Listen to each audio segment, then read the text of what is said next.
Han Li's Wuxia Chronicles. Chapter 3668. Sai, fellow immortal is right. The Confucian cultivator Xiao Hua let out a long sigh. My Confucian cultivator's righteous qi is innately capable of suppressing devilish qi, but if it is corroded by a devilish spirit, the degree of damage is also several times greater than that of fellow immortals. This matter. I was wrong. It's best to correct your mistakes. The green-robed Xiao Hua spoke first. Fellow Taoist, you've already given Green Robe the magic tool of the Taoist sect. Shouldn't you also give my Confucian cultivator's imperial magic tool to me? The regretful Confucian cultivator Xiao Hua asked for the imperial magic tool, as if he wanted to make up for his mistake. Jade Archive Xiao Hua thought for a moment, then nodded and said, "That's right, the imperial star spike and the imperial shield should be given to fellow Taoist. There are also some things for Confucian cultivators. These aren't urgent. After fellow Taoist Green Robe organizes them, I'll give them to fellow Taoist to comprehend."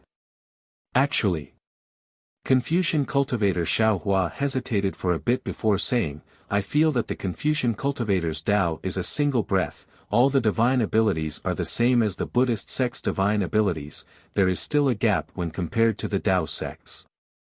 I will refine these imperial equipment and will also help Immortal Friend fight your enemies, but Immortal Friend shouldn't expect too much." I naturally know this. Jade Archive Xiao Hua cupped his hands and said, "All right, let's not talk about this anymore. After this calamity, we all have to learn from our mistakes. The path of cultivation is really too long. I hope that everyone can reach the peak." I've reached the peak. Doesn't that mean you've also reached the peak? The green-robed Xiao Hua smiled and then said to the scholarly cultivator Xiao Hua, "Scholarly cultivator Xiao Hua, you shouldn't covet Kong Hongwu's Qiankuan bag. Although I have been recuperating and haven't carefully examined it, I can roughly see that in addition to the star card and other things Kong Hongwu cultivated, most of it is my Tao sect's magic treasures and cultivation methods. It was most likely the body he had collected in the hidden immortal continent. On the other hand, the cosmos pouches of the other 3 star lords have quite a few good items." Speaking up to here, the green-robed Xiao Hua looked at the Jade Archive. Xiao Hua said, "That's right, fellow Taoist Jade Archive, within Kong Hongwu's Qiankuan pouch, there are indeed a few good items from my Tao sect. There are even many secret techniques. There is a jade box with a lot of runes on it. Those runes are the talismans of the Tao sect, and there is definitely something strange inside. Fellow Taoist, why don't you go take a look?" "Alright, I understand." When Jade Archive Xiao Hua heard that Kong Hongwu's Qiankuan bag didn't have many things from Star Lord Palace, he lost interest and nodded slightly, "I will go take a look now." Farewell, fellow Taoist." The green-robed Xiao Hua cupped his hands and said with a smile. Xiao Hua waved his hand, and with a flicker of his figure, he appeared in the space. After looking at Kong Hongwu's cosmos sack, he reached into it and took out a jade box. Sure enough, just as the green-robed Xiao Hua had said, this jade box was overflowing with extraordinary splendor, and there were countless strange runes on it. These runes were very simple, and Xiao Hua couldn't recognize the Jade Archive. However, this did not hinder Xiao Hua. He casually opened the jade box and countless runes flew out from the jade box, turning into specks of light that floated in the air. As the runes dissipated, boom. With a low rumble, several auras of awe-inspiring auras rushed out of the jade box. This is...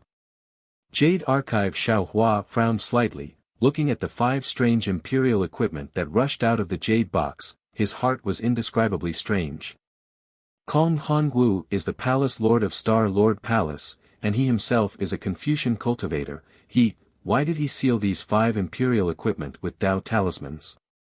While thinking, Jade Archive Xiao Hua waved his hand, and one of the imperial equipment that was faintly connected flew out and landed in his hand. This was a fist-sized ochre imperial equipment, and when it landed in his hand, it gave off a warm feeling. Moreover, this imperial equipment's texture was very solid, and it was engraved with mountains and rivers, flowers, birds, fish, insects, and other things, giving off an indescribable feeling of heaviness. Looking at the jade archive, Xiaohua didn't know what to do, so he took out another one.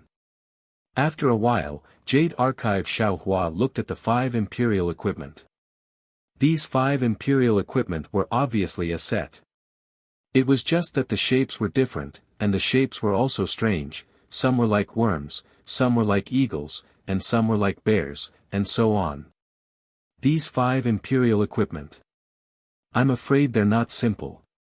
Jade Archive Xiaohua sneered, the Star Lords of Star Lord Palace are all criminals of the Immortal Palace, and Kong Hongwu himself probably isn't that strong. He racked his brains to collect these imperial equipment to curry favor with the people of the Immortal Palace, and perhaps it's that so-called immortal emissary. No matter who he wants to show filial piety to, these things have fallen into Ai's hands, and I'm afraid they'll never see the light of day again. Immediately, Jade Archive Xiaohua threw these imperial equipment back into the jade box, casually throwing them into the pile of imperial equipment and magic treasures, and then his figure swayed, entering the inside of the space. After a long time, Xiaohua opened his eyes, and the first thing he saw was Fairy Jing's concerned gaze. Although Fairy Jing wasn't close to Xiaohua, her eyes were overflowing with emotions as she watched Xiaohua's movements without blinking, fearing that Xiaohua would have any abnormalities. When Xiaohua suddenly opened his eyes, Fairy Jing was rather surprised. She didn't have time to move her eyes away, and their eyes met. Seeing the concern in Fairy Jing's eyes, Xiaohua sighed in his heart, and he had an impulse to tell her the reason for this matter, or simply let her go back, and he would leave alone to see what Taoist Yuan Qing was plotting. But after thinking about it for a moment, he realized that aside from Fairy Jing, he really couldn't find a suitable cultivator to follow him. If he left, there would be a huge flaw. So, Xiaohua stood up and smiled at Fairy Jing, who was hastily avoiding his gaze, and said, "Fairy Jing, I have something to tell you."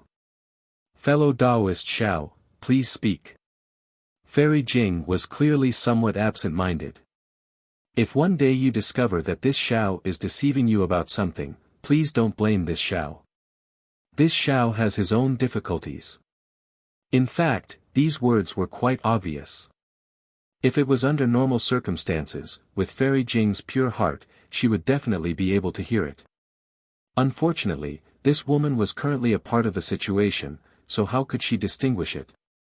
She hesitated for a moment, and then a trace of sadness appeared between her brows, as if she was thinking of something else. Xiaohua's heart thumped. Just as he was about to explain, he heard Zhang Daren's loud laughter again. "Brother Xiao, I didn't disturb you, did I? If you've already rested, please come over like this. We've already arranged everything. Fairy Jing, don't think too much." Xiaohua could only comfort her like this, and urged his figure to fly over. Of course, flying techniques were the most ordinary, and his speed was also extremely slow. "Oh. Fellow Taoist Xiao has already recovered." Master Sun Kong blinked his eyes at Xiaohua, and said loudly.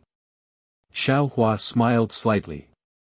He naturally knew that Master Sun Kong, in order to cater to his plan, had promoted him quite a bit. Presumably, his heroic deeds in the Rockfall Matrix had also been exaggerated by him. Sure enough, when Master Sun Kong accompanied Xiaohua in front of everyone, all the cultivators respectfully bowed and said in unison, "Greetings, Taoist Xiao." "Fellow Taoists." Xiaohua hurriedly returned the greeting, and with a wave of his hand, everyone felt a flash of Xiaohua's profound magic power, and the respect in their eyes became even more intense. "Brother Xiao, this is the constitution that we've discussed. If you have time, take a look." Zhang Daoran took out a jade eye from his bosom, and handed it over to Xiaohua. "The time is set to be 3 years later. Moreover, all the things that we've obtained in the Jade Pavilion conference this time, except for the 2 treasures, will be recorded in it to show fairness." "Good." Xiaohua nodded. We Dao sect cultivators don't have a good reputation in the hidden immortal continent. First, it's because Confucian cultivators exaggerate, and second, it's because our Dao sect's cultivation method is different from Confucian cultivators and Buddhist sections. We have a great need for spirit pills, spirit herbs, and cultivation methods. Sometimes, we have no choice but to do some things that corrupt our conscience. These things are admittedly done secretly, but there will always be a time when it's exposed. There's an old saying, the heavens are watching what people do. This Shao doesn't dare to ask you fellow Taoists for anything. I only ask you fellow Taoists to think about your own conscience when you do things, and think about the heavens above your head. Brother Daoran and Brother Sun Kong have done extremely well. The word fairness is easy to say, but it's difficult to do. The two fellow Taoists actually put this word in front of your head.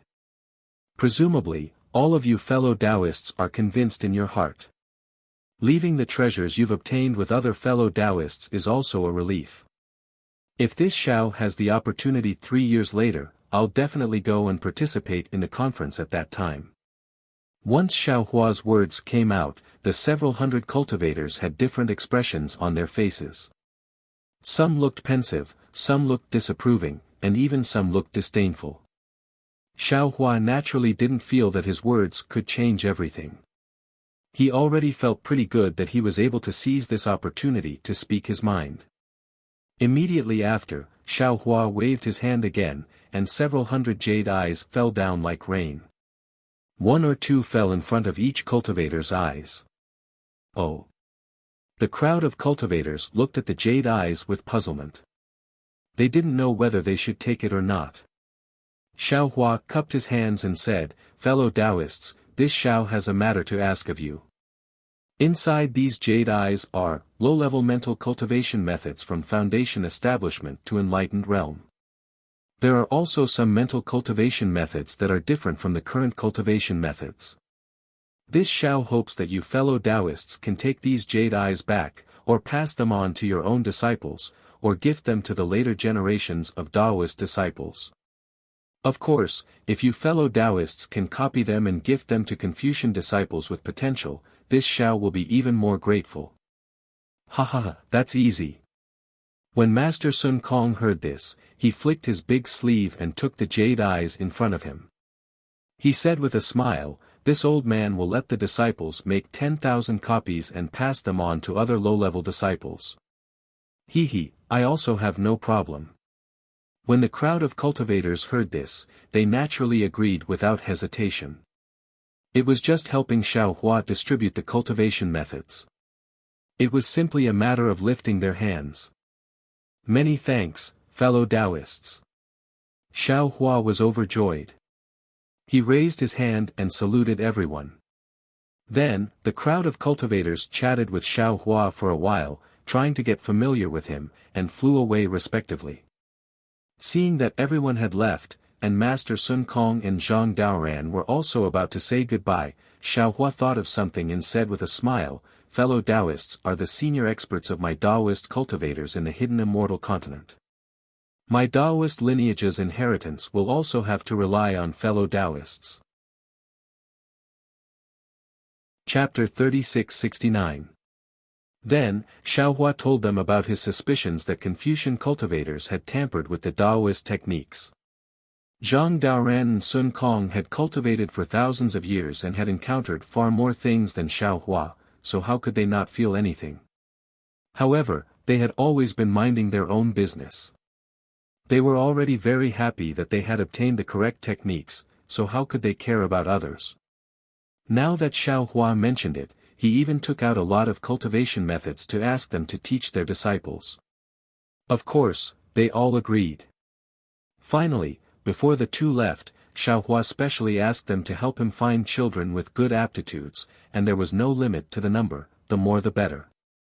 Sun Kong and Zhang Daoran knew that Xiao Hua wanted to teach disciples, so they wanted to remind him, but when they thought about how high Xiao Hua's cultivation was, how could he not know the pros and cons? They didn't mention it and cupped their hands to bid farewell to Xiao Hua. Fairy Jing naturally stayed by Xiao Hua's side. She looked at Xiao Hua's actions with a dumbfounded expression. These were things she had never thought about before. In her heart, as long as she could cultivate to nascent soul, then late nascent soul, it would be her life's greatest goal. She didn't dare to hope for out-of-body cultivators, so her agreement with Xiao Hua was just a joke. After everyone had left, Fairy Jing said in a low voice, "Xiao Hua, what are you doing all this for? Are you trying to revitalize the Taoist sect? Are you trying to develop your own power? Is it because your power isn't enough, so you don't want to become sworn brothers with Sun Kong and Zhang Daoran?" Speaking of sworn brothers, Fairy Jing couldn't help but think of Xiao Hua's famous words, and her face flushed. If you're talking about revitalizing the Taoist sect, this Xiao's power isn't enough. Xiao Hua said with a smile, then just think of it as developing my own power.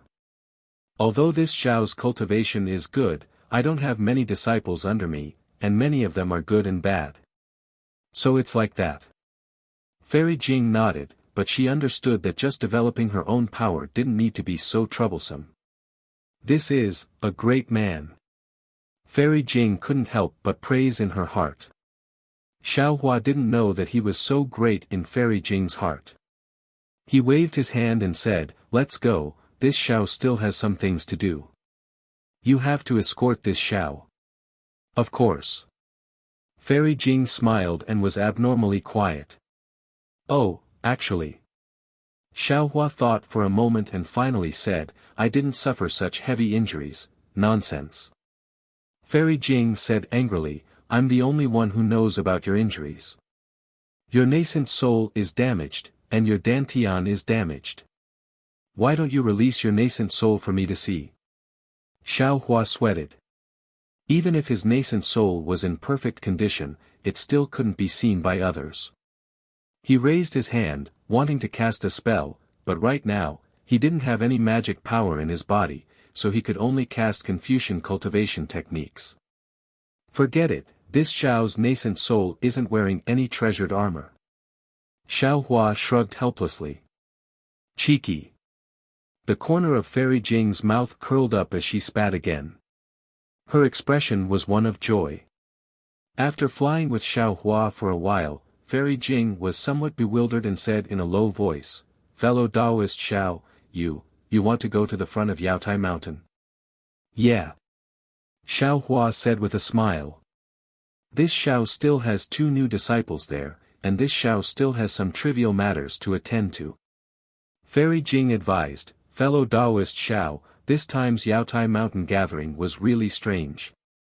I feel that, besides the strange treasure that Kong Hongwu mentioned, there must be something else that we don't know about. In particular, in the end, the Dragon Gate of the Yaotai Mountain gathering didn't appear, and that so-called Rainbow Bridge was even more strange. It's better for us to leave Yaotai Mountain as soon as possible." Xiao Hua was well aware of this, but as a Taoist cultivator who killed Kong Hongwu, he should stay here at this time. Even if someone from the Immortal Palace came to investigate, he would appear calm and not easily be suspected by the Immortal Palace. Of course, this kind of calmness couldn't be too excessive. If people felt that he had nothing to fear, he would be suspected of trying to hide something. Therefore, Xiao Hua nodded, "Fairy Jing is right. Let's hurry to the front of the mountain and leave as soon as we finish our business." When Fairy Jing heard Xiao Hua say, "Hurry," she immediately stretched out her hand and held Xiao Hua's arm. She urged her magic power, and her figure turned into a rainbow and flew into the distance. Xiao Hua smiled bitterly and could only let it be.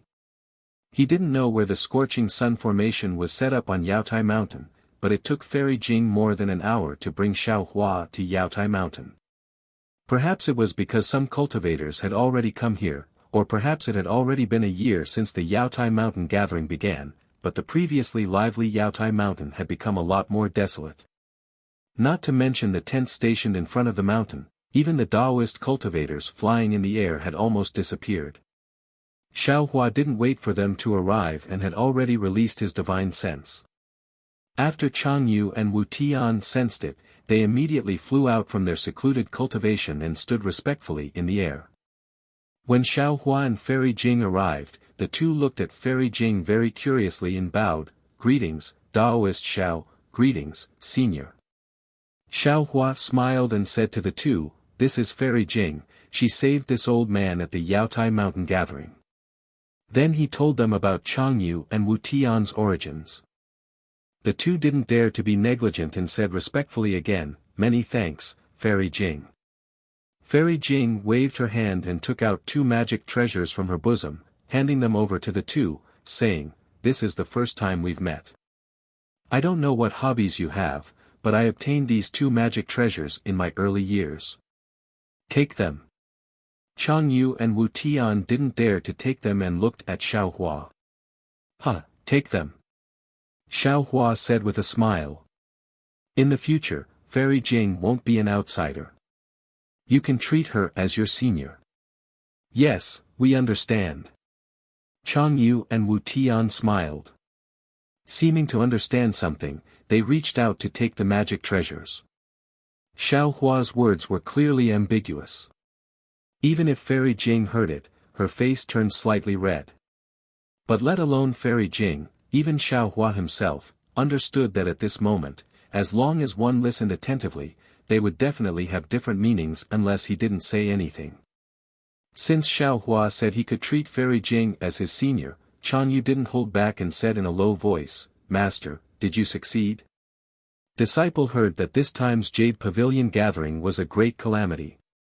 Out of 10 nascent soul seniors, less than 10% of Jindan cultivators survived. "Master?" Fairy Jing's beautiful eyes flashed with a strange splendor. She increasingly felt that there were too many things she couldn't see through on Xiao Hua. "Hehe, when Master takes action, how could I leave anything empty?"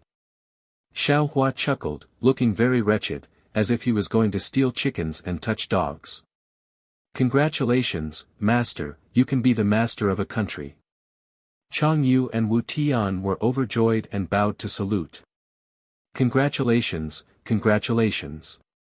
Xiao Hua waved his hand and said, "How has your cultivation been recently? Have you thought it through?" Wu Tian rushed to say, "Disciple came to Jade Mountain to die. Disciple cleaned up the cave. As long as Master comes out, Disciple will follow Master to Black Wind Ridge." Changyu also smiled and said, "Master's cultivation method, Disciple's cultivation is very smooth. Moreover, Disciple also saw junior brother's progress. There's no deviation. Although Disciple didn't expect to go to Black Wind Ridge, it doesn't matter if Disciple goes back a few years later. Disciple will follow Master to Black Wind Ridge."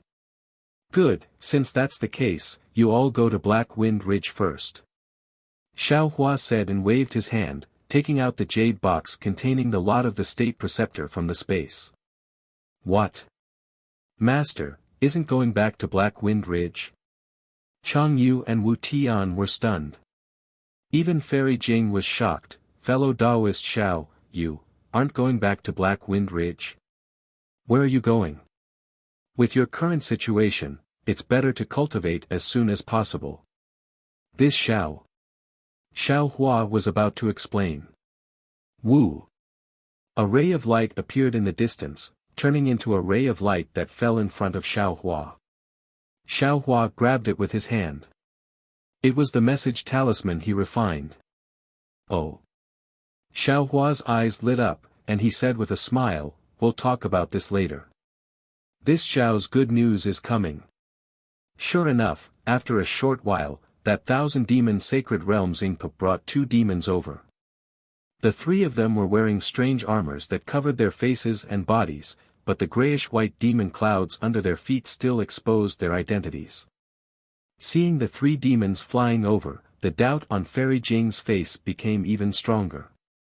Xiao Hua urged his body to fly forward for a while, and he cupped his hands. "Fellow Daoist Ingpa is indeed a trustworthy person." Cough, cough, no, a demon with trustworthiness. This Xiao just came out of the Jade Pavilion conference, and I have good news. Ingpa smiled and cupped his hands. "This one congratulates Daoist Xiao. This year, those who can come down from Jade Mountain are all elites of the hidden immortal continent's Taoist sections. Although this one heard a lot of alarmist news, this one firmly believes that Taoist Xiao can return safely. You're welcome, you're welcome. Xiao Hua said with a smile, this one was just lucky to escape death. Fellow Taoist must have noticed that this one is already injured. Therefore, this one is far from being the elite that fellow Taoist thinks. Ingpo waved his hand, this one doesn't care if you are an elite of the Taoist sects or not. What this one cares about is Taoist Zhao's trustworthiness. Then, he took out 2 Qiankuan bags from his waist. The 2 demons behind him also hurriedly took out 4 Qiankuan bags and handed them to Xiao Hua together. Ingpo didn't do anything special. The 2 demons behind him slightly flew forward a few steps and sandwiched Xiao Hua in the middle, as if they were afraid that Xiao Hua would escape. Seeing this, Ingpo said with a bitter smile, Taoist Xiao, please don't blame them. This one's clansmen have suffered too many losses in front of the human race. There are too many tricks that they can't think of. Hehe, even if this one took out Taoist Zhao's vitality stones, the clansmen wouldn't dare to believe it too much. And, this old man can understand. Xiao Hua nodded and didn't think it was strange. He waved his hand and took out several small Qiankuan bags and handed them to Ingpo and the 2 demons, saying, you guys take the vitality stones first. This one will look at the things inside. Ingpo didn't take the small Qiankuan bags, but said a few strange words indifferently. The 2 demons hurriedly took the small Qiankuan bags and looked at each other, then flew back behind Ingpo. Okay, this time, thank you fellow Taoist. Xiao Hua took out a jade-eye bag and handed it to Ingpo, saying, next time, if fellow Taoist has something, you can send it to the place recorded on the jade-eye bag. This one's imprint is inside, it's also recorded who you give it to. They will pay fellow Taoist enough vitality stones. Chapter 3670. Seeing Xiao Hua like this, Ingpo was stunned and said in a low voice, Taoist master, you don't want to take a look at the things inside? No need. Xiao Hua said with a smile, to be honest, the things I need are all rare and strange. Taoist friend might not have the things inside. However, if I only want my own things, then wouldn't you be wasting your time on the other things? Rather than letting Taoist friend run around for nothing, I might as well take them all. Hearing this, Ingpo was silent for a moment and stretched out his hand. Those were obviously demon claws covered in light brown fur. Xiao Hua smiled and stretched out his hand to shake Ingpo's hand. The brown fur on Ingpo's hand was very sharp and prickly. However, Xiao Hua looked straight at Ingpo's face that was hidden in the armor and didn't care at all. Taoist friend is the first trustworthy person I met in the hidden immortal continent. Ingpo looked into Xiao Hua's eyes and said in a low voice, if the first transaction was for profit, then the future transactions with Taoist master will also be for profit. Ha! Xiao Hua originally thought that Ingpo's second sentence would have a twist, but who knew that Ingpo would be so straightforward? Xiao Hua couldn't help but laugh. Taoist master, please don't laugh. For the survival of my clan, profit is the most important thing. Of course, other than profit, I will do my best, and even use the power of my entire clan, to serve Taoist Master Xiao. Ingpo said immediately. After speaking, Ingpo let go of his hand and Xiao Hua also withdrew his hand with a smile. Xiao Hua naturally didn't think that what Ingpo said was the same as what Ao Zhantian and the others said, so he said with a smile, to be able to obtain Taoist friend's trust, I am also honored.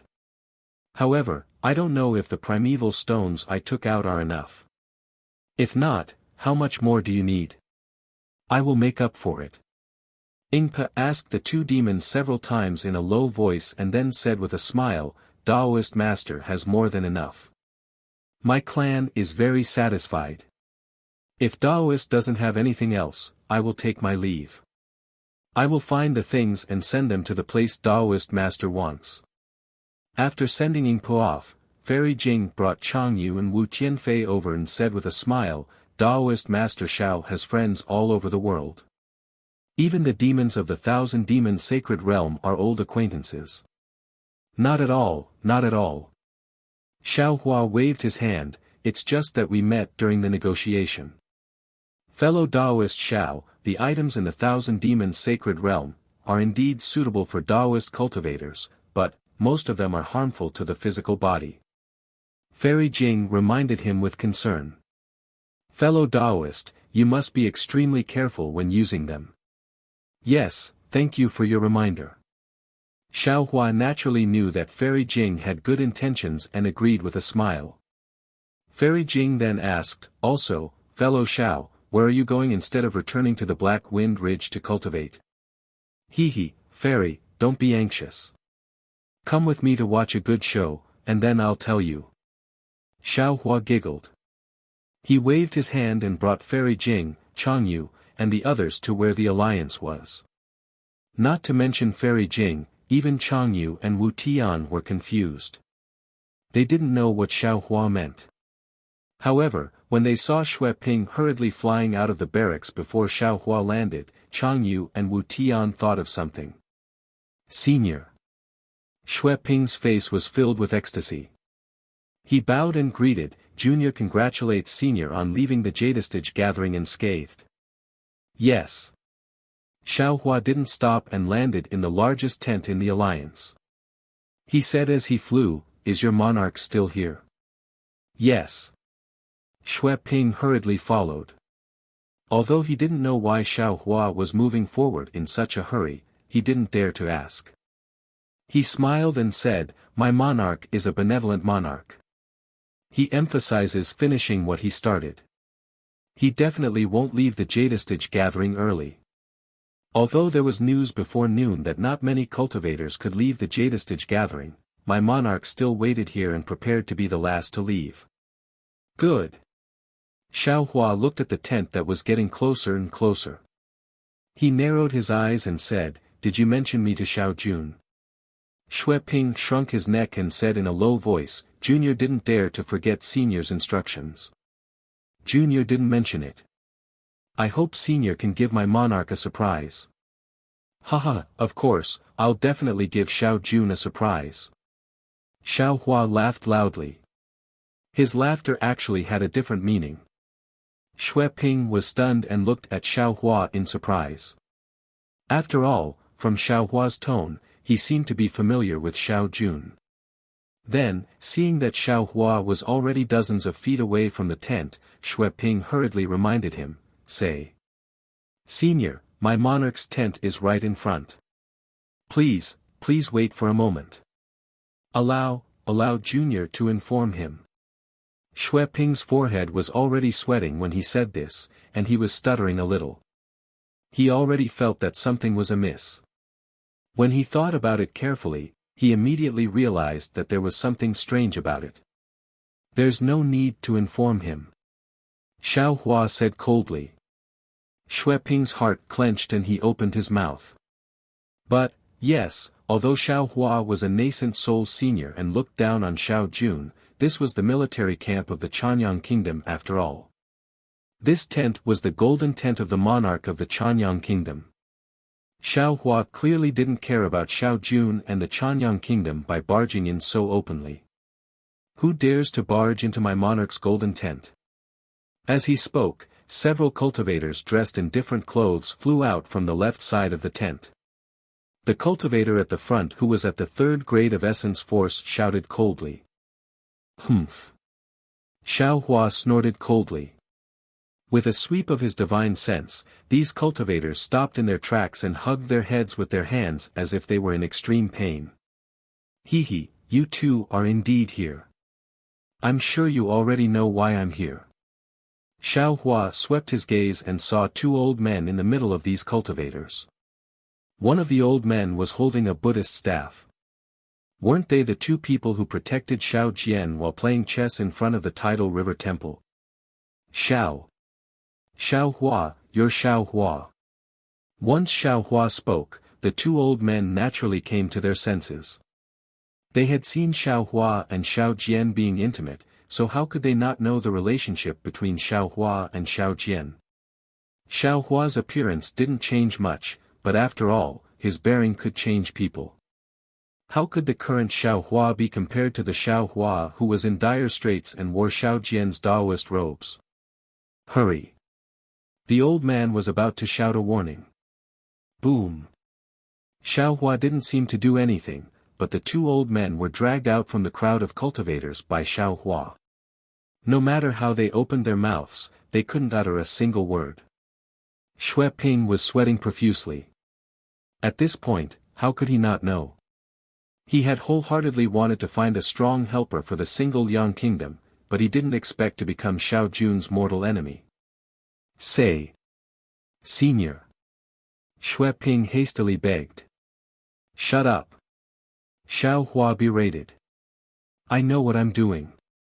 Xue Ping was helpless. He bit his lip and turned to look behind Xiao Hua. Fairy Jing had long concealed her cultivation and looked similar to Chang Yu and the others.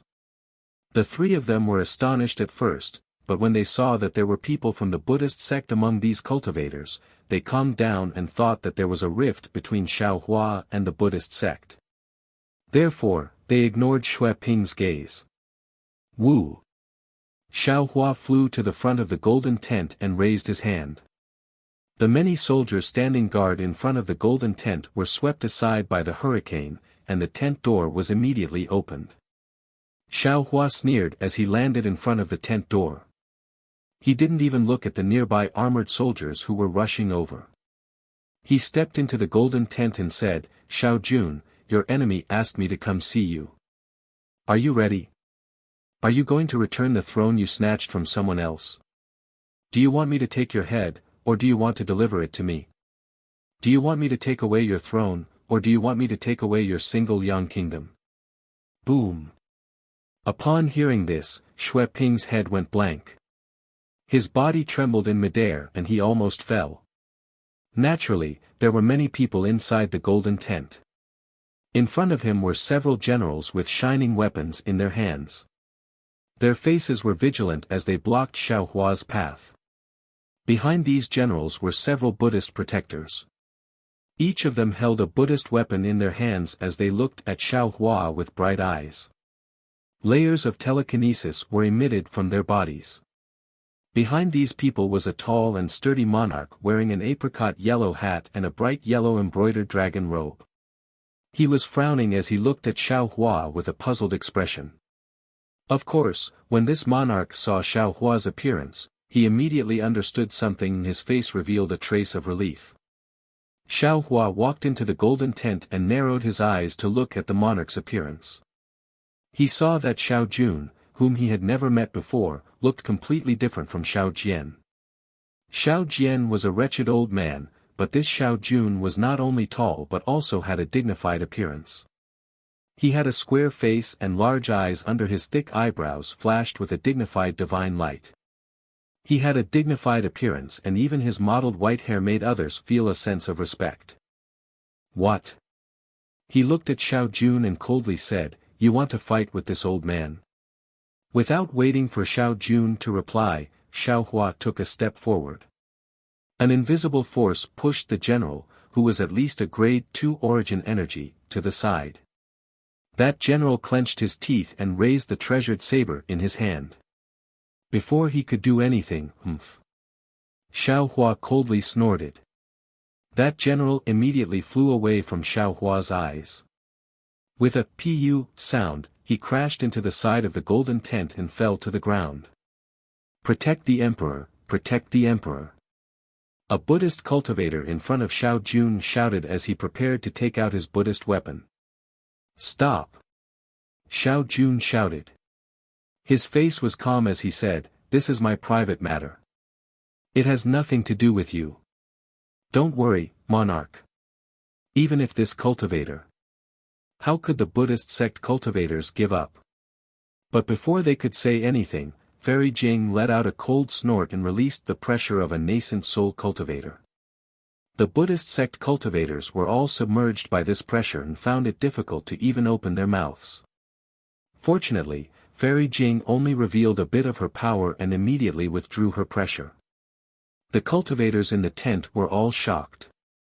That's right, a nascent soul cultivator who came out of the Jade Pavilion conference should have just experienced a life and death situation. How could these people compare to her? Chapter 3671. All of you, retreat. Xiao Jun remained calm. Although his face was pale, he could still stand there and barely resist the power of a nascent soul cultivator. My lord. All the cultivators and generals said in unison, we would rather die in front of my lord than retreat. Retreat. Xiao Jun waved his hand and said, this is my family's matter, not the country's. You all are not allowed to interfere. This. The cultivators looked at each other and replied in unison, yes. However, they all retreated to the edge of the golden tent and didn't leave. AI. Seeing the reaction of the cultivators and soldiers, Xiao Jun sighed. He looked at Xiao Hua and bowed. Junior Xiao Jun greets Senior Xiao. Xiao Hua nodded and didn't return the greeting. He walked in front of Xiao Jun and said, you're enjoying being the monarch. Isn't it time to return it to Xiao Jian? Xiao Jun didn't find it strange at all. He took a deep breath and looked at Xue Ping behind Xiao Hua and the two Buddhist disciples behind the tent. He said, actually, when I heard that Xiao Jian was protected by a Taoist expert and Xue Ping said so, I knew, that sooner or later, Senior would find me, two state teachers. Xiao Hua sneered, that day, I thought it was strange how two Buddhist disciples with second-grade essence power could become the state teachers of the single Liang kingdom. It seems like it was just a fake edict. Xiao Jun ignored Xiao Hua's mockery. He looked at the people around him, then looked at the falling snow outside the tent. He faintly said, Junior's throne was originally seized from Brother Wang's hands. Junior has always felt guilty. Even though I poured my heart and soul into state affairs, I still couldn't remove it. Since Brother Wang wants to take back the throne today, then Junior will return it to Brother Wang. Senior, please tell Brother Wang that I hope he will treat his people well after taking over the throne. At this moment, a gust of wind blew from behind Xiao Jun. An old woman in plain clothes rushed out from behind the golden screen. Her hair was white and her face was covered by a silk handkerchief, so her appearance couldn't be seen clearly.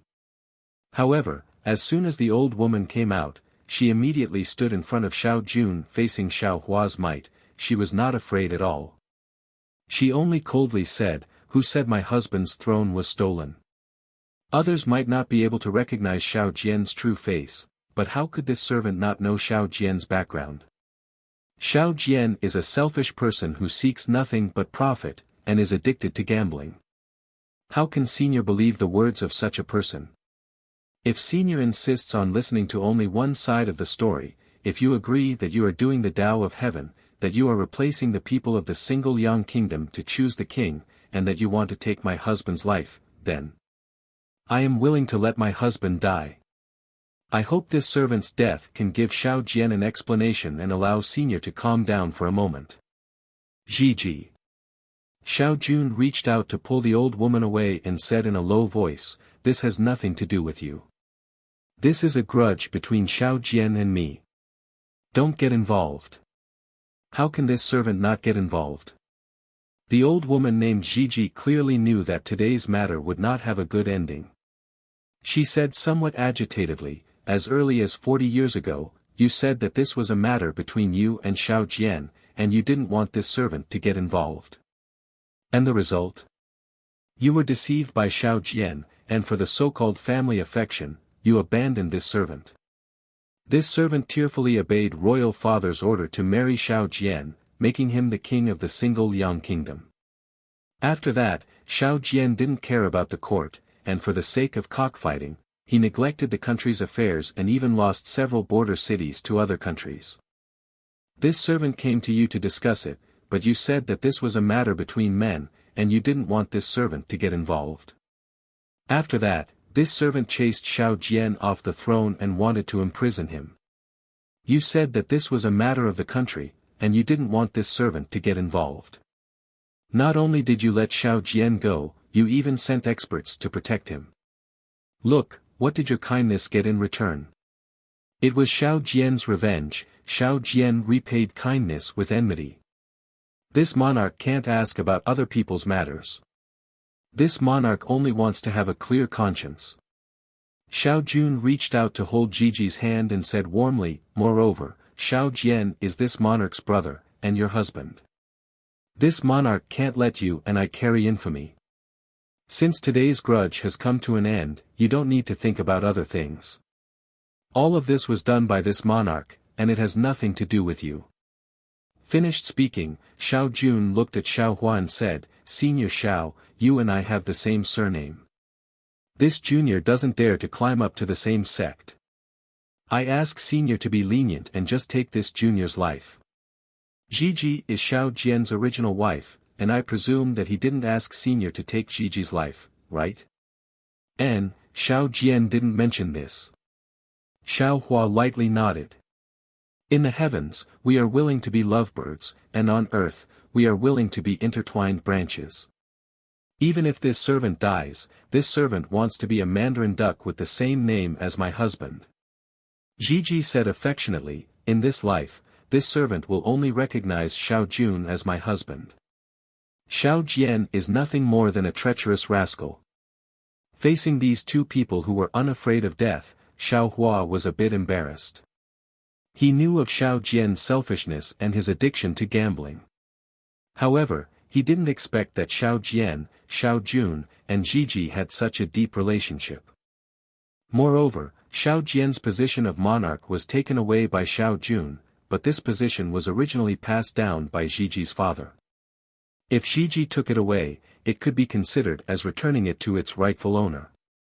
Especially if it was as Gigi said, Xiao Jian wasn't a qualified monarch, and Xiao Jun was the wise monarch that Xue Ping spoke of. How could Xiao Hua give the position of monarch to Xiao Jian? Daoist Xiao. At this moment, the others didn't dare to speak. Fairy Jing, who was behind him, opened her mouth and said, this servant can't discern the words of others, but this woman's words, this servant can tell that they come from the bottom of her heart. Has Daoist Xiao been bewitched by others? This servant hopes that Daoist Xiao can be a bit more lenient and carefully investigate before speaking again. N. Xiao Hua nodded and said, it seems that this matter is far from as simple as this Xiao thought. This Xiao might even be wrong. All of you can leave. Fairy Jing said indifferently, if Daoist Xiao wants to make a move, it's useless for all of you to stay here. All of you can leave. Xiao Jun waved his hand and said, Senior Xiao is here for a family matter. It has nothing to do with all of you. However, the soldiers and cultivators were still somewhat unwilling. Quickly leave. Gigi said coldly, this old woman is going to talk about some family scandals. Do you all want to listen? Yes, yes. Gigi's words were still the most effective. Everyone hurriedly bowed and quietly retreated to the sides. Looking at the peaceful tent, Xiao Jun pulled Gigi's hand and walked down from the seat of honor. He bowed and said, Senior, please take a seat. An. Xiao Hua didn't hold back. He walked to the back of the jade table and sat down. He said to Chang Yu and Wu Tian, the two of you can leave. I'll talk to Xiao Jun, yes, master. Chang Yu and Wu Tian hurriedly left the tent. Fairy Jing's beautiful eyes swept over and said with a smile, since it's your Xiao family's matter, it's not convenient for this servant to listen. I'll leave for a moment. Xiao Hua thought for a moment and nodded, very well. Fairy Jing, please wait outside for a moment. After Fairy Jing left, Xiao Hua looked at Xiao Jun's slightly calmed face and said, tell me the matter between you and Xiao Jian. No matter how big or small it is, tell me everything. Yes, senior. Seeing Xiao Hua's tone as a senior of the Xiao family, the Xiao family didn't dare to be negligent and told the whole story in detail. The matter was far more complicated than Xiao Hua imagined. Xiao Jun and Xiao Jian were cousins. They were from the side branch of the Xiao family of the Single Yang country. The Xiao family had some influence in the Single Yang country and was a big family that the king of the Single Yang country wanted to rope in. Xiao Jun and Xiao Jian had a good relationship since childhood. Xiao Jian's character wasn't good and others didn't like him. However, Xiao Jun was magnanimous and didn't care about Xiao Jian's shortcomings. He could be considered one of the few family members that Xiao Jian could trust. When the two of them got older, they entered the academy of the Single Yang country to study. Although Xiao Jian's character wasn't good, he was exceptionally intelligent. His studies were outstanding and he also stood out in Taoism cultivation. On the other hand, Xiao Jun couldn't compare to Xiao Jian in any aspect. As the princess of the Single Yang country, Gigi also studied in the academy. Naturally, she was like the moon surrounded by stars. Xiao Jian even spent a lot of effort to get close to Gigi. Unfortunately, Gigi had unique insight and didn't pay much attention to Xiao Jian. Instead, she was especially close to Xiao Jun. Thus, Xiao Jian pretended to be drunk and confided in front of Xiao Jun that he wouldn't marry anyone other than Gigi. Xiao Jun fell for it and reluctantly dropped out of the academy. He was even punished by the Xiao family. Later, the king of the Single Yang country selected a son-in-law from the imperial academy. Xiao Jian stood out and obtained the king's favor. Of course, when the king was alive, Xiao Jian pretended very well. He handled the affairs of the country and family cleanly without any mistakes.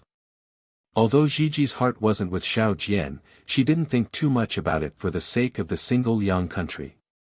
However, when the king passed away, Xiao Jian took control of the country and immediately revealed his true nature. Not only did he begin to neglect the affairs of the country, he even learned cockfighting from an unknown disciple. For a time, cockfighting became the norm in the Single Yang country and no one paid attention to the affairs of the country. Because of this, Gigi also paid a visit to the state preceptor of the Single Yang country and begged him to step in. However, the state preceptor was at the juncture of cultivating his golden core. How could he care about the life and death of the Single Yang country? He didn't pay attention to it at all. In the end, when Xiao Jian lost the 3 border cities to the neighboring country and wanted to gamble again, Gigi couldn't bear it anymore. She contacted Xiao Jun and found a Buddhist sect expert who was also looking for help in the hidden immortal continent. In one fell swoop, Xiao Jian was kicked off the throne. The Golden Core state preceptor was also expelled from the Single Yang country by the Buddhist sect expert. From then on, Xiao Jun established the country with the Buddhist sect and sat on the throne of the Single Yang country. Oh, if what you said is true. After listening to Xiao Jun's analysis, Xiao Hua said indifferently, this old man was wrong. Oh, right, Gigi, what happened to your face? Gigi wasn't surprised. She took off the handkerchief on her face and saw that the left side of Gigi's face was densely covered with a layer of purple pimples.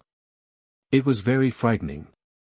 Gigi said indifferently, Senior, please no. I also don't know what happened.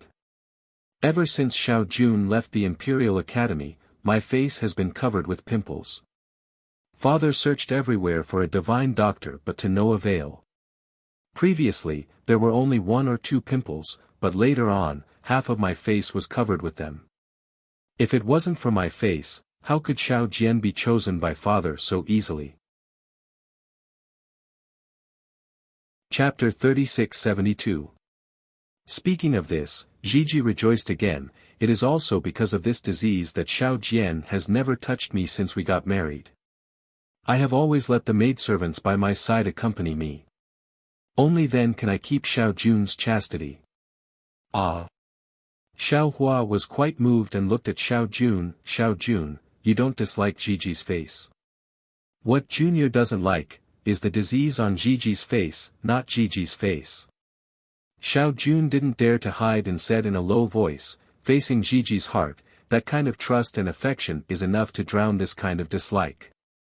Thinking back to those days, in the bamboo pavilion after the rain, Gigi half closed her fan. This kind of memory is enough for Junior to be drunk for the rest of Junior's life.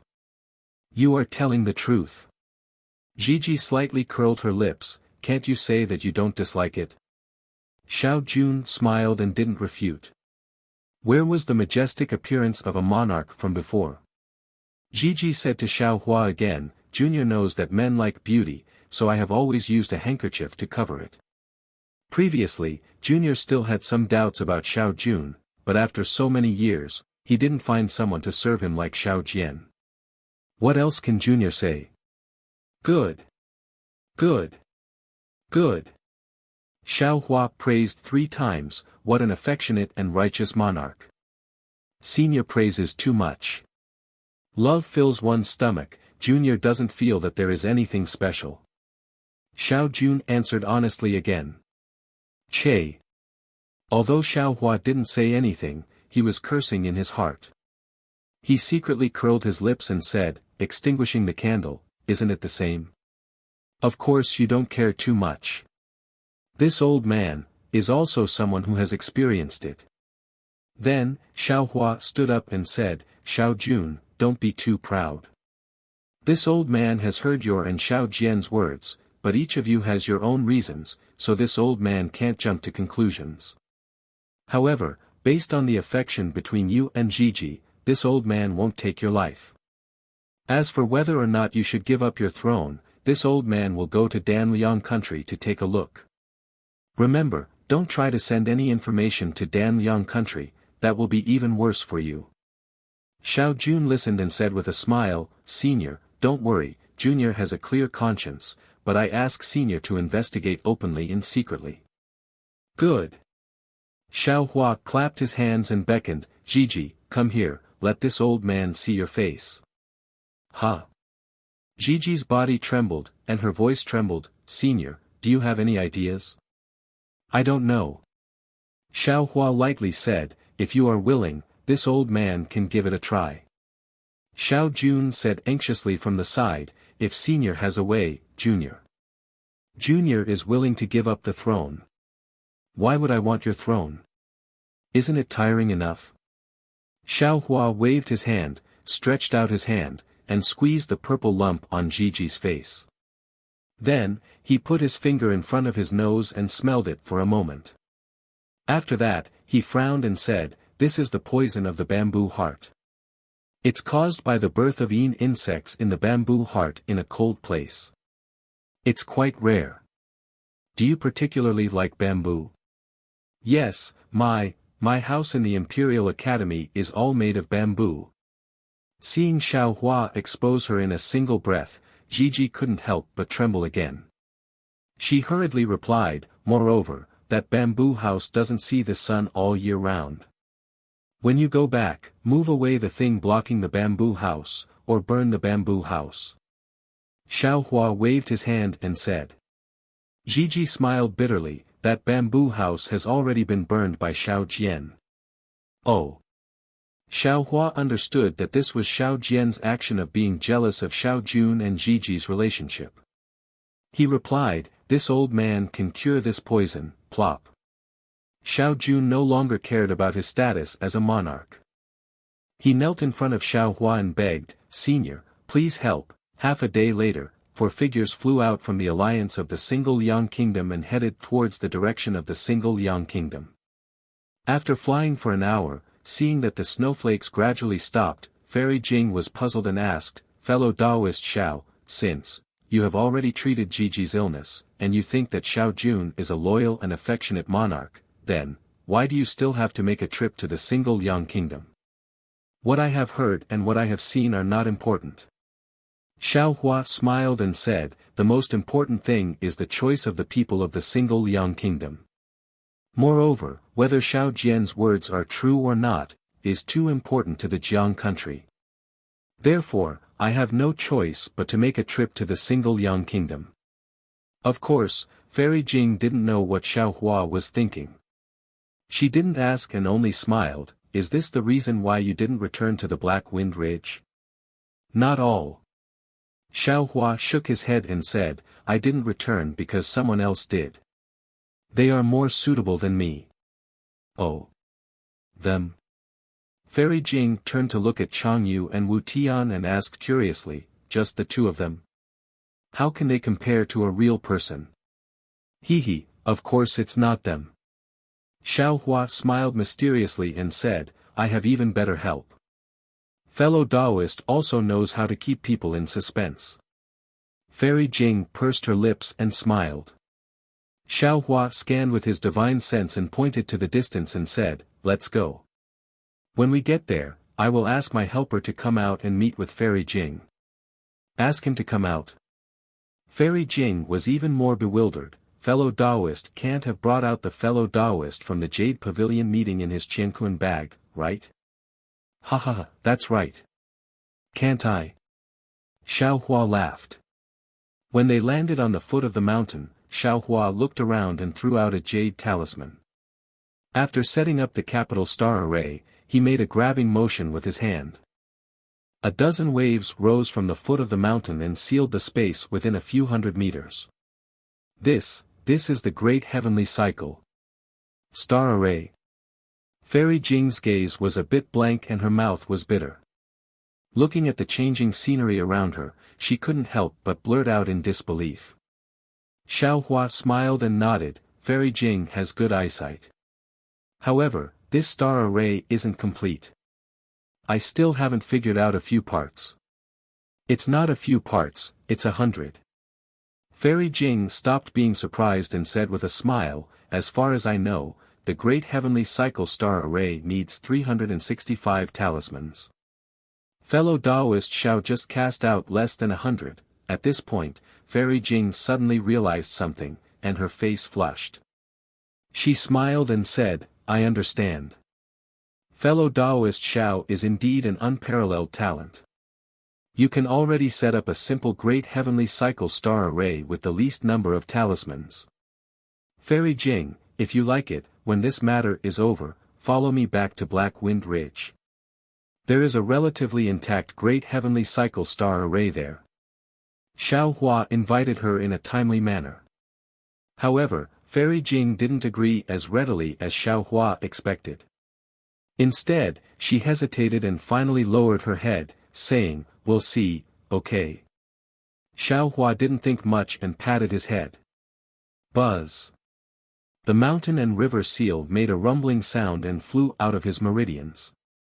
Waves of dragon chi filled the array.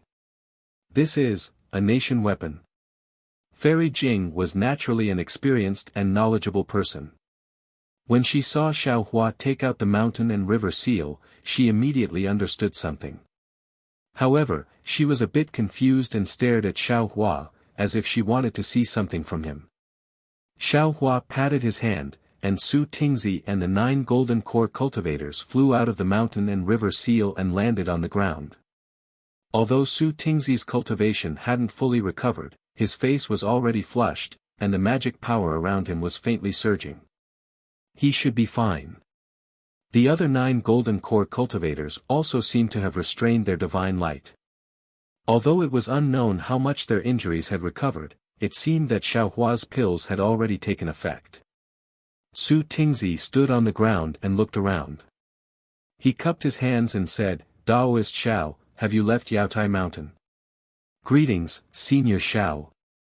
The 9 golden core cultivators hurriedly bowed and stood beside Xiao Hua.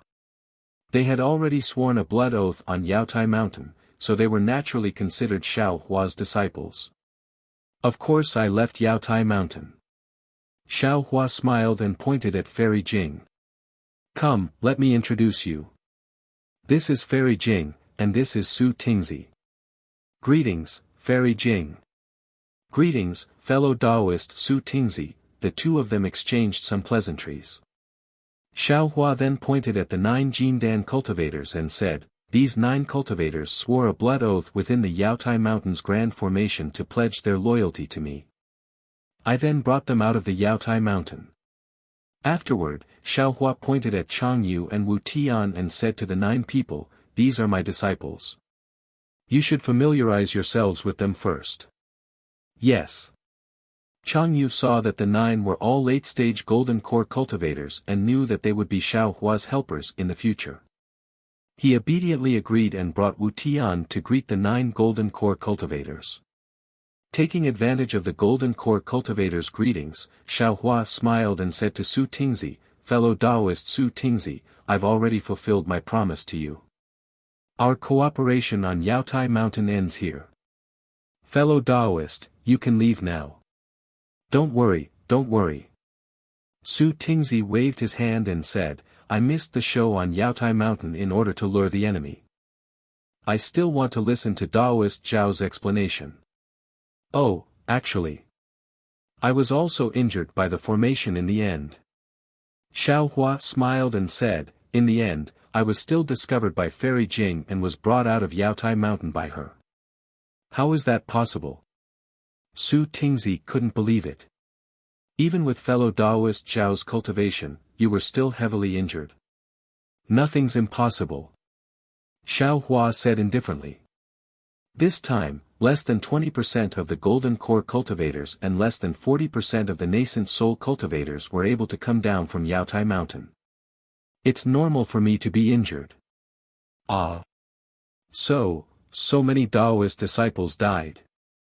Su Tingzi was flabbergasted, but he also felt lucky in his heart. Fairy Jing nodded. "What fellow Taoist Xiao said is true. I followed Zhang Daoran and Master Sun Kong and killed several large formations. If fellow Taoist Su Tingzi wants to listen, I can tell you one by one. Okay, I'm all ears." Su Tingzi obviously wanted to listen.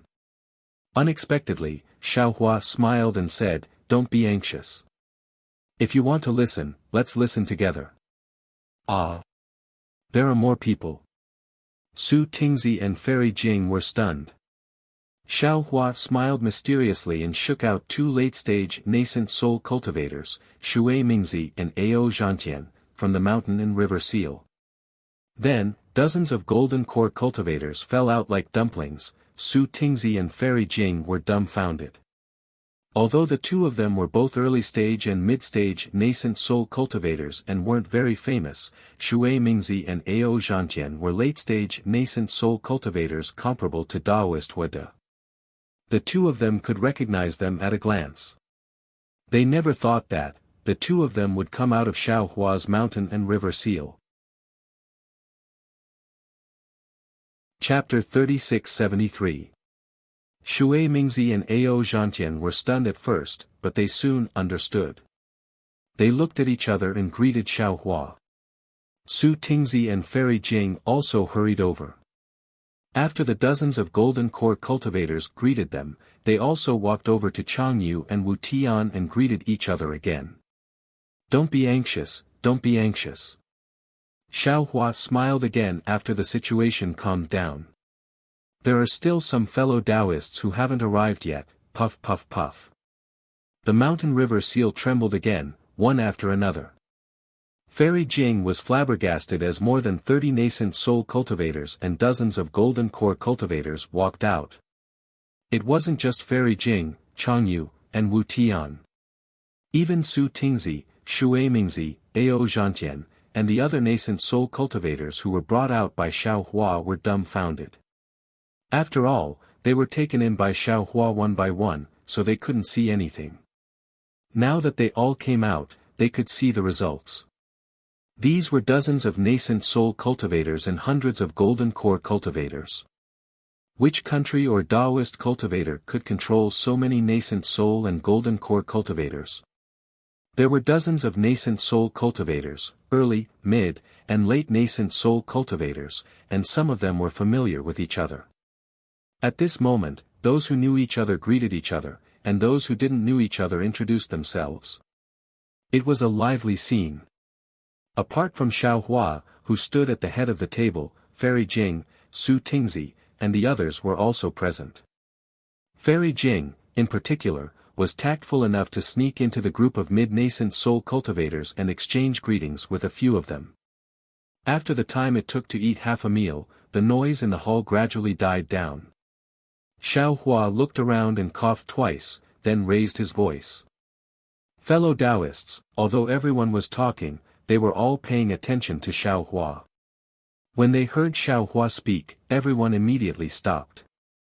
Ao Zhantian and the other late nascent soul cultivators stood at the front, while the other cultivators lined up according to their cultivation. They all bowed and said, "Thank you, Taoist Xiao, for saving our lives."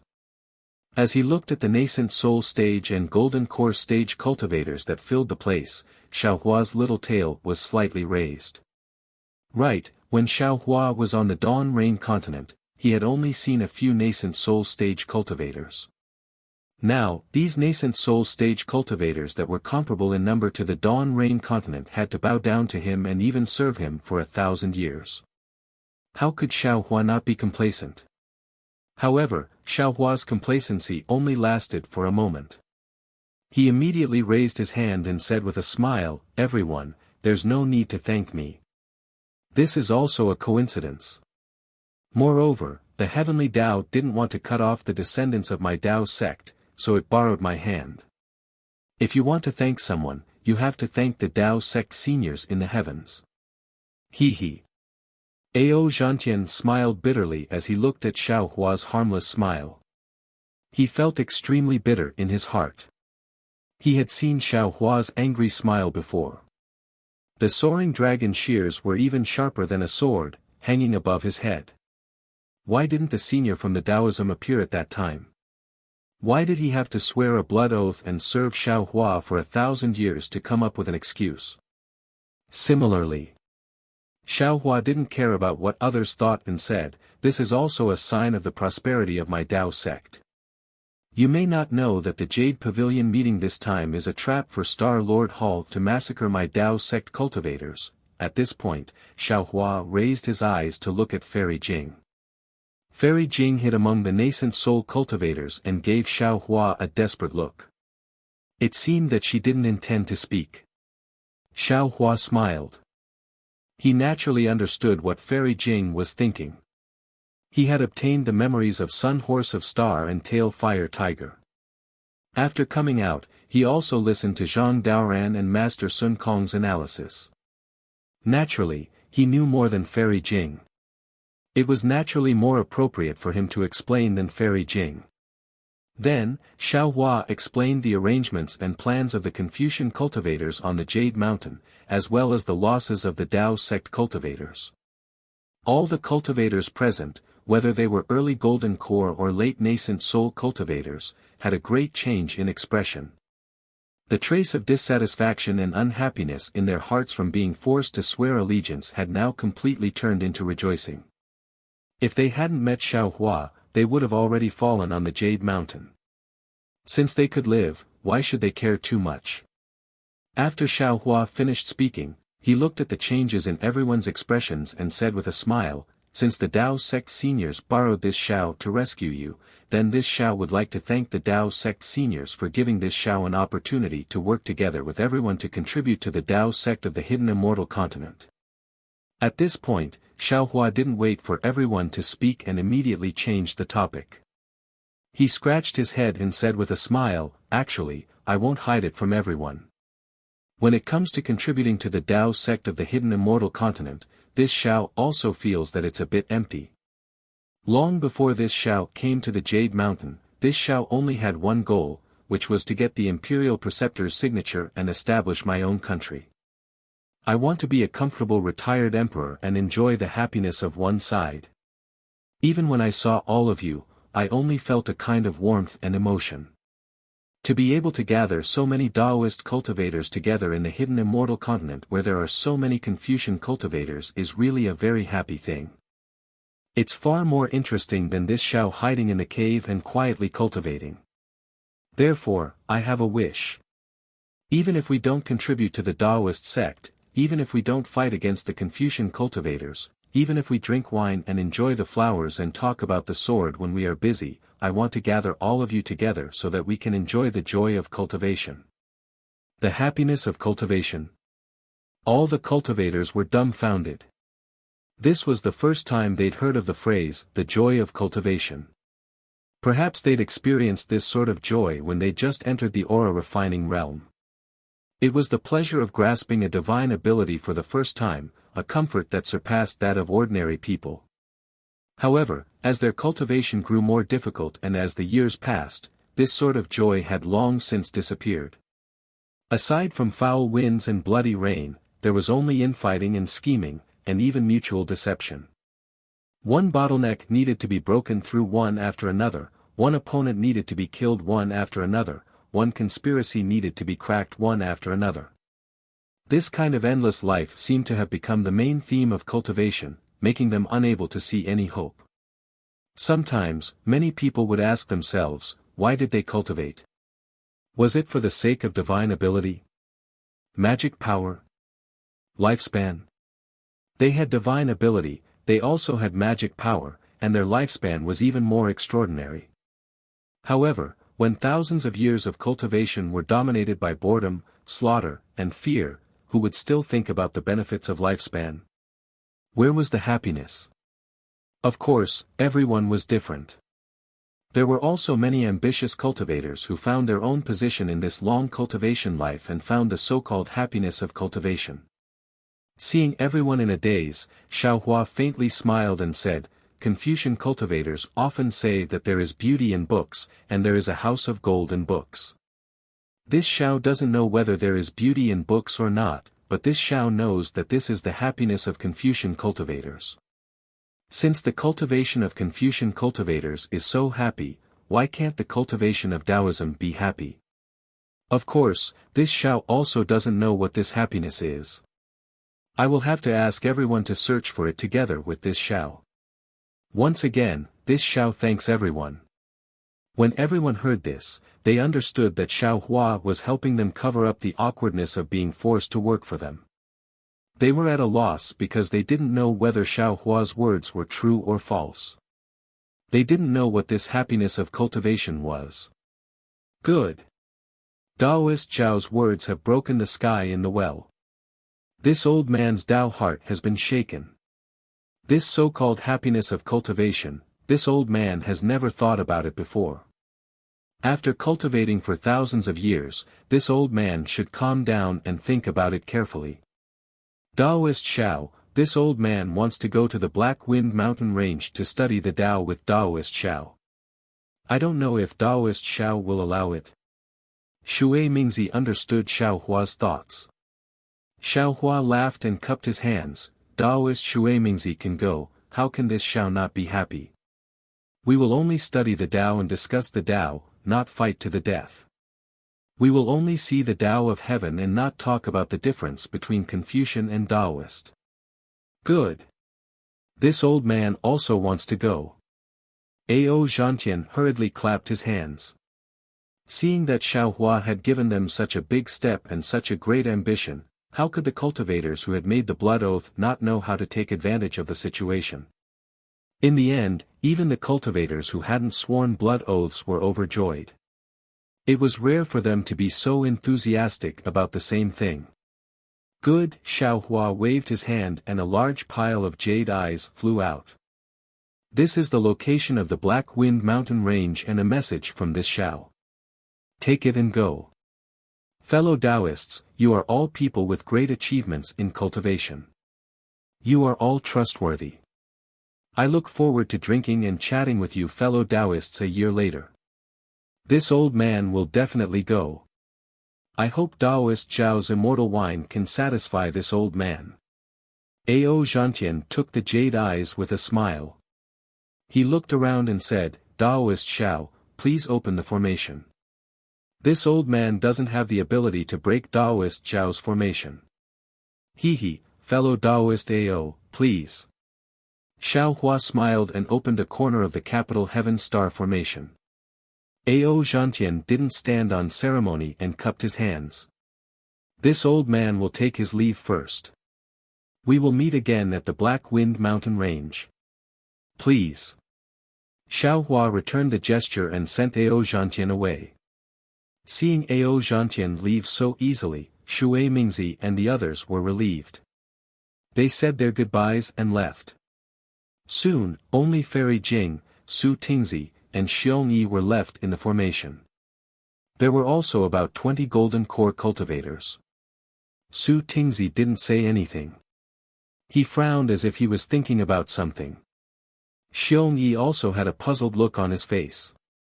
He seemed to want to ask Xiaohua something, so he didn't leave. Neither of them had sworn blood oaths to Xiaohua, so Xiaohua couldn't force them. He turned to look at the 20 golden core cultivators. Apart from Changyu and Wu Tian, the 20 golden core cultivators all knelt on the ground and kowtowed. Master, this disciple sincerely wants to become your disciple.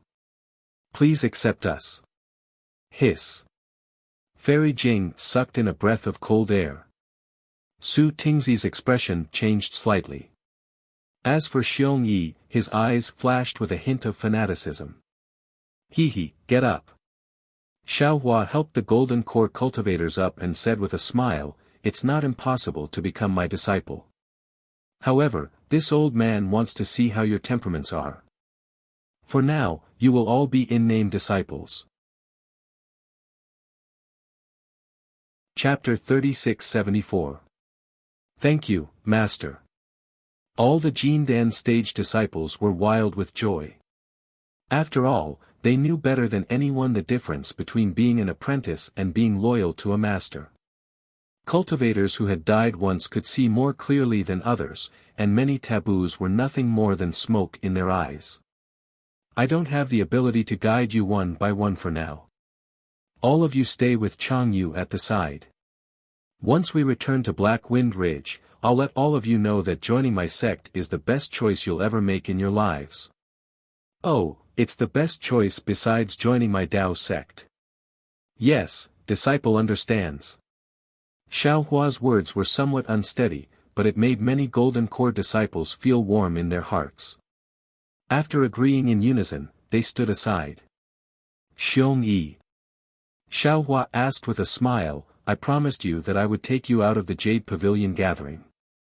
At that time, although you said you wanted to serve me, I knew you were in a dangerous situation and had no choice but to say those words. Now, I will give you a chance. You can leave now. Taoist Master Xiao, I want to ask you a question first, then I can decide. Xiong Yi said very seriously. Okay. Taoist Master, the joy of cultivation is admiring the flowers and the moon and discussing the Tao. If so, why did Taoist Master come to the Jade Pavilion gathering to snatch the Imperial Preceptor's lot? Xiong Yi immediately asked.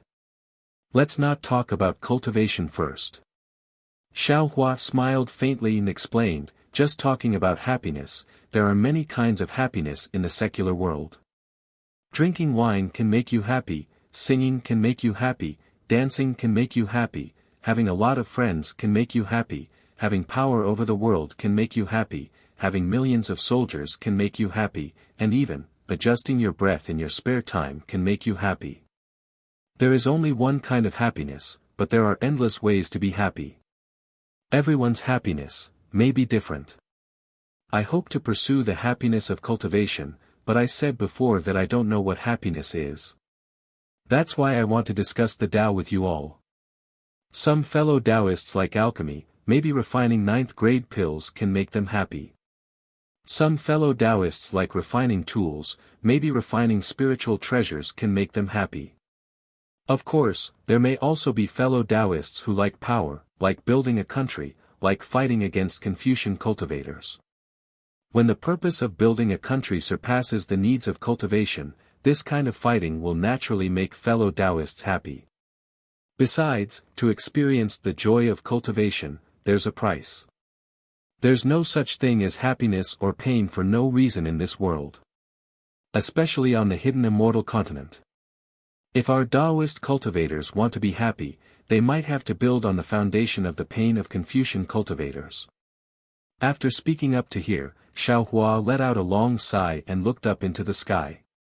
I don't dare to say that I have lofty aspirations, but I also hope that the fellow Taoists I get to know can all find their own happiness. Xiong Yi smiled and said, I know a little about what you're talking about, but I'm willing to fight with those Confucian cultivators. I feel that it's more interesting than pure cultivation. Xiaohua looks at this cultivator who didn't listen to Taoist Huada's orders at the Jade Pavilion Assembly and nods, since I've taken the State Master's lot, I'm really going to establish a country. There won't be too few disputes with Confucian cultivators. If fellow Taoist Xiong is willing, I'd like to ask fellow Taoist to lend me a hand. Alright, I'm also someone who died once. Seeing Taoist Xiao being so magnanimous and straightforward, I'm also willing to follow you and see how far our Taoist cultivators can go on the hidden immortal continent. Xiong Yi resolutely kneels on the ground and says, disciple kowtows in salute to master. Ah! Not to mention Xiao Hua himself, even Fairy Jing and the others who were watching from the side also woke up. Why did he want to take Xiong Yi as his master? Xiao Hua's astonishment disappeared in a flash. With a smile on his face, he said in a low voice, fellow Taoist Xiong, what do you mean? Isn't it good for you and me to be fellow Taoists? If you work for me, I won't shortchange your cultivation needs. Why do you have to take me as your master? Xiong Yi raised his head and said very seriously, disciple naturally doesn't need to explain the difference between working for me and taking me as your master. If they could be the same, these dozen or so Jindan disciples wouldn't take senior as their master and would choose to work for you instead. Especially disciple, I feel that I've already reached the end of this path of cultivation. I'm already powerless to struggle and unable to find the goal to move forward. Disciple needs a cultivator like senior to guide the way for disciple and illuminate the way forward. Moreover, disciple wants to do, besides cultivate, disciple wants to strengthen our Taoism. No Confucian cultivator can casually bully our Taoism disciples and the so-called Jade Pavilion meeting can no longer be held. Disciple wants to realize this wish, but without a Taoism expert like senior to protect disciple, disciple can't do it. Moreover, although senior's cultivation is at the upper fourth level, you've already suppressed Daoist Huada, Shui Mingzi, and Ao Zhantian, 3 late nascent soul stage seniors. Stepping into the fifth level is just around the corner. At that time, the number of cultivators who want senior's guidance will be more than the number of carps crossing the river. At that time, senior won't be able to guide them, so disciple might as well become senior's disciple right now and listen to senior's teachings. Can't guide them? A trace of doubt appeared in Xiao Hua's heart, but he naturally couldn't ask. Looking at Xiong Yi's face, Xiao Hua naturally thought of another person. That was Daybreak Continents Bai Fei. That's right, it was that mercenary Changbai sect disciple, Bai Fei. Although this Bai Fei was a Dao sect disciple, during the Sword Dao battle, he used a secret technique to threaten Xiao Hua in exchange for the cultivation method he wanted. Moreover, he was quick to react and had an excellent ability to judge the situation. In Xiao Hua's opinion, this kind of cultivator was most suitable for cruel cultivation worlds like the Dawn Rain continent or the Hidden Immortal continent. Even now, Xiao Hua had a feeling that when he left Daybreak Continent, Shi Wuming, Roa Taohong, and Mo Shan were going to that dangerous place, this Bai Fei would definitely follow them. Xiao Hua didn't know whether Shi Wuming and the other two would be able to escape, but Xiao Hua was certain that as long as there was a chance, Bai Fei would definitely be able to escape. After nearly 100 years of cultivation, Bai Fei must have reached a considerable height. On the surface, he might not be inferior to Xiao Hua himself. Thinking about Bai Fei and then looking at Xiong Yi, weren't they both the kind of cultivators who would seize every opportunity to improve their cultivation? Good. Xiao Hua pondered for a moment and nodded, since you have the heart to become my disciple, then I won't disappoint you. I'll accept you as my disciple. Ah. Fairy Jing's small mouth slightly opened. This Xiong Yi's way of accepting a master was strange, and Xiao Hua's way of accepting a disciple was even more inexplicable. He didn't ask anything, didn't say anything, and just accepted an early nascent soul cultivator as his disciple. Master, please accept this disciple's bow. Xiong Yi was overjoyed and respectfully kowtowed. He kowtowed a total of 9 times before getting up. Xiao Hua smiled, Xiong Yi, you are the first nascent soul disciple this old man has accepted. When this old man has time, I will properly guide your cultivation. I can't let you sully this old man's reputation. Yes, this disciple understands. This disciple will follow master's instructions. Xiong Yi very respectfully replied. He didn't feel that Xiao Hua was boasting at all. Xiao Hua nodded. He looked at Chang Yu and the others and said, "You all come and greet your senior brother." Chang Yu, Wu Tian, and the other Golden Core disciples were also dumbfounded. At this moment, they all rushed over to greet this senior brother who was qualified to be their master. However, everyone also heard clearly that the senior brother that Xiao Hua spoke of was only senior brother. He didn't say, eldest senior brother. After everyone finished greeting each other, Xiao Hua opened his mouth and said, "Since you all are this old man's disciples, then you are different from others. You all don't need to return to your respective caves. Go to the Black Wind Ridge first. When you get there, Xiong Yi will first assist Li Xiang and the others in the Black Wind Ridge, and establish the Jiang country that this old man promised them." With that, Xiao Hua took out a jade eye from his bosom and handed it to Xiong Yi. "Your identities, as well as the appearance of Li Xiang and the others are all recorded inside. You all will know when you see it." "Yes, this disciple understands." Xiong Yi respectfully received it and said, "When Master returns to the Black Wind Ridge, this disciple will give Master a complete Jiang country. Master, please be the imperial preceptor." TSK. This old man doesn't have the leisure to be the imperial preceptor. Xiao Hua laughed and said, "That's your matter.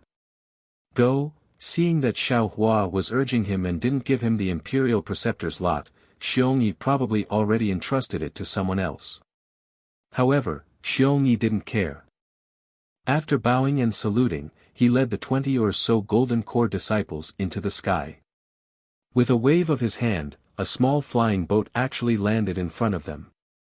Dozens of people boarded the flying boat, cupped their hands towards Xiao Hua again, and flew away quickly.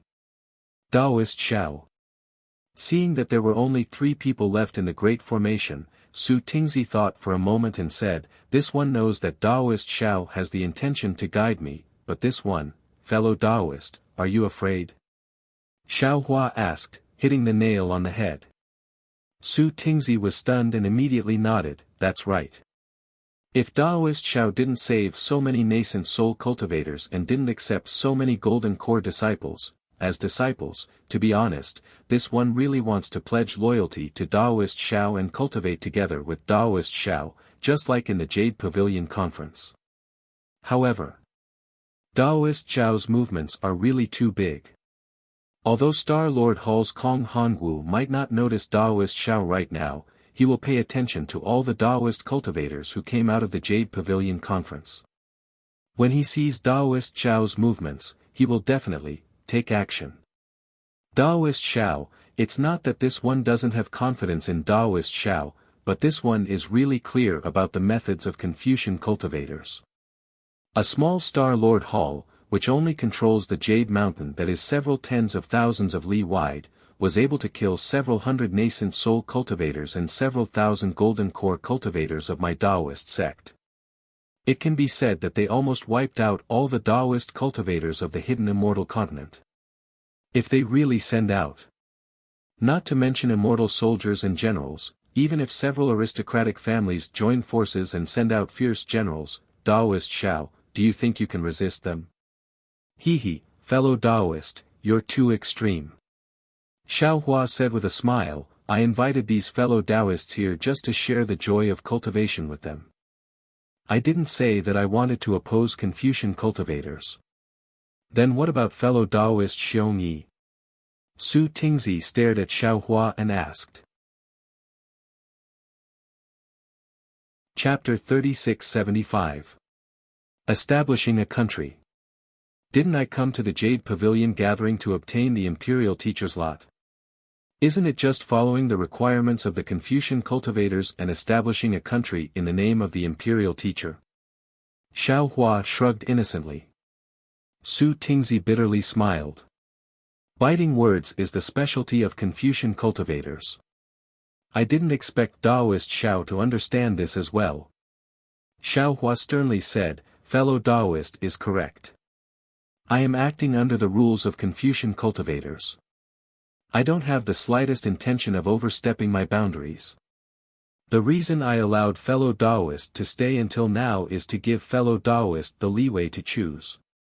If fellow Taoist doesn't have a choice now, you can return to your cave and think about it.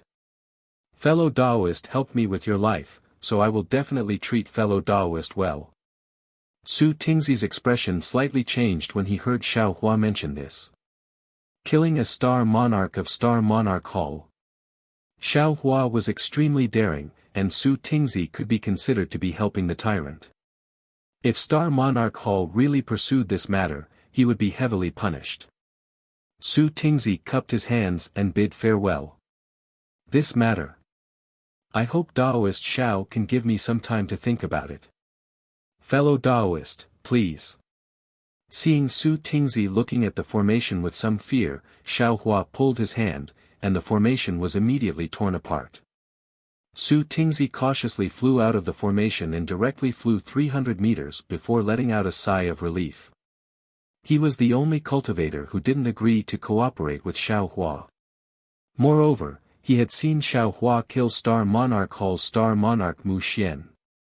He was truly afraid that Xiao Hua would silence him. After Su Tingzi flew far away, Xiao Hua waved his hand and took back the several dozen jade talismans. He then looked at the pensive Fairy Jing and said, "Let's go, Fairy Jing. We're going to the Single Yang Kingdom." At this moment, Fairy Jing was no longer as calm as before. Her misty eyes flickered with a strange expression as if she was thinking about something or hesitating about something. Hearing Xiao Hua's call, she absent-mindedly nodded and followed him into the air. However, it only took a moment for her to come to her senses. She hastily stopped and waited in the air. She directly flew away, leaving Xiao Hua extremely far behind her. "Fairy, what are you thinking about?" Xiao Hua chased after her and said with a bitter smile, "Why did you leave me behind?" "It's nothing." Fairy Jing stammered, "Wait a moment, fellow Taoist, speaking of this," Fairy Jing looked apologetic.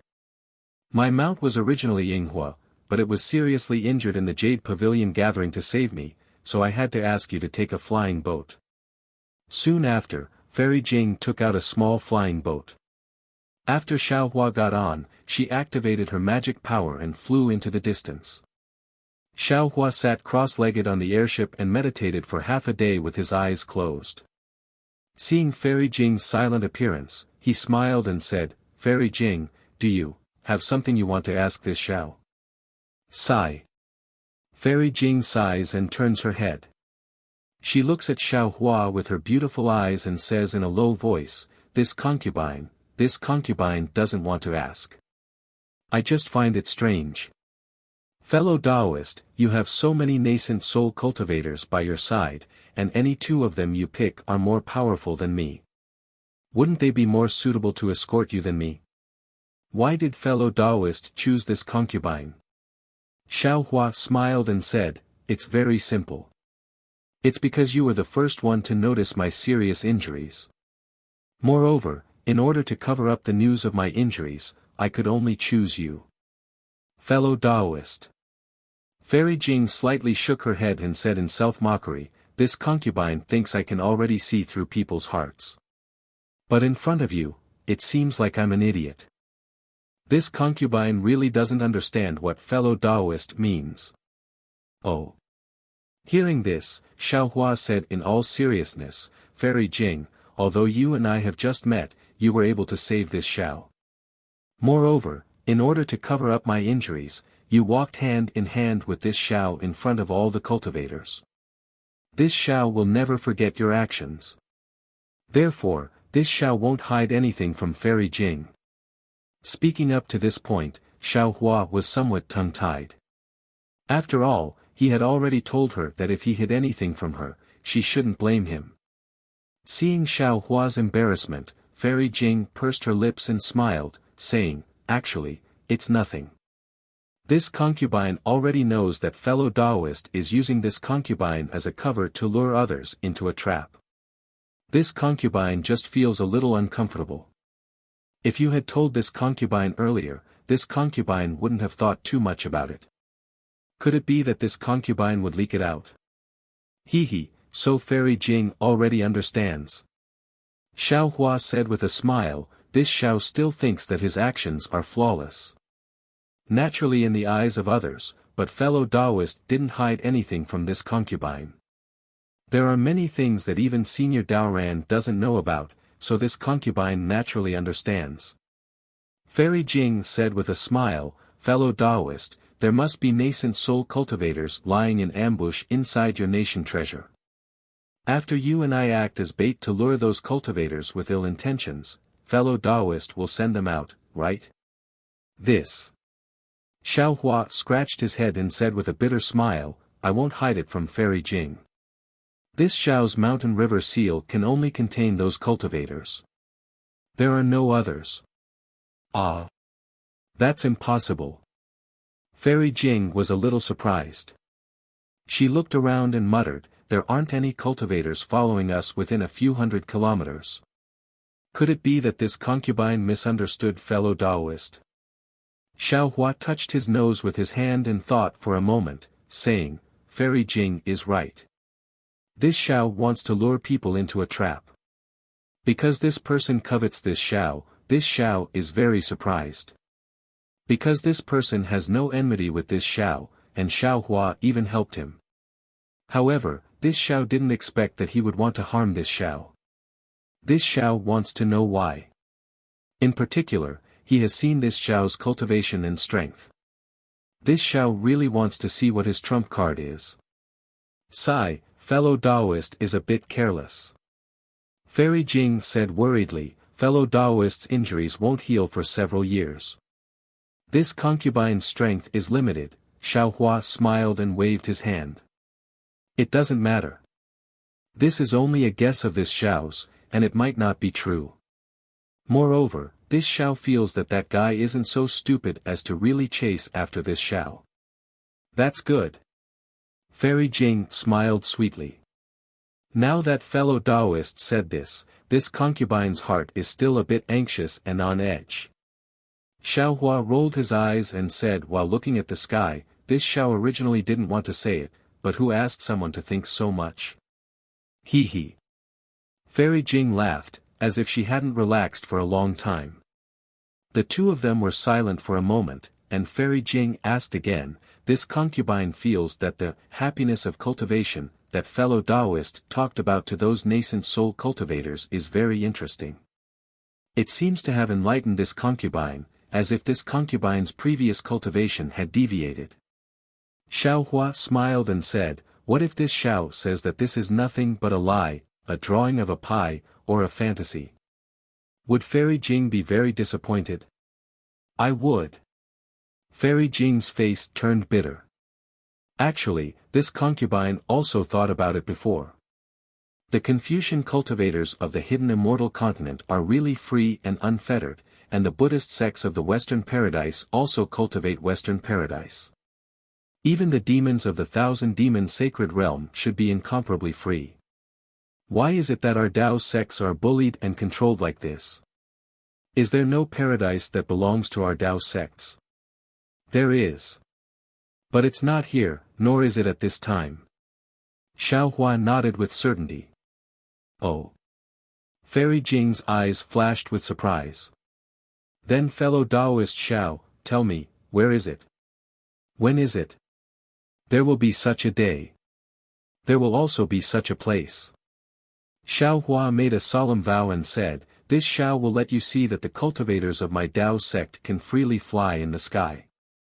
My Tao sect's sects will bloom on the earth.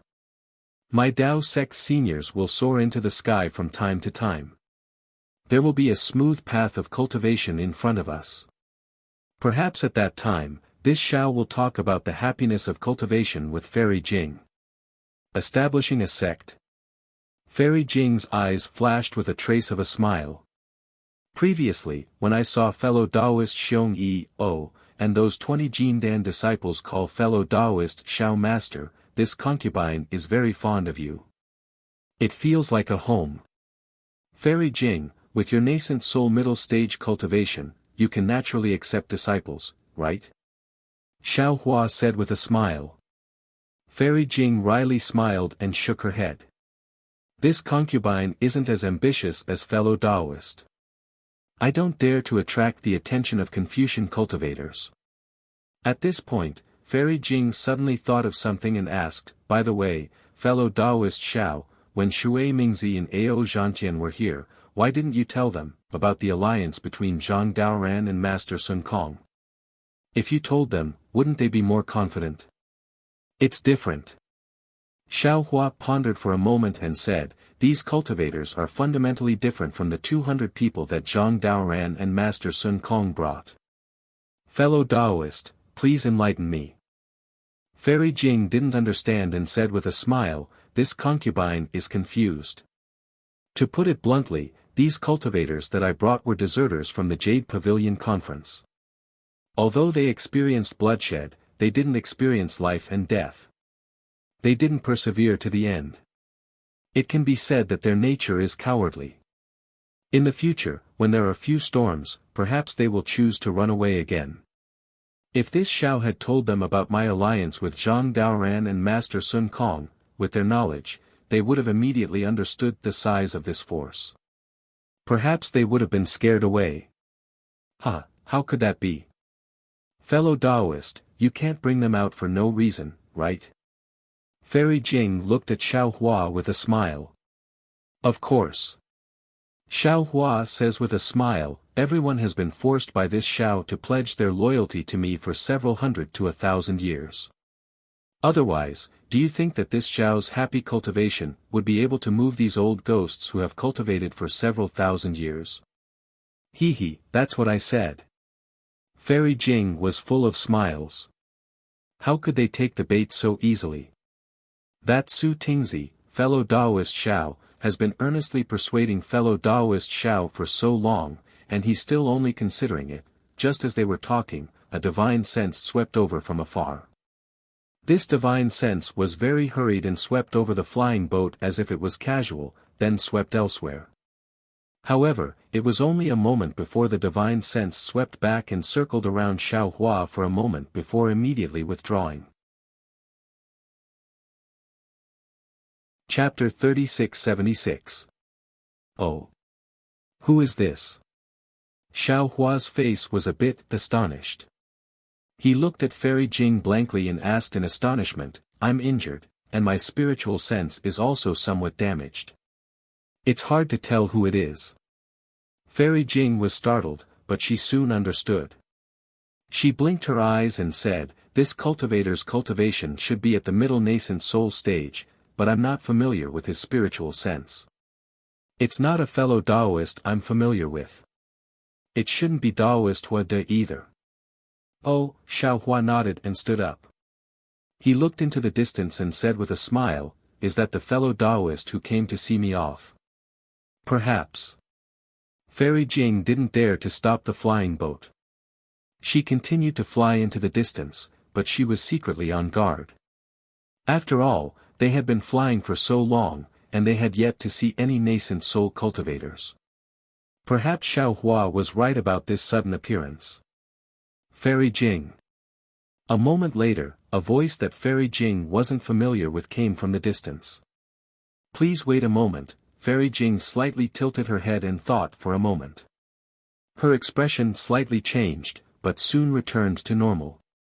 She said to Xiao Hua, fellow Taoist Xiao, it's Taoist Yuan Qing. Fairy Jing's eyes flickered with a misty expression. She looked very beautiful. That's right. Xiao Hua said with a smile, since it's an old friend, let's wait a moment.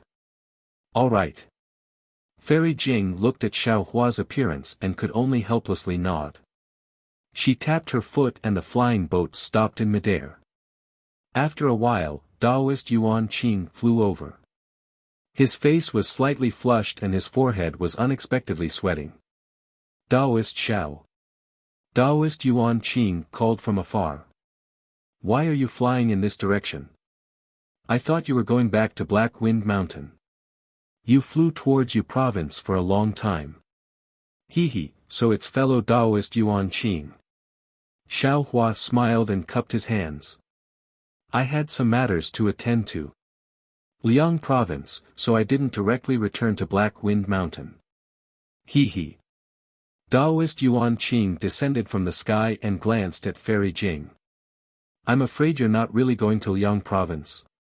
Are we still going to the seaside? Ha ha ha. Xiao Hua laughed heartily and waved his hand, you're too kind. This one ran into Fairy Jing at the Jade Pavilion banquet. Moreover, Fairy Jing was slightly injured at that time, so this Xiao conveniently brought her out. After asking, I found out that Fairy Jing was heading in the same direction as this Xiao, so this Xiao abruptly asked Fairy Jing to lead the way, that's all. That's all. Daoist Yuan Qing suddenly understood. He looked at Fairy Jing and said with a smile, Fairy Jing, you're really lucky to meet Daoist Xiao again and again. At this point, how could Fairy Jing not know that Xiao Hua was guarding against Daoist Yuan Qing? She also smiled and said, yes, compared to Zhenren Jingting, my luck is not just a little bit better. Sigh. Indeed. At the mention of Daoist Master Jingting, Daoist Master Yuan Qing seemed to have found a topic to talk about. He hurriedly continued and sighed, apart from the difficulty of cultivation, our Daoist cultivators are also far inferior to Confucian cultivators in terms of luck. Daoist Master Jingting. I'm afraid he's a very extreme example. Although he wanted to serve Daoist Xiao in the end, he still died. At this time, Daoist Master Jingting's nascent soul was naturally already in Xiao Hua's mountain river seal. With the mother-child spirit fruit, he should be able to cultivate a scattered nascent soul like Hong Songzi. Although he couldn't compare to Xiao Hua and the others, he was still alive after all, which was a lot better than dying. What Xiao Hua was currently thinking about was how to use the immortal slaying platform or the 5 Qis righteous thunder to refine the 2 nascent souls, and even the 100 or so nascent souls that were about to be repaired. Of course, he wouldn't mention this to Daoist Yuan Qing and the others. Therefore, Xiao Hua asked with a smile, that's right, Daoist Yuan Qing chased me all the way here. Is there something you need from this Xiao? Daoist Yuan Qing waved his hand and said, how could there be anything? It's just that this one received a lot of help from Daoist at the Yaotai conference. Moreover, this one already said before entering the Yaotai mountain that this one wanted to ask Daoist for advice on cultivation. Who would have thought that there was no time before the Yaotai conference, and this time, the Yaotai conference was a mess. As soon as this one left the Yaotai mountain, Daoist disappeared. Hastily, Hai Hongzi and I split up to look for Daoist. Oh, later on, Hai Hongzi encountered a lot of calamities in the Yaotai Mountain's Great Formation. In his heart, he regretted not following Daoist.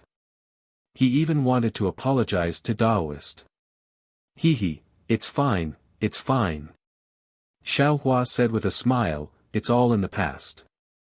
Don't mention it. In the face of benefits and danger, no matter if it's a cultivator or a mortal, they all have a selfish side. This one can't avoid this custom, and there's no harm in imposing it on others. Alas, unfortunately, fellow Daoist Hong Songzi's luck was not good. In the end, he still fell in the Great Formation. Daoist Yuan Qing sighed and said, fortunately, his nascent soul was protected by the Star Lord Palace's Great Formation. I don't know what kind of opportunity he had. Opportunity? Xiao Hua rolled his eyes and asked very strangely, fellow Daoist Yuan Qing said, those fellow Daoists whose bodies were destroyed, their nascent souls weren't destroyed by the Great Formation. Could it be that they had other opportunities? Daoist Yuan Qing smiled bitterly and shook his head. I don't know about this. However, since those nascent souls weren't killed by the Great Formation at that time, they probably wouldn't be killed later on. I only guess that they might be protected by the Star Lord Palace. Alas, even if they can protect them, what can they do without their bodies? Xiao Hua glanced at Fairy Jing, but her expression didn't change. It seemed that she wasn't looking for Ren Jing for her nascent soul. Let's not talk about it, let's not talk about it. Daoist Yuan Qing waved his hand and said, I'll send a messaging talisman to Hai Hongzi. Fairy Jing, let's keep going. I'll take the opportunity to ask you some questions about cultivation. Fairy Jing looked at Xiaohua. Xiaohua smiled and said, let's listen to fellow Taoist Yuan Qing. If Hai Hongzi doesn't come, we'll take fellow Taoist Yuan Qing to the seaside. Hee, very good, very good. Taoist Yuan Qing sent the messaging talisman and asked Xiaohua to sit down. He also sat down. Just as he was about to speak, he suddenly thought of something and said curiously, oh, Fairy Jing, aren't you injured? How can I trouble you to drive the boat? Why don't you be my spiritual shuttle? Oh, since Taoist Xiao and Taoist Yuan Qing are here, I'll naturally drive the boat. Fairy Jing covered it up casually. Both of you have profound cultivation and are discussing the Tao. I can learn a thing or two from you. All right. Taoist Yuan Qing smiled and ignored Fairy Jing. He opened his mouth to ask Xiaohua for advice. Xiaohua didn't stand on ceremony. As long as Taoist Yuan Qing asked a question, he would answer it from the simple to the profound. He didn't hide anything and even drew inferences about other problems. Whether it was the essence of Confucian cultivation or Buddhist scriptures, he could always explain it well. Not only did Taoist Yuan Qing scratch his ears and cheeks, but even Fairy Jing's face blushed as if she couldn't control her joy. For more than 3 days, Xiaohua didn't stop talking. He talked about the essence of cultivation in the middle nascent soul stage. It was like a deluge of heavenly flowers. Occasionally, Fairy Jing would come to realize that Xiaohua wasn't talking to Taoist Yuan Qing at all. He was clearly talking to her. Joy and disappointment appeared in her watery eyes, but she immediately focused and didn't dare to delay. In her 1,000 years of cultivation, she had never been as happy as listening to lectures for 3 days. Taoist Yuan Qing's eyes flashed across the abyss as he pondered. Suddenly, a hint of panic flashed through his eyes. In this panic, there seemed to be reluctance, choice, and hesitation. But soon, Taoist Yuan Qing's eyes became clear again. He stood up with a smile and bowed. Taoist Xiao, this junior really admires Taoist Yuan Qing's cultivation. The teachings I've received in these 3 days are worth 300 years of cultivation. This junior really didn't expect Taoist Yuan Qing to be so well versed in Confucianism, Taoism, and Buddhism. Moreover, you've cleverly combined the teachings of these 3 sections. Although this junior doesn't know what level Taoist Yuan Qing's cultivation has reached, the teachings you've given me in these 3 days have answered all of my questions. This junior is very regretful. If this junior had met senior 100 years earlier, no, 10 years earlier, this junior wouldn't have had such a difficult time. Of course, even so, this junior is confident that I can reach the late nascent soul stage after receiving senior's teachings. This junior must thank Taoist Xiao. Oh. Why are you being so polite? Xiaohua raised his eyebrows and said in astonishment, fellow Taoist Yuan Qing, please take a seat. This place is still far from where we're going. Let me have a good chat with fellow Taoist Yuan Qing. This junior really wants to ask for some advice from Taoist Xiao. Unfortunately. As Taoist Yuan Qing spoke, his figure turned into a streak of light and immediately fled from the flying boat. His voice, however, remained. Taoist Xiao, your path has come to an end. Oh. Xiaohua didn't find it strange at all. He said regretfully, fellow Taoist Yuan Qing, you've finally revealed your true face. This Xiao is still looking forward to your repentance. Ha! Taoist Yuan Qing saw that not only was Xiaohua not nervous, he even spoke in such a manner as if he had seen through everything. He couldn't help but turn pale with fright. He hurriedly said, You. How did you know? As he spoke, boom, boom, boom. 3 enormous rumbling sounds rushed out from the clouds of the heavenly moat. Caw. After one of the rumbling sounds, a sharp eagle cry suddenly rang out. A pair of wings that were over 30 meters in size stirred up a strong wind. A tall, red-faced cultivator rushed out from the abyss while standing on Heaven-shaking Tsang. Heaven-shaking Tsang's eyes were like lightning, his eagle claws were like hooks, and his entire body's navy blue feathers were dotted with red spots. Roar! Heaven-shaking Tsang rushed out in front of Xiaohua's head. Another bestial roar that sounded like a great bell came from behind Xiaohua. A short cultivator wearing tight clothes rode a scarlet leopard that was several meters in size out of the fog. Not only was the leopard's entire body scarlet red, even its eyes were abnormally red. Fire lotuses faintly flickered on its four hooves as it stepped on the air. Chapter 3677. Looking at Xiaohua's left hand, there was a waterfall hanging upside down in the air. Standing above the waterfall was Hai Hongzi, whom Xiaohua had met before. "Heh heh, sure enough, I've attracted all of you here." Xiaohua sneered, "This saves me the trouble of looking elsewhere." Xiaohua. Taoist Yuan Qing was very puzzled. "You, how did you know? You, when did you find out? Do you think you're being very secretive?" Xiaohua sneered, "Don't you think it's too much of a coincidence that you met me?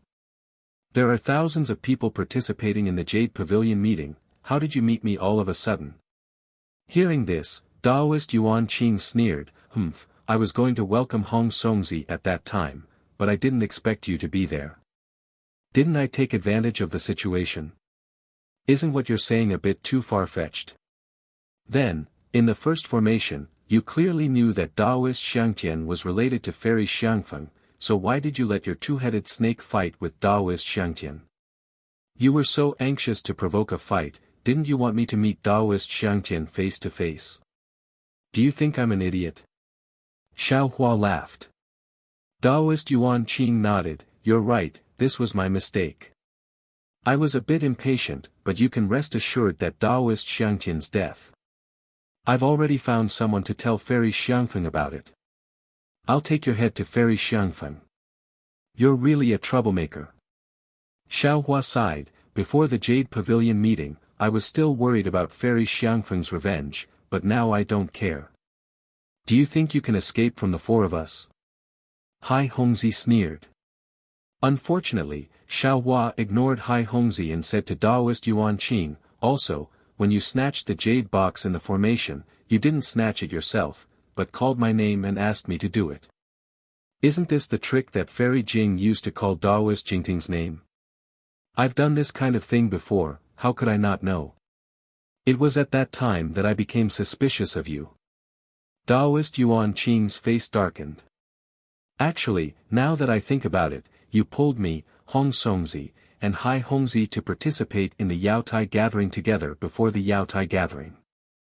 At that time, Hai Hongzi had already said that he and you had already practiced the joint attack of the three of you, so there was no need to pull me along.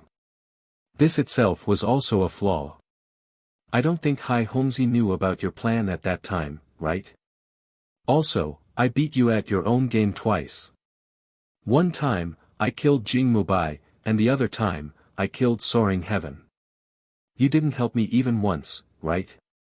You said that you wanted to join hands with me, but you didn't even try to help me. You even let Reverend Xiangtian stab me in the heart with a flying sword in front of you. This really makes me feel disappointed. Killed Jing Mubao." Hai Hongzi was shocked.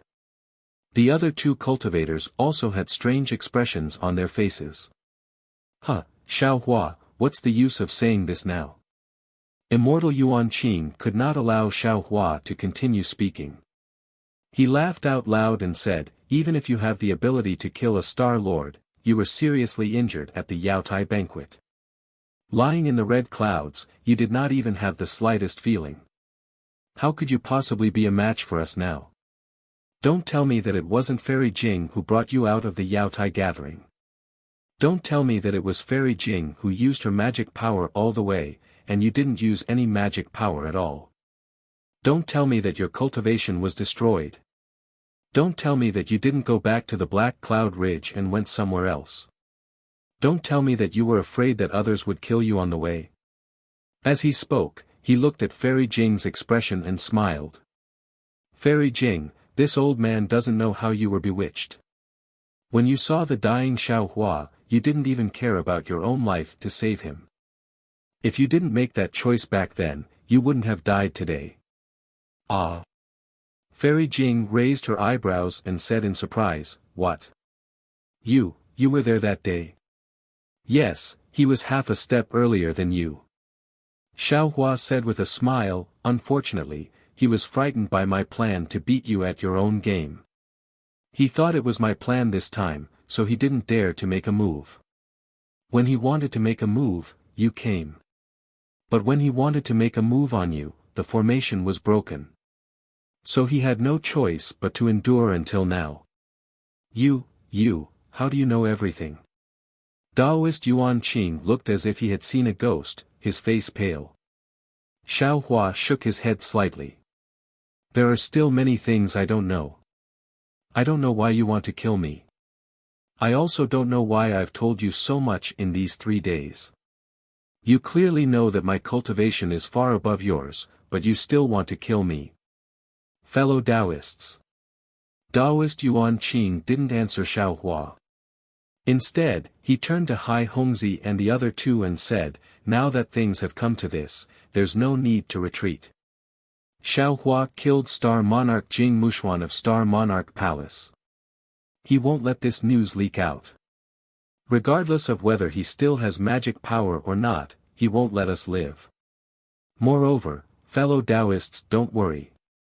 I did see Xiao Hua faint earlier. He was brought out of Jade Mountain by Li Jing. He doesn't have the magic power to fly. Moreover, in these 3 days, I didn't see him use any true essence. His nascent soul is long gone.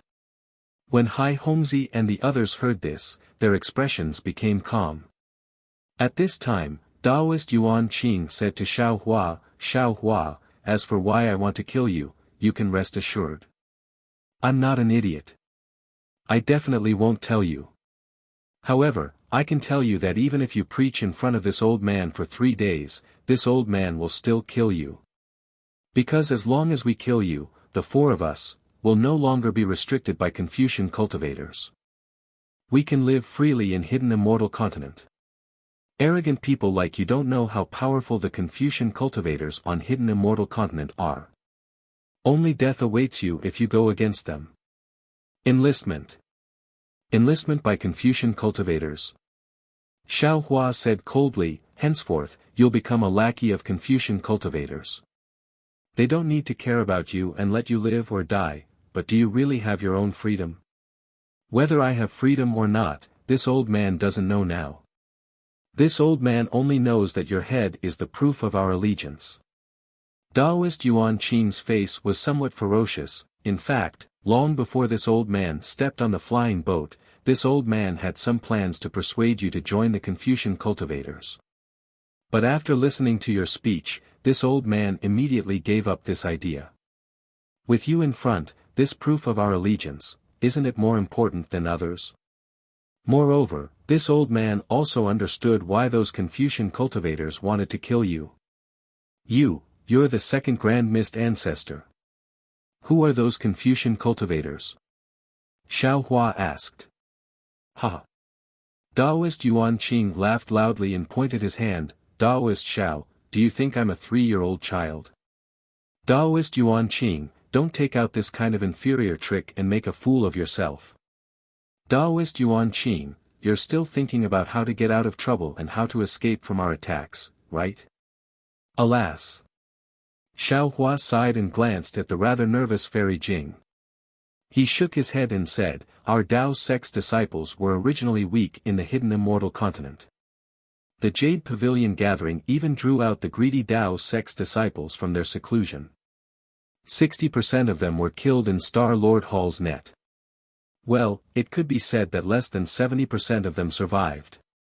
This old man felt very pained and felt that he had the heart but was powerless. But look at you guys, for the sake of enlistment by Confucian cultivators, you actually abandoned your own principles and offered your savior to them as proof of your allegiance. With your actions, even if you can enter the Taoist path, so what? Even if you listen to this old man's lecture for 100 days, so what? After saying this, Xiaohua narrowed his eyes and looked at Song Jintian, whose wings covered the sky. His expression was rather desolate. In order to kill this old man, you really put in a lot of effort. Is this Song Jintian specifically going to deal with this old man's spirit-seeking mouse? Where's your two-headed monster, Si Hong? Are you afraid to take it out? Afraid that my spirit-seeking mouse will dig out its heart? Xiaohua then looked at the scarlet rainbow leopard and sneered, and this beast, presumably it's going to deal with Fairy Jing's demonic beast, Yinghua, right? And you four beasts, if you think you can bully Fairy Jing, then you can deal with this old man, who lost all his Daoist techniques because he saved Daoist disciples on Jade Mountain, right? It's useless to say more. The tall cultivator standing on top of Song Jintian said coldly, this old man doesn't know who you are, nor what you did in the past. This old man only knows that with your head, this old man will be able to properly cultivate. I won't be afraid of being remembered or hunted down by Confucian cultivators. Since you call yourself a senior and have such a broad heart, why don't you give your head to this old man? How about helping this old man? If you want to take Daoist Master Zhao's life, you'll have to step over my corpse first. Fairy Jing sneered and waved her sleeve. Gee. Several sounds that were unwilling to be left out flew out from her sleeve.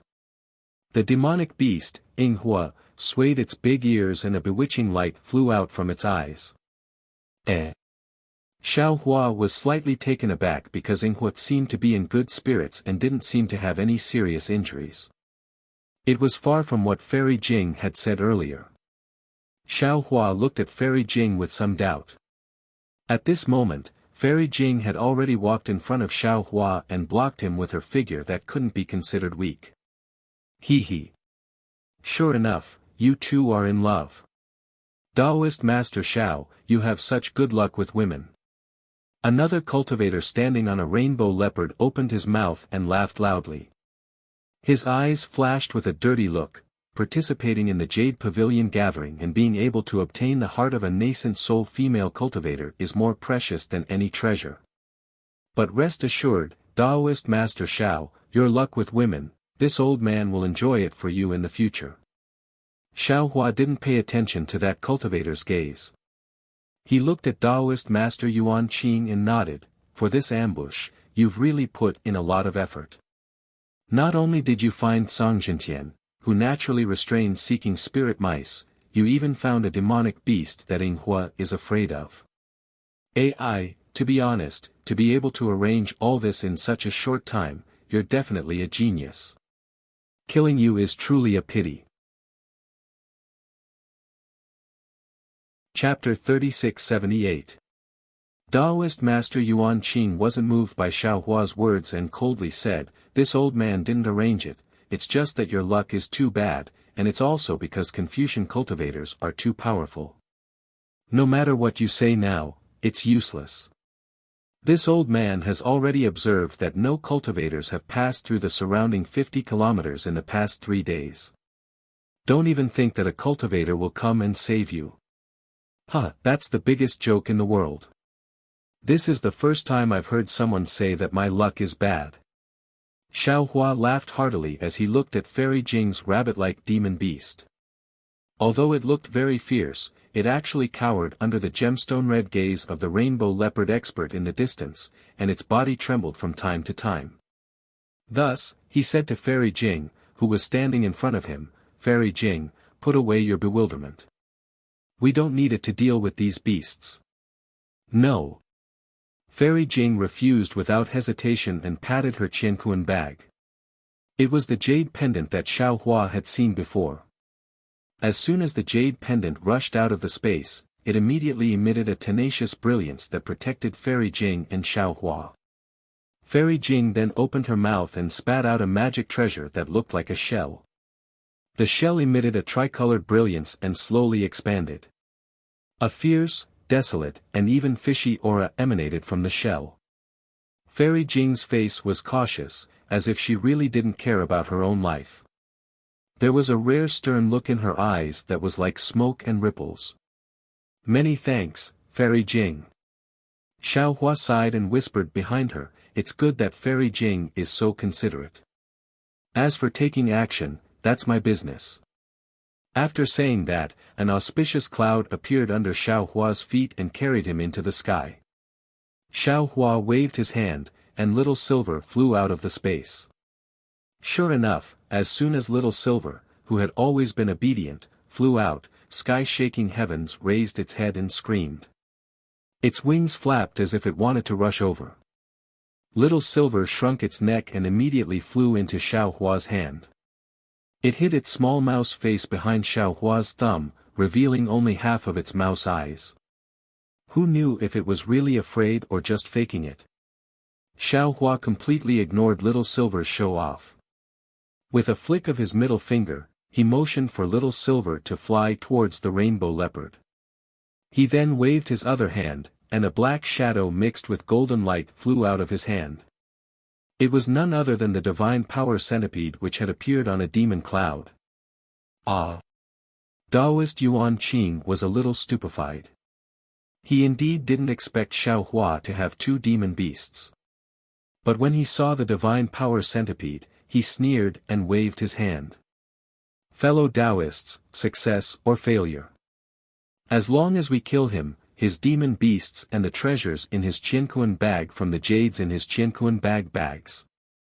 This old man doesn't want these things, this old man only wants Xiao Hua's head. Kill. Since Taoist Yuan Qing had given the order, Hai Hongzi and the other two didn't waste time. They each rode their demon beasts and urged their magic power to attack Xiao Hua and Fairy Jing from all sides.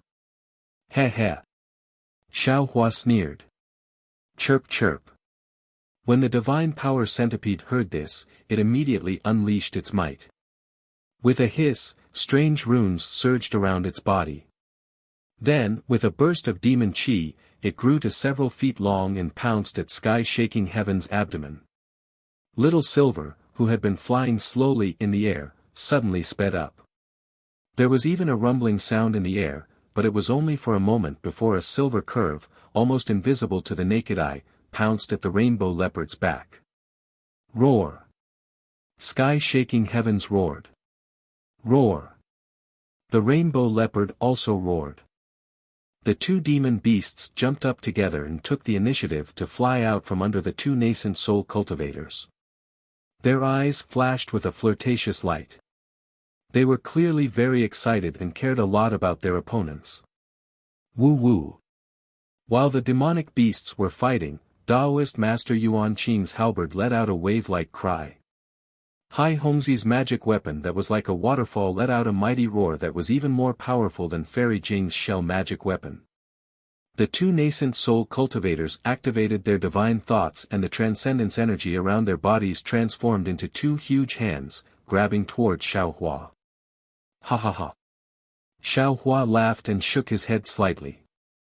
If I kill you all, it'll really be bullying you. It'll be an unfair victory.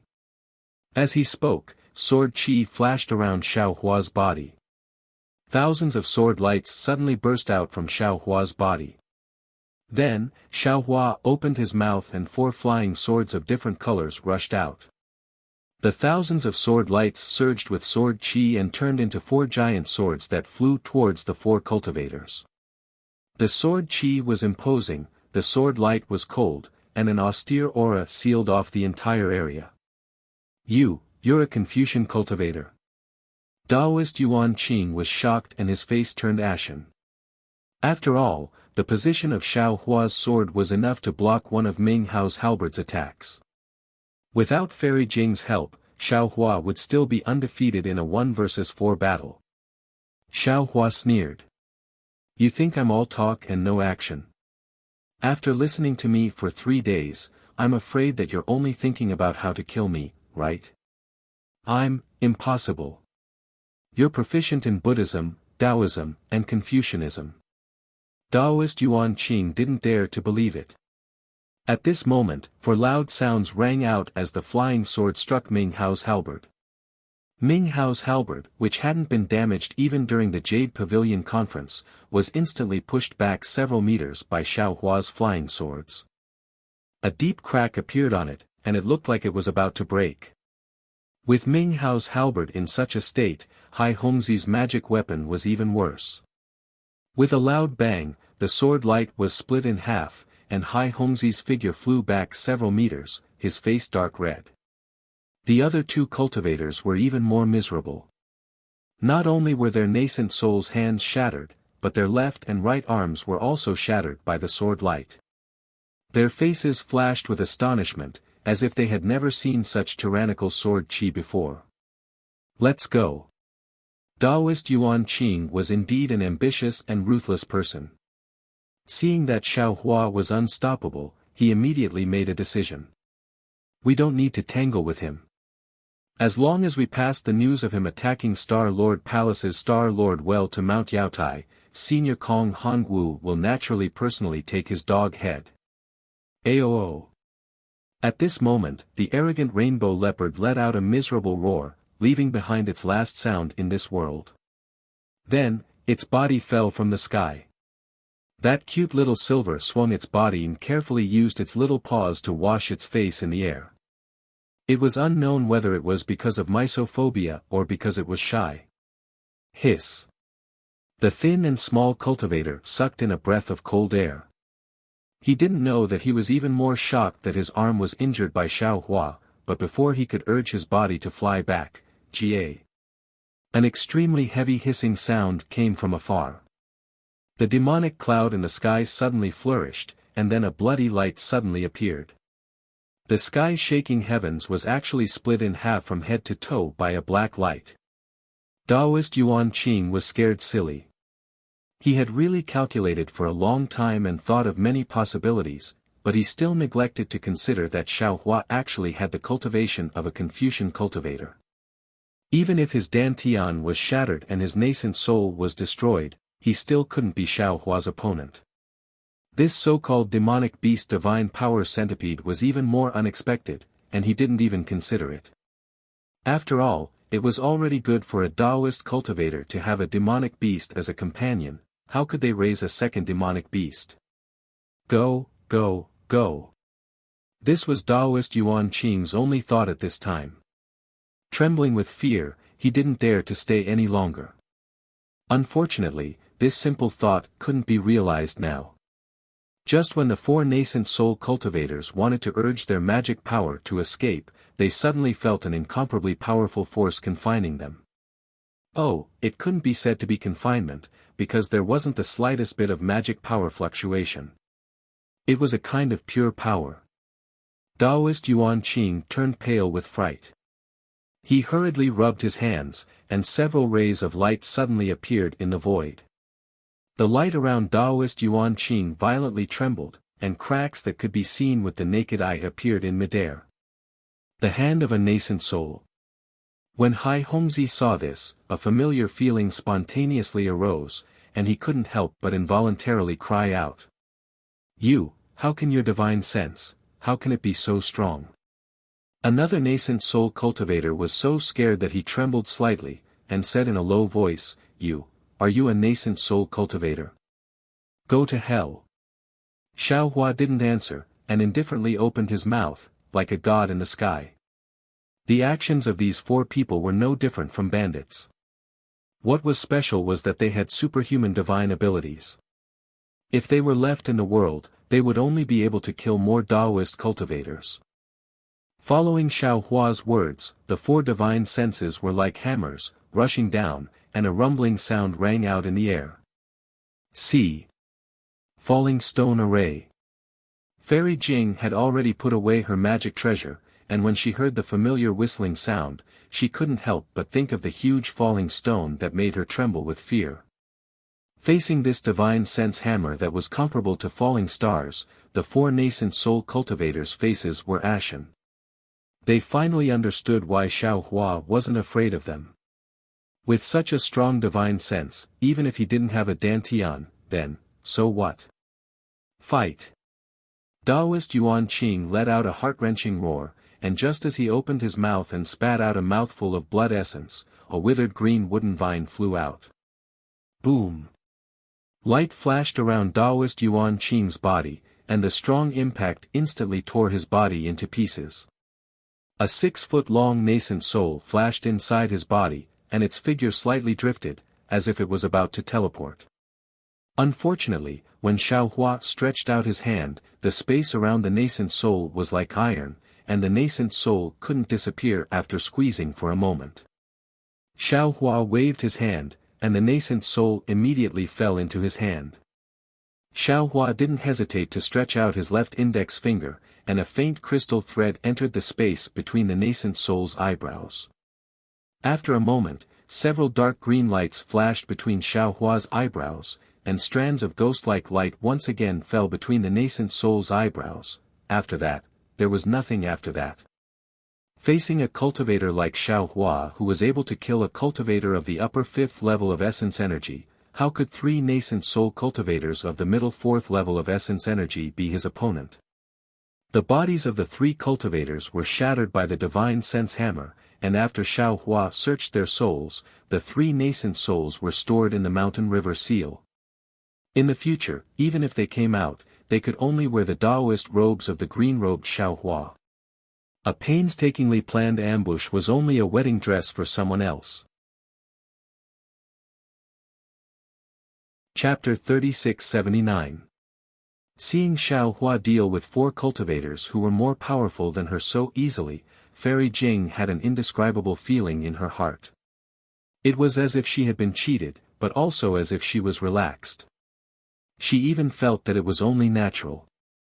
As for Xiaohua's method of dealing with the 4 nascent soul cultivators, Fairy Jing didn't think much of it. She knew that if she and Xiaohua had fallen into their hands, it would have been even worse. However, she was still a little curious. She didn't understand why he had to keep the 4 nascent soul cultivators alive. Of course, she wouldn't ask too much. She landed on the flying boat with a smile in her eyes. "Fellow Daoist Xiao, do you still need me to steer the boat for you?" "Hee, of course not." Xiaohua laughed and waved his hand, and the Pegasus pulled the flying carriage out. Fairy Jing's eyes lit up at the sight of such an arrogant Pegasus, and she smiled. Fellow Daoist Xiao is indeed very resourceful. This kind of light feather unicorn is very rare in the world. Oh. This is called a light feather unicorn? Xiaohua raised his eyebrows. I thought it was a Pegasus. Although Pegasuses also have light feathers, they don't have a horn. Fairy Jing landed on the flying carriage with a smile. Moreover, Pegasuses are most particular about the purity of their bloodline. The Immortal Palace would never let their Pegasuses. At this point, Fairy Jing stopped talking. She looked at the light feather heavenly horse with some envy and said, "Actually, it's this kind of demonic beast with an impure bloodline that has the potential to develop. It can have unexpected abilities." Xiaohua also landed on the flying carriage. He patted the Pegasus with his hand and put little silver on its back. He put away the divine power centipede and said, "I didn't expect Fairy Jing to know so much about demon beasts." Fairy Jing pursed her lips and smiled. "Didn't I tell you before? I established my country by the sea, and there are often demons of the 1,000 demons sacred realm, who come to trade. It would be strange if I didn't know about this." That's right. Hearing this, Xiaohua seemed to have thought of something. He extended his hand and said, "Fairy Jing, if possible, please give your magic treasure to me. I'll find some time to refine it for you. If it has the power of a spirit treasure, consider it my apology for deceiving you." When Fairy Jing heard this, her face turned red, and her eyes flickered. She bit her lips and said in a low voice, "Fellow Daoist Xiao, I appreciate your kindness. It's just that my magic treasure is different from others. I can only refine it myself, and no one else can help me." "Oh. There's such a strange thing." Xiaohua was stunned and wanted to ask more, but seeing Fairy Jing's awkward expression, he knew that her magic treasure was a bit strange, so he didn't ask any more questions. He scratched his head and said, "This is troublesome. This Xiao has to do something to feel at ease." Fairy Jing pursed her lips and said, "If fellow Taoist Xiao has the heart, just like what you said a few days ago, explaining cultivation to me again, I would be very grateful." "Good," Xiao Hua said with a smile, "this Xiao likes this kind of business that only talks and doesn't make a loss. Fairy Jing, if you have any questions, feel free to ask. This Xiao can help you resolve them." Fairy Jing was stunned by this question. She opened her mouth, but didn't know what to say. After all, what Xiao Hua said in 3 days was enough for her to comprehend for many years. Even someone as strong as Taoist Yuan Qing praised that 3 days was equivalent to 300 years of bitter cultivation. Although this was a bit exaggerated, it also showed that what Xiao Hua said was indeed profound. Fairy Jing had already heard a lot. If she couldn't comprehend it herself, what was the point of asking more? "All right." Xiao Hua blinked and said, "Then let's chat casually. There's no need to worry about any cultivation method. Actually, fellow Taoist Xiao." Seeing that Xiao Hua didn't pursue the matter, Fairy Jing's eyes flashed with a strange light. She said, "I have a little secret that I don't want others to know." "It doesn't matter." Xiao Hua waved his hand. "It's nothing. Every cultivator has their own privacy. I won't let you know about my privacy. My privacy is also nothing."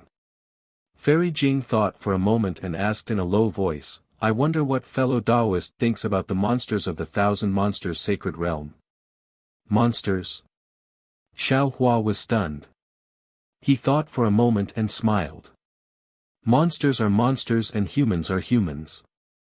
Monsters don't seem to be lower than humans and humans aren't nobler than monsters. That's all." "That's right. Fellow Taoist is right." Fairy Jing bit her pale lips and nodded. "It's something that can't be compared. Why force yourself to compare? That day, I saw you make a deal with Ingpo of the 1,000 Monsters Sacred Realm. Although other people have something to ask of monsters, there was disdain on their faces when they made the deal. On the other hand, fellow Taoist Zhao's smile was so sincere that I rarely saw it.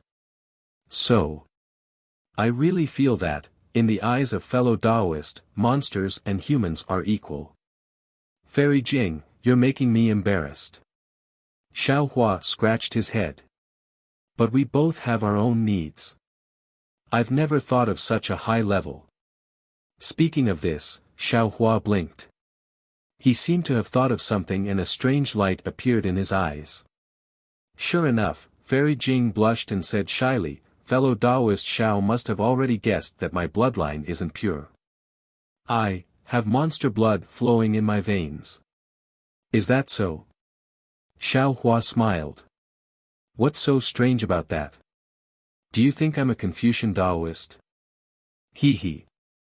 Seeing that Xiao Hua acted as if he hadn't heard her, Fairy Jing relaxed and said, "That heart shell is a magic treasure that I was born with. The secrets inside can only be discovered by me. Others can't help me, that's good." Xiao Hua nodded. "If possible, could you let me take a closer look at that heart shell?" When Fairy Jing heard this, a trace of shyness appeared on her face. Seeing this, Xiao Hua hurriedly waved his hand. Forget it, forget it. Just pretend I didn't say anything. Fellow Taoist Xiao, please wait a moment." Seeing Xiao Hua waving his hand, Fairy Jing was a bit worried. She hurriedly opened her mouth, and a 3-colored brilliance rushed out from her mouth. The fist-sized heart shell flew out and landed on Fairy Jing's hand.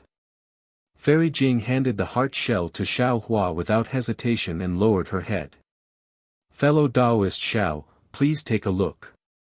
Looking at how Fairy Jing's ears were burning and how she didn't dare to look him in the eye, how could Xiao Hua not know that he was being rude? However, although he did not take the heart shell, he still looked at it carefully. He saw that this heart shell was like a real shell, with lines engraved on it. Between the lines, there were extremely small runes buried within. The runes were a little strange, but Xiaohua found them familiar. Weren't they the runes on the bones of the two demonic beasts from before? However, Xiaohua's gaze was fixed on the three-colored light of the heart shell, as he was familiar with these three colors. Daoist magic treasures and spells were mostly bright, and three-colored lights were not uncommon. However, the three colors of Fairy Jing's heart shell were different from the other three colors. They were bright and lively, just like a person's eyes. These three colors were very similar to the seven-colored conch's brilliance Xiaohua obtained in the Sui-He seabed formation. Moreover, Xiaohua saw that these three colors were three of the seven colors of the conch, and they were very similar to the size of the light. Thump, thump. Just as Xiaohua was concentrating on examining the heart shell suddenly trembled like a human's ear. Xiaohua's eyelashes also moved along with the trembling. He no longer dared to look closely and hurriedly withdrew his gaze. He smiled and said, "Fairy, this heart shell is really beautiful." N. Fairy Jing responded in a low voice and quickly withdrew her hand. The heart shell strangely disappeared, and even Xiaohua didn't see how she put it away. After a while, Fairy Jing's expression returned to normal, and she said in a low voice, "Didn't fellow Daoist Xiao ask me how to use the Renjing from Yaotai Mountain? Actually, I want to use it on this heart shell." "Oh, I understand." Xiaohua rolled his eyes and asked, "Then, is it true that the older it is, the more useful it is for Fairy Jing?" "Of course." Fairy Jing answered without hesitation. "Ah!" Fairy Jing immediately cried out in alarm because Xiaohua waved his hand and a dazzling golden Renjing immediately appeared in front of her eyes. Xiaohua said very calmly, "I have occasionally obtained Renjing in the past, but I didn't know what it was, so I kept it. Only today at the Jade Pavilion gathering, did I know the origin of this item. I'm afraid I won't be able to use it. How about exchanging it for Fairy Jing's Renjing?" "Okay." Fairy Jing smiled like a flower, and didn't act polite with Xiaohua. She took Xiaohua's Renjing and gave her Renjing to Xiaohua, which was not only pitifully small, but also had a very different luster. She then said, "Many thanks, fellow Daoist. If I succeed in my cultivation in the future, it will be fellow Daoist's credit. Your own cultivation has nothing to do with me." Xiaohua waved his hand and said with a smile, "By the way, if fellow Daoist needs my help, feel free to tell me. My cultivation isn't high, but I have some disciples under me, and some of them can travel in the Thousand Demons' sacred realm." Fairy Jing returned the favor and asked. Xiaohua muttered to himself, and with a wave of his hand, he took out a jade eye and placed it on his forehead.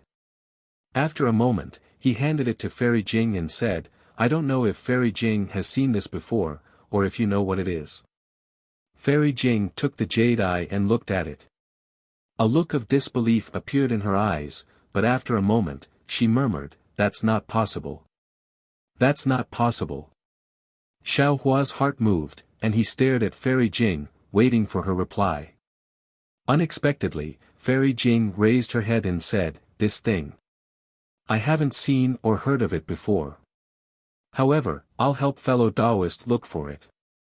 If I have any news, I'll send a message to Senior Daoist and ask Senior Daoist to pass it on to fellow Daoist."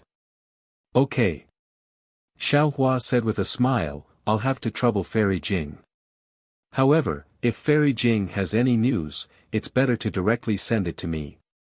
There's no need to let Zhang Daoist know." Chapter 3680. Ha! When Fairy Jing heard this, she didn't say anything. She hesitated for a moment before asking in a low voice, "Fellow Daoist Xiao, I have a secret. I want to ask. I don't know if I should say it." If it were anyone else, Xiaohua would definitely reply, "Since you don't know if you should say it, then don't say it." But when he saw Fairy Jing's slightly red face, Xiaohua seemed to think of something and faintly smiled. Fairy, if you have something to say, then say it. I'll tell you everything I know. Fellow Taoist Xiao. Fairy Jing bit her lips and looked outside the flying carriage. Her voice was lower than a mosquito's. I wonder which fellow Taoist has the fortune to be your dual cultivation partner. This. Xiao Hua wasn't surprised. He was just hesitating on how to explain it to Fairy Jing. After thinking for a moment, he faintly looked at the clouds below the flying carriage and sorrowfully said, I'll tell Fairy a story. Then, Xiao Hua slightly concealed the matter between him and Xue Xue. Xue Xue's feelings were so deep that even Fairy Jing's heart trembled. Her face paled and her rippling eyes were filled with envy. Although she left, she already remained in his heart. Without waiting for Xiao Hua to finish, Fairy Jing took a deep breath and waved her hand. Fellow Taoist Xiao, there's no need to say it. This is what it means to be a pair of lovebirds in the heavens and a branch on earth. Yin and Yang are connected through the heart, and the bridge of helplessness is stronger than metal. I understand. After saying this, Fairy Jing closed her eyes and seemed to be meditating.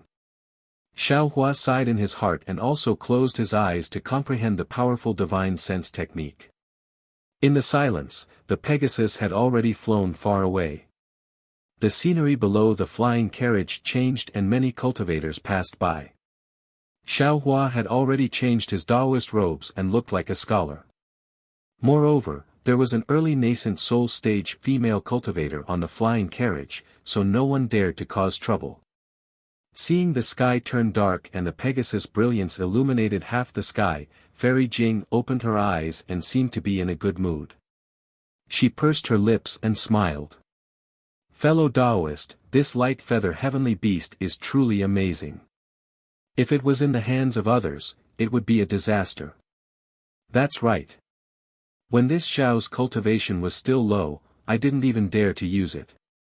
Xiao Hua took the opportunity to sigh and said, after all, human nature is hard to fathom. Regardless of whether it's a Taoist cultivator or a Confucian cultivator, it's hard to avoid greed when they see this item.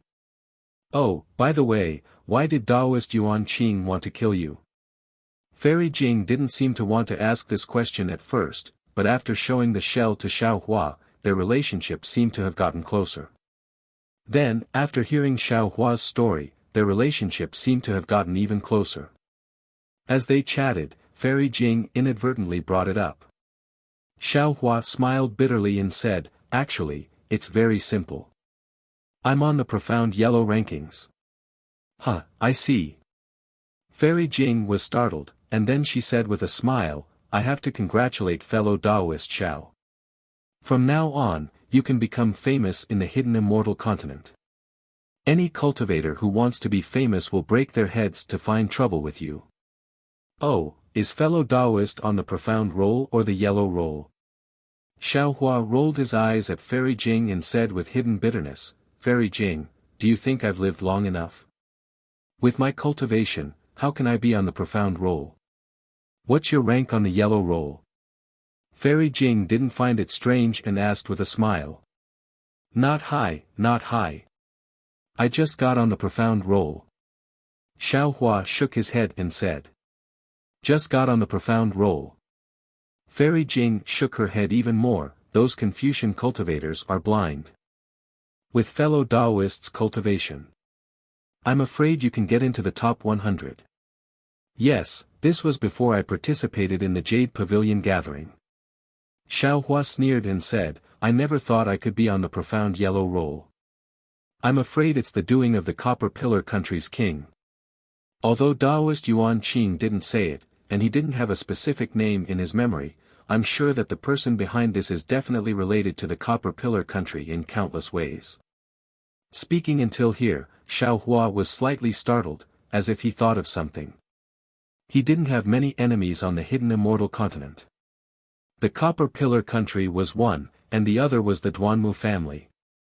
Of course, the Duanmu family was a colossus, and Xiao Hua only offended one or two disciples. However, Xiao Hua couldn't rule out the possibility that Duanmu Qing and Duanmu Qiu weren't involved.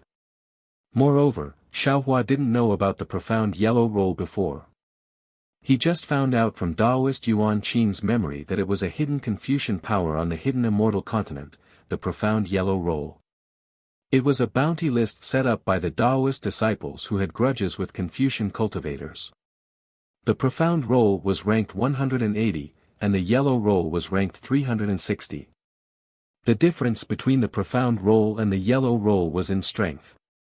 The yellow roll was generally below the 5th grade, while the profound roll was for old monsters above the 5th grade. As for the profound roll and yellow roll's ranking, it was based on the bounty and had nothing to do with one's cultivation. Of course, it was only average. Those with higher cultivation would naturally have higher bounties. Taoist Yuan Qing's memory didn't have the details of the profound yellow roll, and Xiaohua only knew that he just got on the yellow roll. However, Xiaohua couldn't ask Fairy Jing anything. After sneering, he said, "When I return to the Black Wind Ridge and destroy the Copper Pillar Nation, my ranking will probably rise." Hee hee. Fairy Jing pursed her lips and laughed. If fellow Taoist Xiao destroys the Copper Pillar Nation, wouldn't the bounty be gone? Then how can fellow Taoist still be on the roll? Hee hee, that's true. Xiaohua came to a realization, looks like the Copper Pillar Nation is definitely going to be destroyed. Fairy Jing was a little puzzled and asked curiously, since fellow Taoist Xiao has such a deep grudge with the Copper Pillar Nation, why don't you just return to the Black Wind Ridge? With fellow Taoist's current cultivation, not to mention relying on Xiong Yi and the others, you should be able to restore the country by yourself, right? It's very simple. Xiaohua had previously concealed something from Fairy Jing, but now he thought for a moment and said, "I'm not helping Jiang country alone. There's another person inside, and that's Xiao Jian. He is also the former king of the single Yang country that Xiao Jun and Jiji spoke of." As he spoke, Xiaohua briefly recounted the whole story of the matter, and then he sighed and said, "This Xiao has always felt that Xiao Jun was an ungrateful and shameless person. But all the way until now, this Xiao feels that. I seem to have been deceived by Xiao Jian. The heartless one should be Xiao Jian, and the loyal one should be Xiao Jun. For the truth of the matter, I have no choice but to go to the single Yang country and see for myself. Furthermore, the princess of Jiang country is a pitiful person, and she is also Yuanya. The only thing in my heart, I can't help but be cautious. I can't let Xiao Jian ruin the establishment of Jiang country. Still, there's such a strange thing." Xiaohua's story was not short, and Fairy Jing listened with relish. At this moment, she was rather envious. "I really didn't think that there would be such a romantic encounter in this world. Furthermore, fellow Taoist Xiao is indeed a man of his word. For the sake of the previous promise, for the sake of the Imperial Master's fortune, he actually participated in the Jade Pavilion meeting with such a profound cultivation. I truly admire him." Speaking up to here, Fairy Jing comforted Xiaohua, "Actually, fellow Taoist Xiao doesn't need to blame yourself. Although your cultivation far surpasses ours, you don't have the experience of establishing a country. It's normal for you to be deceived. Since fellow Taoist has the heart to investigate, you definitely know who Xiao Jian is. Of course, I feel that Xiao Jian was like this in the past, but after such a huge change, there might be some changes. Fellow Taoist doesn't need to be too worried. Sigh, that might not be the case." Thinking of Xiao Jian's gamble that night, Xiaohua shook his head slightly. It's easy to change mountains and rivers, but hard to change one's nature. I only hope that I don't do anything wrong. What can a small first-grade cultivator do? Fairy Jing said coldly, he can't even be a pinky in front of Xiong Yi. Fellow Taoist Xiao can rest assured. And, this is also one of the reasons why I accepted Xiong Yi as my disciple. Xiaohua said with a smile. Sigh. At this moment, Fairy Jing suddenly felt a bit melancholy. I actually want to see Yuanya and Jia Wu. I want to know what happened to them in the end. What's so hard about wanting to see them? Xiao Hua didn't understand. When Fairy Jing follows me to the single Yang Kingdom, we can return together. However, it won't be easy to see what happened in the end. Jia Wu seems to have some secrets and didn't admit to what happened when she was young. Who knows what happened in the end? It's actually very simple. Fairy Jing smiled faintly, just like Yuanya. As long as he finds Jia Wu, he can stay by her side. But how would he know? His Jia Wu isn't called Jia Wu. His Jia Wu is a princess. His Jia Wu carries a heavy burden on her shoulders.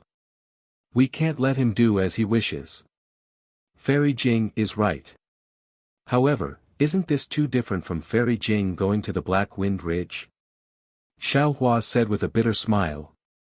Oh, fellow Taoist Xiao, I will follow you to the single Yang Kingdom. After that, I would like to ask fellow Taoist to accompany me to a place. I wonder if it's convenient for fellow Taoist. Fairy Jing didn't answer Xiao Hua's question. Instead, she changed the topic. Xiao Hua nodded without hesitation, of course. Moreover, I have an agreement with the single Yang Kingdom's Shui Ping to go to a secret place with him. If Fairy Jing is willing, we can go together. Perhaps there will be some opportunities. As for whether I will go or not, let's wait until we reach that place. A strange smile appeared on Fairy Jing's face, causing Xiao Hua to frown. All right. Xiao Hua couldn't force anything and nodded in agreement. Oh, fellow Taoist Xiao, do you know who's first on the profound ranking? Fairy Jing clearly didn't want Xiao Hua to think too much and asked with a smile. Xiao Hua smiled, of course I know. Isn't it the Grand Mist Ancestor who just escaped recently? Then. Fellow Taoist, do you know the interesting story of the Grand Mist Ancestor before he wreaked havoc in the Immortal Palace 20,000 years ago? Fairy Jing's lips curled up into a crescent moon as she asked Xiao Hua with a smile. Xiao Hua's eyes were like stars. He also smiled and said, what happened 20,000 years ago has already turned into dust, not to mention that it was done intentionally by Confucian cultivators and Buddhist sections. This Xiao naturally didn't know. How did Fairy Jing know? Chapter 3681. He, I naturally, heard it from a senior who has a relationship with me, and it's true. If fellow Taoist wants to hear it, I can break it down for fellow Taoist. Good. Xiao Hua clapped his hands and said, this Xiao likes to listen to other people's stories the most. Fairy, quickly tell me. Bah. How improper. Fairy Jing's face was slightly red. After lightly spitting at Xiao Hua, she lightly opened her red lips and spoke tirelessly. At this moment, the stars were shining, the crescent moon was like a hook, the distant mountains were faintly discernible, and the clothes were fluttering near the water. The sound of wind whistling entered his ears, the sound of pine trees rustling in his heart, and the fairy was softly telling stories of the past. In the night, Xiao Hua was clearly somewhat intoxicated. In the past, Xiao Hua didn't feel that the hidden immortal continent was very big, especially since each small country was only a few hundred to 1,000 li. It was much smaller than a city in the Dawn Rain continent. However, after coming to the Yaotai mountain to participate in the Yaotai conference, he realized that he was still wrong. Although the countries of the hidden immortal continent were small, there were many countries, and the entire continent might not be small. And under Fairy Jing's guidance, this time, he flew to the single Yang country. Even with the speed of a Pegasus, it actually took him half a month to fly. This made Xiao Hua understand that the hidden immortal continent was also a huge monster, far from what he had thought before. Fellow Taoist Xiao. Seeing the scenery in front of them change, the mountains began to gradually lower, the water began to surge, and small streams separated from the big river, turning the fertile land on the ground into pieces. Fairy Jing stood up and said, 300 li ahead should be the border of the single Yang country. Oh. Fairy Jing's divine sense can actually see 300 li ahead. Xiao Hua stood up and said with a smile, seems like you also have a cultivation secret technique. You know all of my remaining secrets. Fairy Jing said with a smile, it's not a secret technique, just a kind of talent. Xiao Hua rubbed his nose and smiled bitterly, this Xiao has racked his brains to find secret techniques and treasures, but I can't compare to you. You're already so powerful from the start. TSK. Fairy Jing curled her lips even more. Don't talk about cultivation. You're someone who has a chance to be on the Xian ranking. How can an ordinary person like me compare to you? Hee hee. Xiao Hua smiled faintly and looked up. He saw that below him was a water village with little lakes all over. Paddy fields were either in the wilderness or on the hillside. Occasionally, there were terraced fields that Xiao Hua was familiar with. It was as if ripples were spreading all over the foothills. In the mountains and on the terraced fields, there were villagers working. Under the shade of the trees, by the river, there were laughing children. In the ravines and on the lakes, there were small boats either casting nets or drifting. It was a picture of a land of plenty. There were also melodious songs that sounded like the cries of orioles coming from the boat from time to time. While they spread across the land, there was also a sonorous voice that sounded like a lion's roar coming from the shore. It resonated with the woman's voice, adding a bit of vitality to the beautiful scenery. Not bad. Fairy Jing was in the air and couldn't help but praise, let's not talk about the monarch of the Chanyang country. Just the simple customs of the people and their rich lives are enough to make this concubine have a whole new level of respect for Xiao Jun. Xiao Hua smiled and said, moreover, this place is so far away from the Yaotai mountain. As the monarch of a country, Xiao Jun is actually so far away from the capital. He's not afraid of chaos in the country. It's commendable that the monarch can do this. Do you still want to look deeper?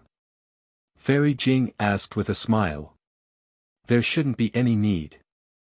Xiao Hua nodded slightly, but since we're here and the scenery is so beautiful, why not stop for half a day? Good. Fairy Jing was also happy. She pointed at the Pegasus and flying chariot and said with a smile, since that's the case, why don't fellow Taoist put away the Pegasus and flying chariot? We'll go in disguise. As you wish. Xiao Hua laughed loudly. This was a good show that he was good at. However, after Xiao Hua put away the flying chariot, he suddenly raised his eyebrows and looked into the distance. His eyes revealed a kind of surprise. Fairy Jing sensed it and hurriedly looked over. She saw a small mountain in the distance. The mountain was covered with terraced fields. The terraced fields were filled with water, shining brightly and somewhat dazzlingly. It was noon and the sun was high in the sky. However, there were many people farming in the terraced fields. There was nothing strange about the hard-working situation. However, these people were all bald. Although they were wearing monk robes, the robes weren't very clean. Some were stained with mud and some were filthy. Many of the monks farming looked tired. Their monk robes were loose, and they were actually lying down under the shade of the trees to rest. How could they look like senior monks? Hee hee, it's a bit strange. Fairy Jing said with a smile, the Buddhist disciples this concubine knows all hold alms bowls in their hands and go around begging alms. Each of them has a noble and virtuous face and looks like an otherworldly expert.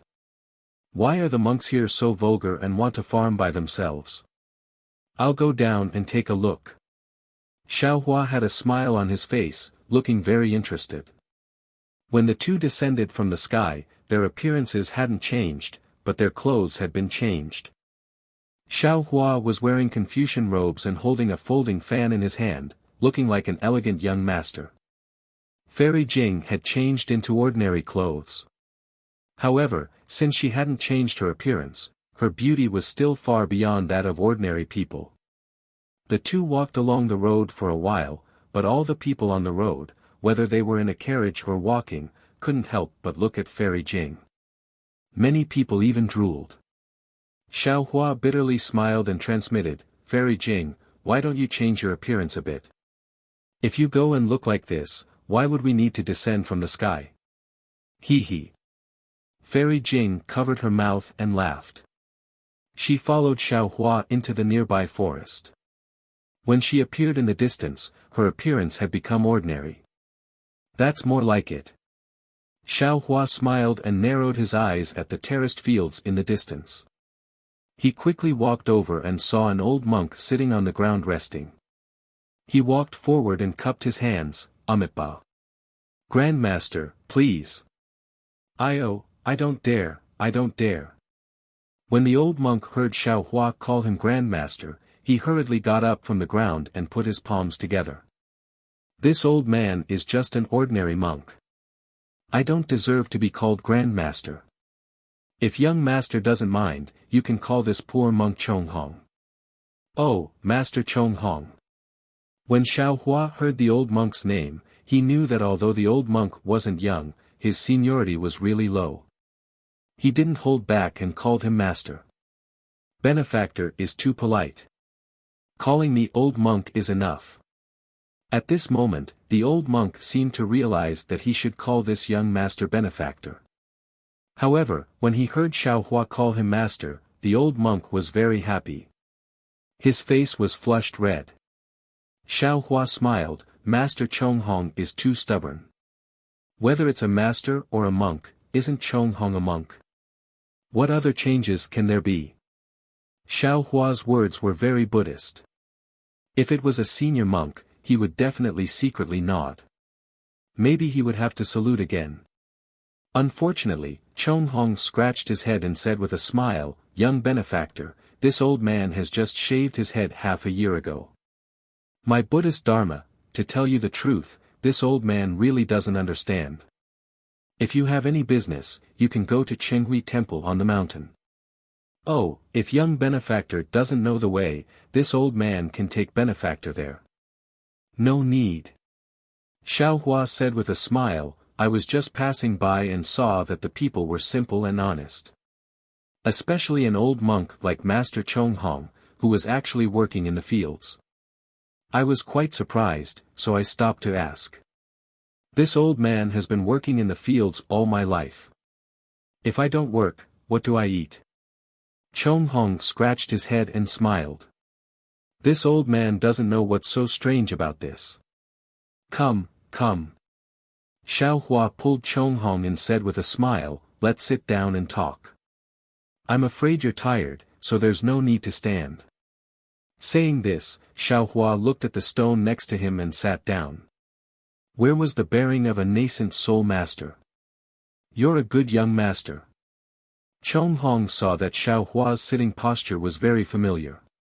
He smiled and said to Fairy Jing behind Xiaohua, young miss is very lucky.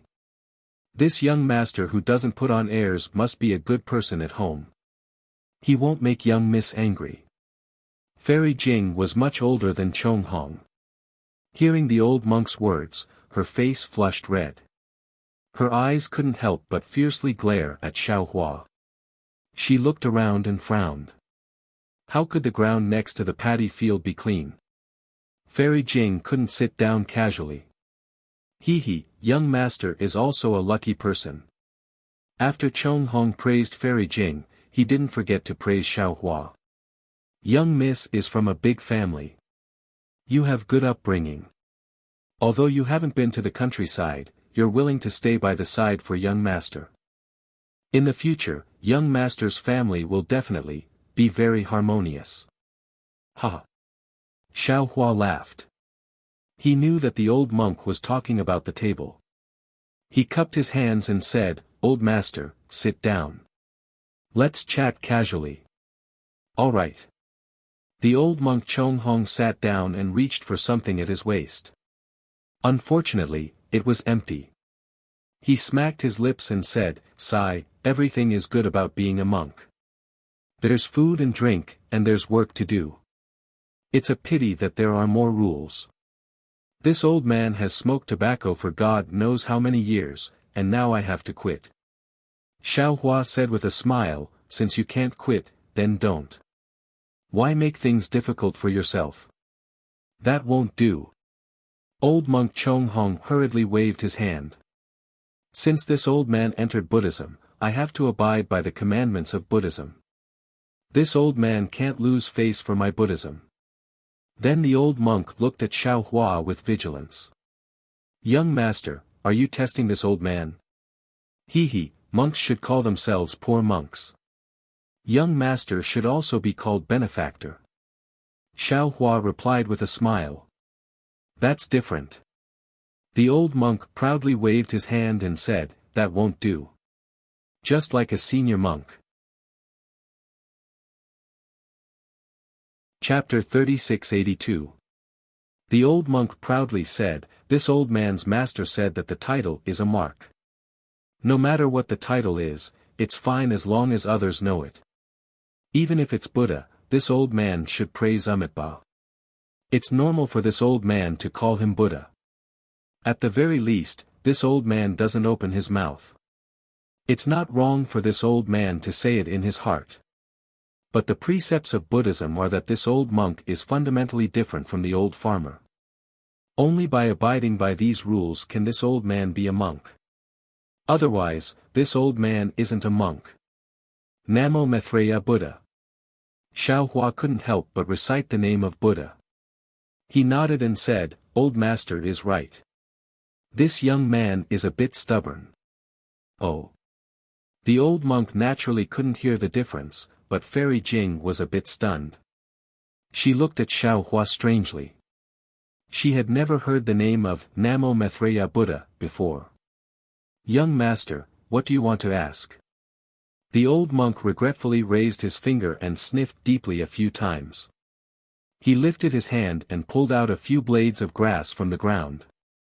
While speaking, he put the roots in front of his yellowed teeth and chewed. Strands of grass-green juice seeped out from the roots, emitting a wave of fragrance. Xiao Hua looked at the old monk's somewhat familiar actions and said with a smile, this young man has been to many places and seen many monks. Those monks are different from old master. They wear clean monk robes and kasayas. They hold wooden fish and prayer beads. The most important thing is that they hold bags. They don't farm. They beg alms every day and ask people to give them alms. So when I saw old master, this young man felt very strange. Could it be that the monks of Danliang are different from other places? The old monk scratched his head and said with a bitter smile, young master, you've stumped this old man. In the past, this old man had never seen any monks. Later, Chenghui Temple appeared in Centipede Ridge and then there were monks in Chenghui Temple. Since the day this old man saw monks, monks have to farm. This old man has never seen a monk who doesn't work. This old man can't answer you.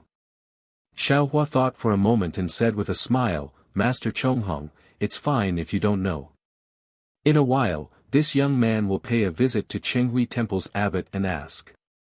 Then can Master tell this young man why you didn't live a good life and insist on becoming a monk? Why are we having such peaceful days? The old monk Chonghong blinked his eyes, looked at Xiao Hua and said, little Gongzi, which eyes of yours saw that this old man was living a good life before?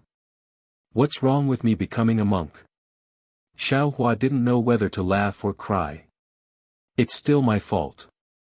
I've always felt that monks who leave home in the temple are all lonely lamps and shadows. It's very boring. Chanting sutras every day is tiring, and there are so many rules and precepts. How can it compare to being outside the temple? That's what the young master and young lady think. The old monk Chonghong said with a smile, young master has a wife to warm his bed. Naturally, he doesn't need to become a monk. But I'm different. Fairy Jing couldn't help but blush and lower her head. She really didn't understand why Xiao Hua was so interested in such a vulgar old farmer. Chonghong then explained the reason why he wanted to become a monk. The old monk's experience could be considered complicated. When he was young, he was considered a good laborer in the village. However, his family was poor and he couldn't find a wife. Later on, a woman from another country who fled to the Chaoyang country passed by and stayed in his home. However, later on, there was war at the border of the Chaoyang country.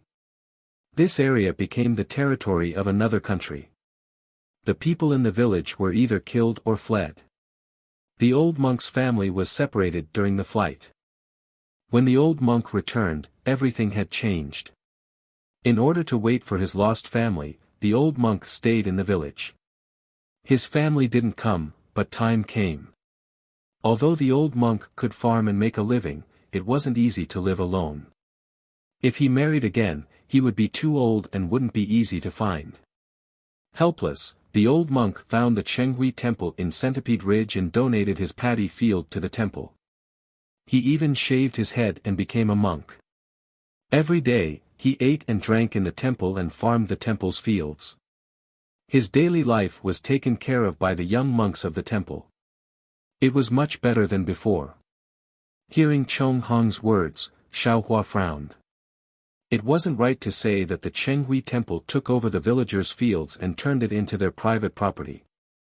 After all, Chong Hong volunteered. Moreover, Chong Hong said very clearly that there were many other old monks who were in a similar situation. These old monks all volunteered to donate their fields to the temple. Chong Hong and the other old monks were not able to grow all of these crops by themselves, but there were strong and healthy young monks in the temple. Usually, these old monks could not eat meat or fish, but they did not lack any other vegetables. They even had some silver and copper coins distributed to them. Not only that, there were monks in the Chenghui temple urging Chong Hong and the other old monks to chant sutras every day. Even if these old monks couldn't read, the monks would recite the sutras line by line and let these old monks chant along. The monks' usual homework was also necessary. Of course, the time for this homework might be much less than in ordinary temples.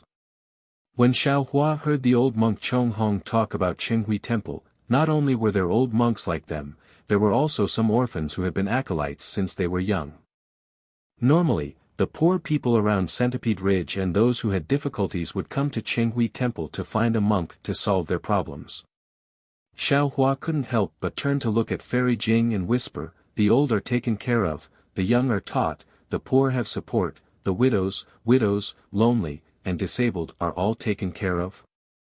Although Fairy Jing wasn't a Confucian cultivator, she was in charge of a country and had heard of this. She nodded slightly, "You're right. The state teacher of the single Yang country isn't simple." Yes, after hearing Master Chong Hong's words, I have an urge to meet this Buddhist state teacher. Xiaohua said with a smile. He then asked old monk Chong Hong, "Old master, do you know Xiao Jian?" Xiao Jian. The old monk was stunned and shook his head slightly. "Which village is he from?" "Huh, Xiao Jian isn't a young man. He's the previous king of your single Yang country." Xiaohua smiled and explained, "Do you know this person?" "So the person who gave birth to a son without a dick is called Xiao Jian." Chong Hong gnashed his teeth and shouted, "Of course I know this person. If this person didn't lose a cockfight, how could my village be seized by the neighboring country? If the neighboring country's soldiers didn't come, how could my home be gone? So this damn son of a bitch is called Xiao Jian. He's really despicable. Damn it, I can't wait to eat his flesh and drink his blood. Namo Maitreya Buddha." Xiaohua hurriedly said, "Master, you've broken too many rules today. Be careful not to anger Buddha." "Humph, even if Buddha is angry, I'll still scold him." When the old monk Chong Hong heard this, he was furious. "My Dan Liang country used to be so good. When I was young, the whole village and the surrounding villages were very good. But because of this bastard who gave birth to a son without a dick, the villagers around Centipede Ridge were ruined. Sigh, if it wasn't for the monks of Chenghui Temple, I don't know what would happen now." "Oh." Hearing that, Xiaohua's heart moved and he suddenly asked, "Then master, do you know who the king of single Yang country is now?" "I don't care who it is." Chong Hong waved his hand angrily and said, "They beat me and I beat you. It has nothing to do with me. I just want to live my life." "Then there haven't been any wars in the past 10 years, right?" Xiaohua asked again. Of course not. Chonghong smiled and said, with Buddha in my single young country, how could there be wars? That makes sense. Xiaohua smiled and stood up, saying, Master Chonghong, do you have time to bring me to visit the abbot of Qinghui Temple? Of course, of course. Chonghong hurriedly stood up and raised his right hand habitually to knock on the stone below him. Unfortunately, he knocked on empty air this time. The old monk was a little embarrassed and said with a smile, Sigh, it's a habit of many years. It's not easy to change. But Master said it well, as long as you have Buddha in your heart, all habits can be changed. Probably. Of course, it's also because of Buddha's blessings. Xiaohua replied with a smile. Let's go, young master, please follow me to Centipede Ridge. The abbot of Qinghui Temple likes knowledgeable people the most. I remember that many scholars came to the temple in the past. Although the old monk, Chonghong, was not young, he walked as if he was flying. He walked very quickly on the mountain path, talking as he walked. Although Centipede Ridge was called a mountain, it should be called a ridge. It wasn't high, but the ridge was quite big and extended for a long time. It was like a centipede with many hillsides. In addition to the common trees on Centipede Ridge, there were also many fruit trees. These fruit trees formed a forest. Where there were no fruit trees, sometimes there were melon gardens, sometimes there were wheat fields, and occasionally there were rows of bean sprouts. There were also some monks in these places. Some were old, some were young, and some were guarded by bald novice monks. These monks, like Chonghong, all had smiles on their faces. Perhaps they couldn't say Amitabha, or perhaps they didn't have clean monk robes, but when they saw Xiaohua and Fairy Jing, they all put their palms together and smiled as they saluted, making Xiaohua happy. Chonghong. Not far away, there was an enormous temple that covered the entire mountain ridge. Large and small monks' residences were covered in green cypress trees. A somewhat rough voice came from the mountain path, Why didn't you work in the fields and come back? Are you hungry? Xiaohua raised his head and looked over. He saw a thin and small middle-aged monk wearing a moon-white monk robe. The robe looked extremely shabby, but the shabbiness of the monk's robe paled in comparison to the monk's distressed expression. Master. Chonghong saw this person and immediately stopped. He put his palms together and said respectfully, Disciple was just working in the fields and happened to meet these two benefactors looking for Qinghui Temple. Disciple was afraid that they would find the wrong place, so I brought them here. Chapter 3683. I know. You can go. When the middle-aged monk heard this, he said lightly. Then, he took out a fist-sized fruit from a bamboo basket and handed it to Chonghong. This is what this penniless monk picked up from the ground. Take it to fill your stomach first. It's still early, so bear with it if you're hungry. Thank you, Master. Chonghong spoke respectfully. After receiving the fruit and bowing, he smiled at Xiaohua and Fairy Jing before turning around and leaving. This poor monk Jiandong greets the two benefactors. Jiandong's tone began to sound like that of an ordinary monk. Xiaohua and Fairy Jing cupped their hands casually as a greeting. Xiaohua looked at the bamboo basket in Jiandong's hand and smiled. What is Master doing? Aren't you chanting in the temple? Why are you strolling around with a bamboo basket in your hand? Fairy Jing was a bit confused. Xiaohua had clearly asked Chonghong this question. She didn't know why he would ask again for no reason. Jiandong put his palms together and said in a low voice, Amitabha. If this poor monk has Buddha in his heart, then no matter when or where, his heart will worship Buddha. If this poor monk doesn't have Buddha in his heart, then even if he sits in the temple with a scroll in his hand and a wooden fish in front of him, the golden Buddha sitting in the hall of great strength would still ignore this poor monk. What you say makes sense. Xiaohua didn't comment and said, Actually, you can send the strong men of the temple for the things in your hands. You don't have to come in person. Jian Dong's expression didn't change. He gestured for Xiao Hua to follow him while answering in a low voice, other than the Golden Buddha, everything else in Qinghui Temple is idle. This poor monk is a young monk, so I came. Seeing that Jian Dong's answer was very good, Xiao Hua's originally satisfied heart became even less picky. Soon after, Xiao Hua didn't ask any more questions. He only pointed at the surrounding fruit trees and melon fields and asked some questions. His tone was no different from that of a farmer in the countryside. At first, when Jian Dong saw Xiao Hua asking about the temple, he felt somewhat disgusted. But then he listened to Xiao Hua's words, which were related to the livelihood of farming and mulberry trees, and had the intention of asking for guidance. He thought Xiao Hua was a young official who happened to pass by today to collect materials, so he answered with great care, not hiding anything from him. Before arriving at the gate of Qinghui Temple, Xiao Hua had already asked about the temple's affairs. As expected, the Chanyang state had given Qinghui Ridge to Qinghui Temple as a property. However, Qinghui Temple didn't encircle the ridge like the other temples. Instead, they divided the ridge into different areas and planted different things according to the soil and water. They even cultivated the land of Centipede Ridge together with the land under the ridge, regardless of whether the land belonged to Qinghui Temple or not. What was special about Centipede Ridge was that other than being used by the temple, it was also given to the surrounding villagers. Even the child beggars who had fled to this place were given to them. To put it bluntly, Qinghui Temple was like some kind-hearted rich people in the countryside. However, Qinghui Temple was different from these rich people. Qinghui Temple didn't accumulate money at all. Xiao Hua sighed slightly. The Buddhist doctrine of Buddhism was profound and taught all living things to be good. However, there was one thing that was hard for people to accept. The monks in the temple always considered themselves to be monks.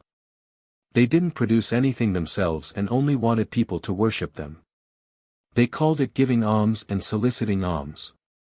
Of course, giving alms and soliciting alms were something monks should have.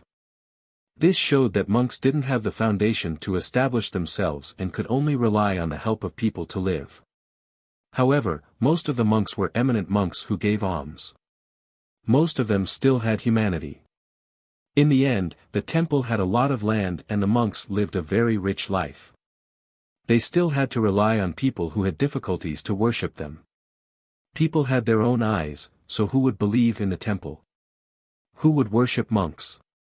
As time passed, the Buddhist sect began to appear hypocritical. I've learned something.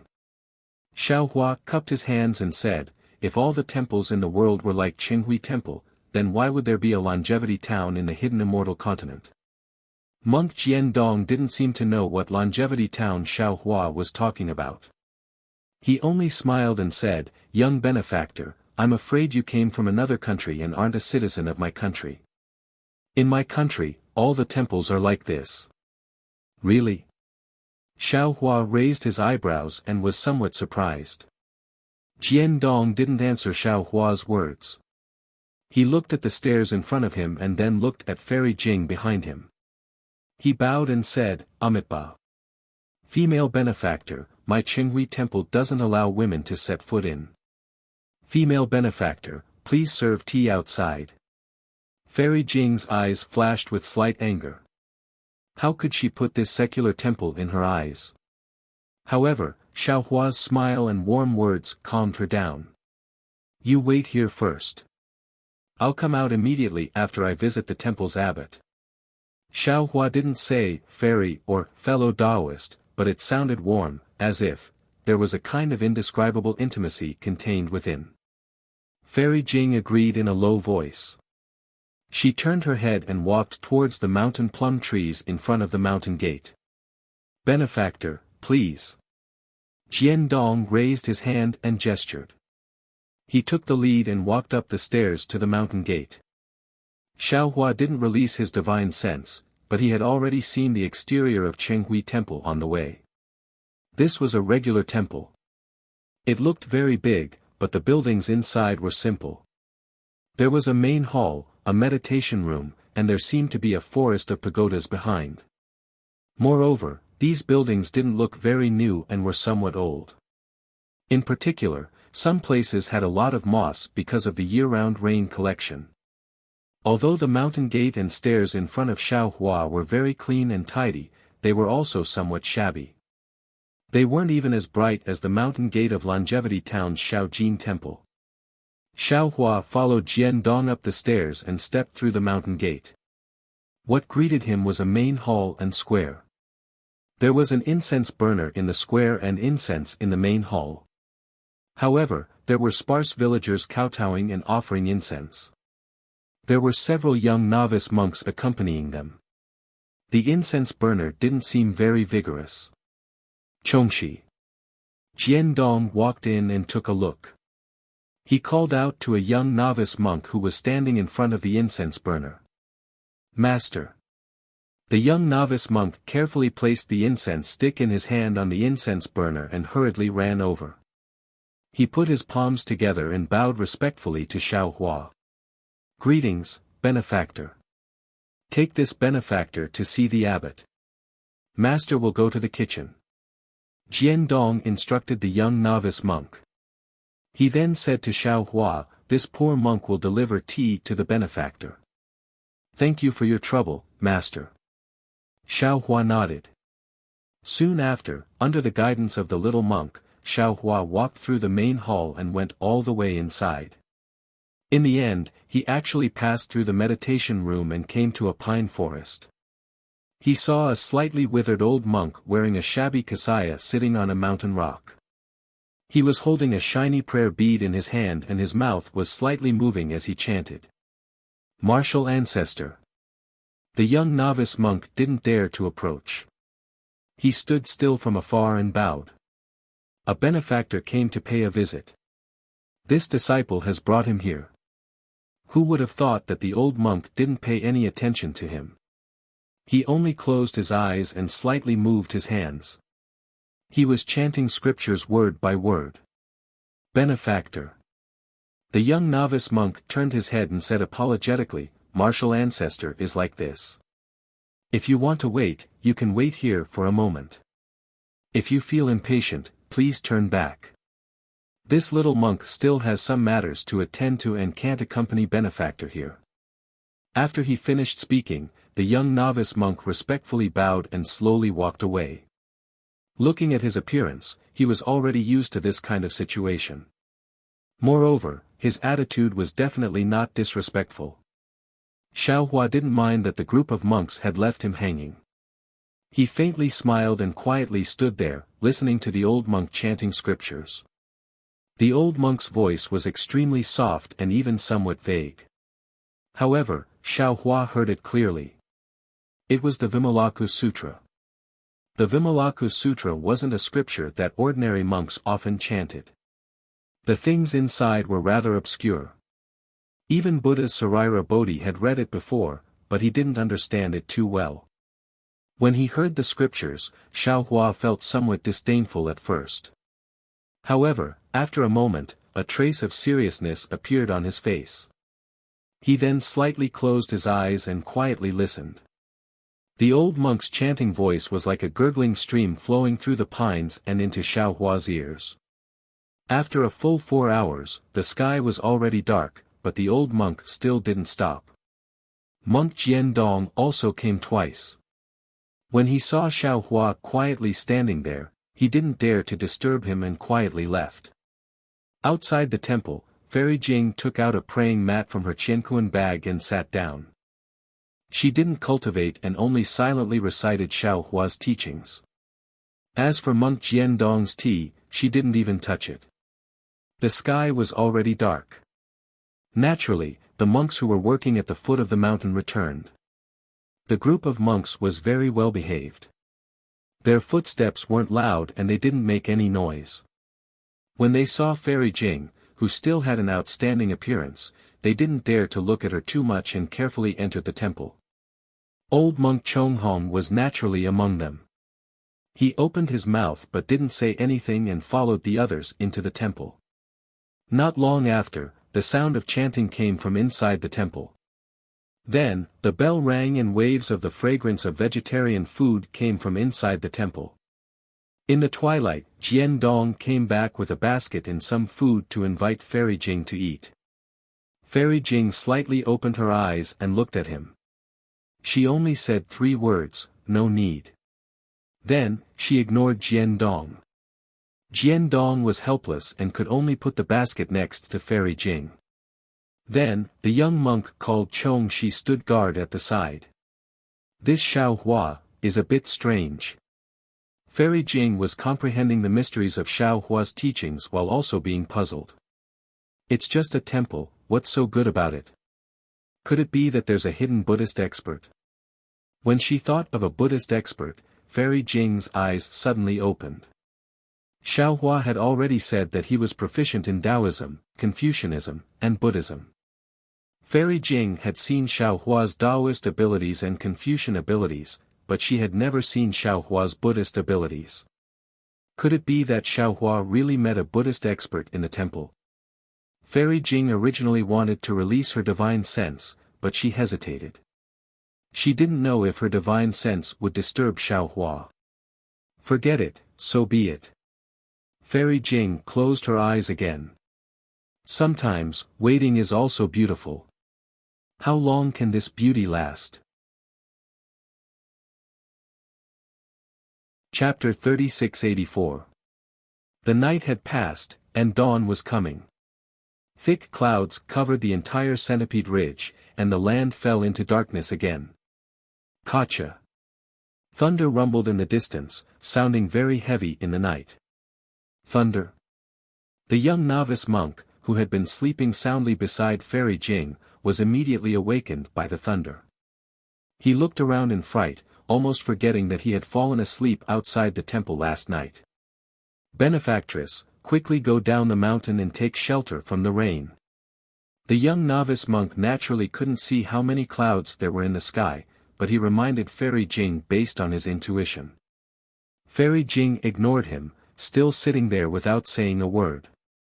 The young novice monk didn't dare to tarry and rushed into the temple. Before long, Jian Dong hurried out with several monks, each holding a bamboo pole, an oilcloth, and other things. The monks seemed very familiar with what to do, and quickly set up a tent to protect Fairy Jing. Seeing the strong wind, the oilcloth was blown a bit askew, but the foundation was very solid, so there was no need to worry about it being blown away. Jian Dong opened his mouth, wanting to say something, but seeing that Fairy Jing didn't say anything, he shut up. The young novice monk first stood in the tent for a while, seemingly wanting to accompany Fairy Jing. Unfortunately, it didn't take long for him to start trembling in fear. Fairy Jing gave a rare smile and said to him, "You can go back. I'm fine here." "No." Chong Shi gritted his teeth. "Benefactress is a guest of Chenghui Temple. Although I can't let you take shelter in the temple," but, while he was speaking, the rain had already started falling, smashing on the ground and the oilcloth. It was very fierce. The young novice monk shrunk his neck, not daring to say anything, and naturally leaned toward Fairy Jing. Although he was a young novice monk, Fairy Jing still wasn't used to it. She frowned slightly and blocked the young novice monk's approach. However, after a while, although it was raining heavily outside the tent, there wasn't a trace of coldness inside. Not only did the rain not fall in, but the wind also couldn't blow in. Outside the temple, there was such a heavy storm. Inside the temple, under the pine forest, it was the same. Moreover, the pine forest was like a wave amidst the strong wind. Strange sounds rang out one after another, as if there were many demons and ghosts dancing in the surroundings. Streams of rain poured down like a downpour. Clouds gushed out from Xiao Hua's body, blocking everything outside his body. However, the old monk's body did not have any protection. He allowed the strong wind to blow his monk robes away, and allowed the raindrops to hit his body. Amidst the sound of wind and rain, the chanting of sutras continued. Xiao Hua had the intention to investigate. His gaze fell on the old monk's body. The wind and rain fell on his body, but the old monk didn't seem to feel it at all. It was as if this was the sunlight, as if this was the air. He didn't need to pay attention to it at all. All the old monk did was to rotate the prayer beads and recite the sutra. The heavy rain wreaked havoc for more than half a day, and it only cleared up at dusk. The entire sky was bright, and an enormous rainbow streaked across the sky, leaving behind a brilliant and extraordinary splendor. Benefactor. Is there something you need? The chanting old monk finally opened his mouth after reciting the last few words. His voice was a bit shaky, as if he hadn't spoken for a long time. In this world, other than the world-venerated one, where else could there be? Xiao Hua indifferently replied. Oh. When the old monk heard this, he opened his eyes. His gaze was rather deep, and the wrinkles on his forehead also accumulated. Xiao Hua understood. If it wasn't for the heavy rain, perhaps there would still be dust and stains between the old monk's wrinkles. This poor monk, Shenku, greets fellow immortal. The old monk did not get up. He put his palms together and said. This one is Xiao Hua. Xiao Hua cupped his hands in return and said, This one greets Zen Master Shenku. Fellow immortal. You must be an expert Confucian cultivator. I wonder what advice you have for coming to my Qinghui temple. Shenku looked at the clouds around Xiao Hua's body and asked indifferently.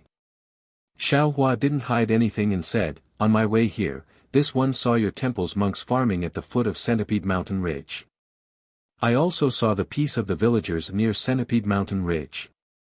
It was different from what this one had seen before. Therefore, I was curious and came to pay you a visit. If that's the case, fellow immortal may leave. Shenku replied, treating his words like gold. Xiao Hua scratched his head and thought for a while, then said, This one wants to give some food to Qinghui Temple. Is that possible? If fellow immortal has the heart, you can go to the main hall. There's no need to look for this poor monk. Then, what if this one wants to discuss Buddhism with Zen Master? Xiao Hua asked with interest. Oh. Since when did Confucian cultivators talk about Buddhism? Shenku raised his eyebrows. However, he said with a bitter expression, however, fellow immortal is wrong. Buddhism is only in the heart. Even I, the Buddha, can only smile. If I were to preach it, would it still be a true scripture? Forget it, forget it. I won't discuss Buddhism with great monk. Which sect are you from? Xiao Hua smiled and waved his hand. In this poor monk's eyes, there is Namo Dipankara archaic Buddha in the past. In this poor monk's eyes, there is Namo Maitreya Buddha in the present. In this poor monk's eyes, there is Namo Shakyamuni Buddha in the future. How can there still be any sects in this world? Hearing this, Xiao Hua's nose almost went crooked from anger. This old monk's question was not answered. It was a common method of Buddhism. However, in the end, Xiao Hua still couldn't figure out this old monk's background. Old monk, you're no fun at all.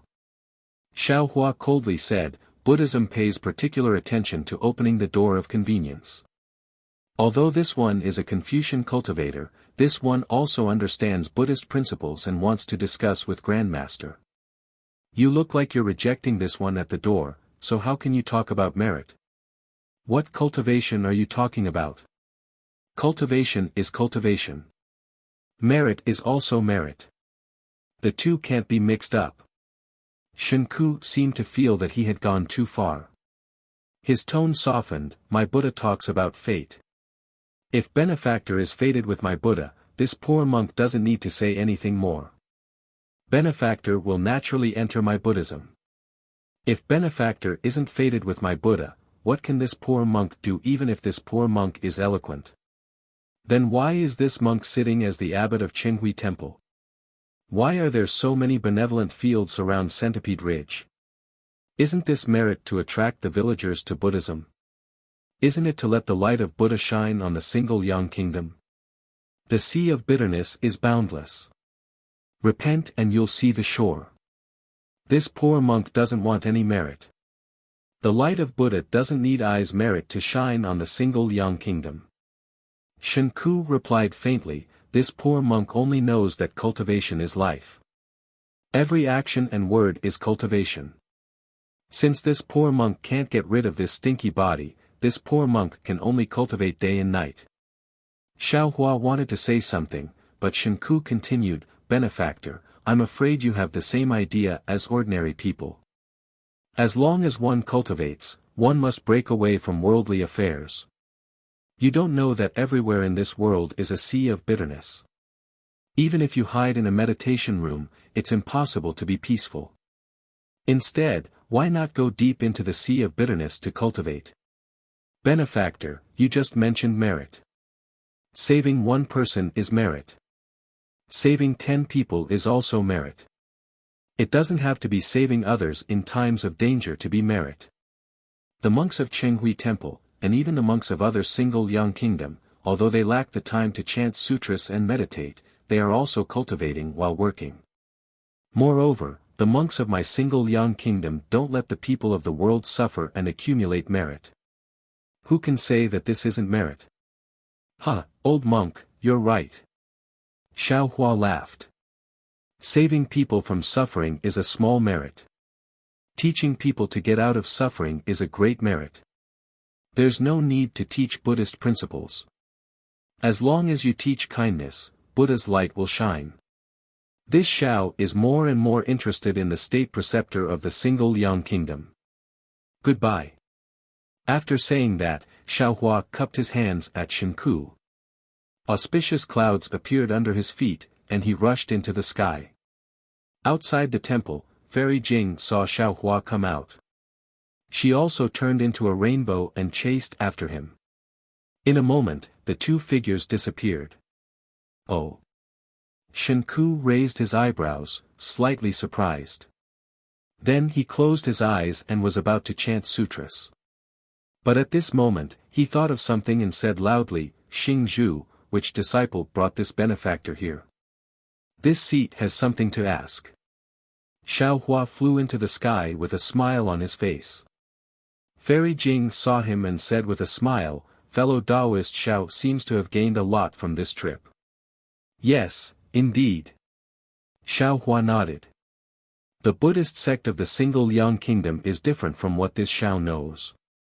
Although Chenghui Temple is the smallest temple in the single Yang kingdom, everything it does is magnanimous. The abbot of the temple is also different from ordinary monks. He's indeed a cultivator. I've never seen fellow Taoists speak so highly of a monk. Fairy Jing agreed. It seems that Xiao Jun is indeed a wise ruler. Whether Xiao Jun is a wise ruler or not, I don't know for now.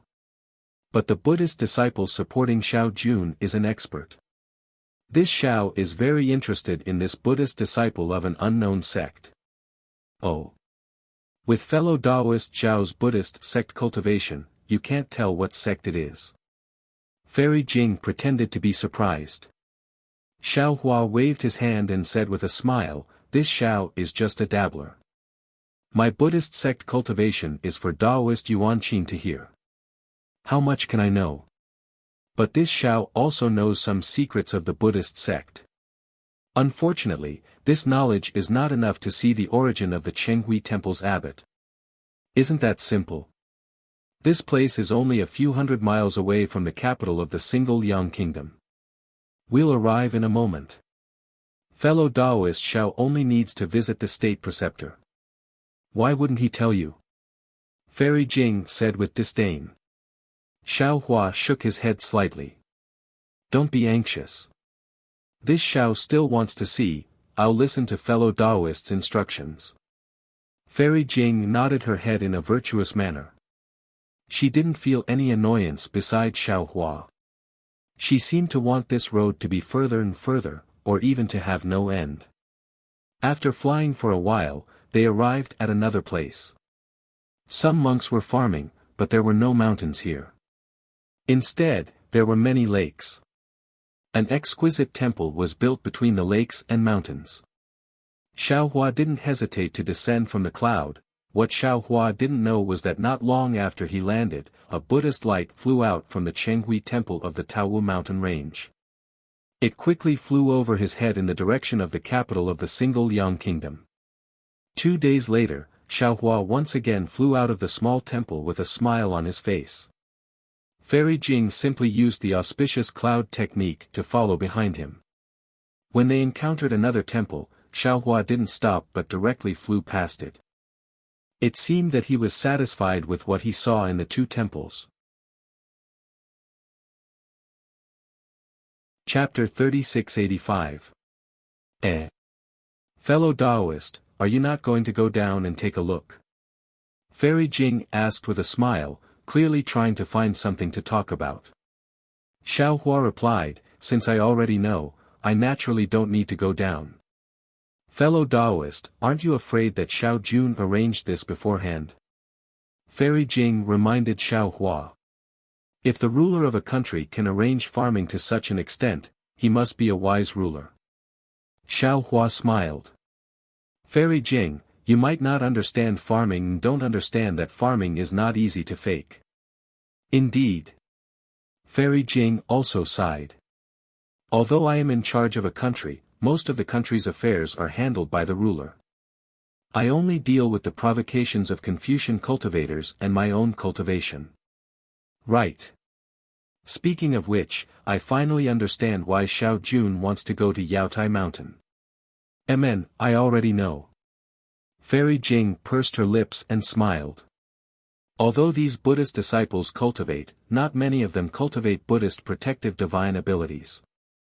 This way, it will be difficult for the Chanyang country to resist the provocations of the nearby Confucian cultivator country. That's right. Nothing in the world is perfect. Advantages always come with disadvantages. Xiao Hua sighed. The Chanyang country's state teachers' actions have made the people rich, but the country isn't strong. Since the country isn't strong, it's hard to protect the happiness of the people. Xiao Jun probably saw this and went to Yaotai Mountain after traveling thousands of miles. No matter what, he's still better than that Xiao Jian who tricked you. Fairy Jing sneered. Then, she was suddenly stunned. She looked into the distance and asked curiously, what's wrong? So many monks. What are they doing? Xiao Hua had already noticed and smiled. Who knows? Maybe there's a Dharma discussion somewhere and these monks are joining together. They seem to be coming for fellow Taoist Xiao. Fairy Jing blinked her eyes. Could it be that fellow Taoist Xiao defeated 2 abbots in 2 temples and they're coming for revenge? Xiao Hua rubbed his chin and thoughtfully looked into the distance. His figure slowly slowed down. A few miles ahead of him, there were about a dozen monks sitting cross-legged in the air. Each monk was holding a wooden fish in their hands. As they knocked on the fish, they chanted sutras. They were blocking Xiao Hua's path to the Danliang kingdom. These dozen or so monks were naturally nothing. What surprised Xiao Hua was that below the dozen or so monks, in the mountain range, there were more than 100 monks sitting cross-legged. These monks didn't seem to have any Buddhist divine abilities and couldn't fly, but they also held wooden fish in their hands and chanted Buddhist scriptures like the monks in the air. I'm not familiar with Buddhist etiquette, so I don't know what this means. Could it be that it's welcoming us? Looking at the strange scene, Fairy Jing said curiously, of course, it could also be that Xiao Jun sent a message back to the Chanyang kingdom, and the Buddhist sect's imperial preceptor sent someone to rely on, I'm not sure. Let's go and take a look first. Xiao Hua's tone was somewhat cold. He said while flying forward. Actually, Xiao Hua was also at a loss. If this was really Xiao Jun's message, then the previous farming matters might really have been arranged by the Buddhist sect's imperial preceptor. You lot are blocking this old man's path. What do you want? Xiao Hua flew forward and scanned with his divine sense. He knew that these monks were only at the 1st or 2nd grade of origin energy. He didn't put them in his eyes at all and asked indifferently. Hearing Xiao Hua's question, a monk flew out and bowed, Amitba, those who walk different paths cannot work together. Confucian Senior, please turn back. My Chanyang kingdom doesn't have the person Senior is looking for. Do you know who this old man is looking for? This poor monk doesn't know. The monk's expression didn't change. Although my Chanyang kingdom was founded by a Buddhist sect, the imperial preceptor doesn't care about the matters of immortals and Buddhas. He only wants the citizens of the Chanyang kingdom to live a peaceful life. Therefore, I ask Senior to return to where you came from. Can you block this old man's path? Xiao Hua sneered, do you have the qualifications to give this old man orders? This poor monk doesn't dare. After the monk finished speaking, he returned to his original position and sat down cross-legged. He lowered his head and chanted Buddhist scriptures. Humph. Xiao Hua snorted coldly. The clouds around him surged as he charged towards the monks. His powerful aura pushed the monks away before he could get close. Although the monks weren't thrown off their feet, they still opened up a path for Xiao Hua to calmly fly through. These monks are very strange. Fairy Jing flew over and turned to look at the monks. They weren't discouraged and didn't have any anger on their faces. They adjusted their formation and slowly flew behind Xiao Hua and Fairy Jing. They were still knocking on the wooden fish and chanting Buddhist scriptures. On the ground, although the monks couldn't catch up to the monks in the sky, they were still slowly moving forward. What are these monks doing? Xiao Hua was a bit angry because when he scanned with his divine sense, there were monks blocking the sky every few dozen li. Obviously, they weren't willing to let Xiao Hua enter the capital of the Chanyang kingdom. Moreover, these monks had low cultivation. They didn't even spare Fairy Jing a glance, let alone Xiao Hua. This concubine doesn't know either. Fairy Jing smiled bitterly. It seems that the capital of the Chanyang kingdom has some unspeakable secret that they don't want fellow Taoist Xiao to see. Humph, if I had known earlier, I wouldn't have gone to Qinghui Temple. I would have killed my way to the capital, Xiao Hua said regretfully. Fairy Jing comforted him instead. Fellow Taoist, don't think too much. If you went there directly, I'm afraid you would have seen everything. Now that fellow Taoist is pressuring them step by step, they're giving themselves away. If I think about it carefully. Xiao Hua narrowed his eyes. Apart from Xiao Jun and Jiji, who else knows that the two of us came to the Chanyang kingdom? If they didn't send a message or even rush back to the Chanyang kingdom, how could these Buddhist monks stop me? Fellow Taoist, you've stayed in these two temples for a while. We can't rule out the possibility that they sent a message. Fairy Jing flew slowly with Xiao Hua while thinking. Of course, it's also possible that they sent a message. Xiao Hua nodded. But I didn't reveal any Taoist abilities. I'm only dressed like a Confucian cultivator. How could these monks know that I'm Xiao? Besides, they're only the smallest temple in the Chanyang kingdom. How could they know the secrets of the Chanyang kingdom? Yes, fellow Taoists' words are reasonable. Xiao Jun must have sent a message back. Fairy Jing thought for a while. There didn't seem to be too many possibilities, so she could only agree. Also, Xiao Hua looked at the monk blocking his way and said thoughtfully, there's also the possibility that it's a misunderstanding. Let this Xiao go and ask. With that, Xiao Hua urged his cloud to fly in front of the monk. Sure enough, when the monk saw Xiao Hua flying over, he immediately flew out and said in a somewhat silly voice, we Buddhist disciples only want to accumulate merit in the Chanyang kingdom. We don't want to get involved in a battle between immortals and Buddhas. Senior, please turn back. There's nothing in front of us that Senior wants. Yes, let me ask you. What is it that I'm looking for? Who is it that I'm looking for? Xiao Hua said indifferently. Who ordered you to come here? Has Xiao Jun already returned? This poor monk doesn't know what Senior is talking about. The monk wasn't angry. He put his palms together and said, the sea of bitterness is boundless. Turn back and the shore is before it's too late. You. Xiao Hua was a bit angry and said sternly, "Fine, this old man will only ask you one thing. Has Xiao Jun already returned to the Chanyang kingdom? If the Xiao Jun you're talking about is the king of my Chanyang kingdom, then this poor monk can tell senior where the king is if not in the dragon court." The monk said indifferently, "However, although senior is a Confucian expert, my Chanyang kingdom is a Buddhist country. There's Buddhist light shining in the kingdom. Senior, go." Not waiting for the monk to finish speaking, Xiao Hua sneered, opened his mouth, and a mouthful of true qi rushed out, causing the monk to tumble down, and said, "This old man wants to find someone. Actually, you juniors can stop me. Go. Call Xiao Jun out for this old man. Senior, please turn back.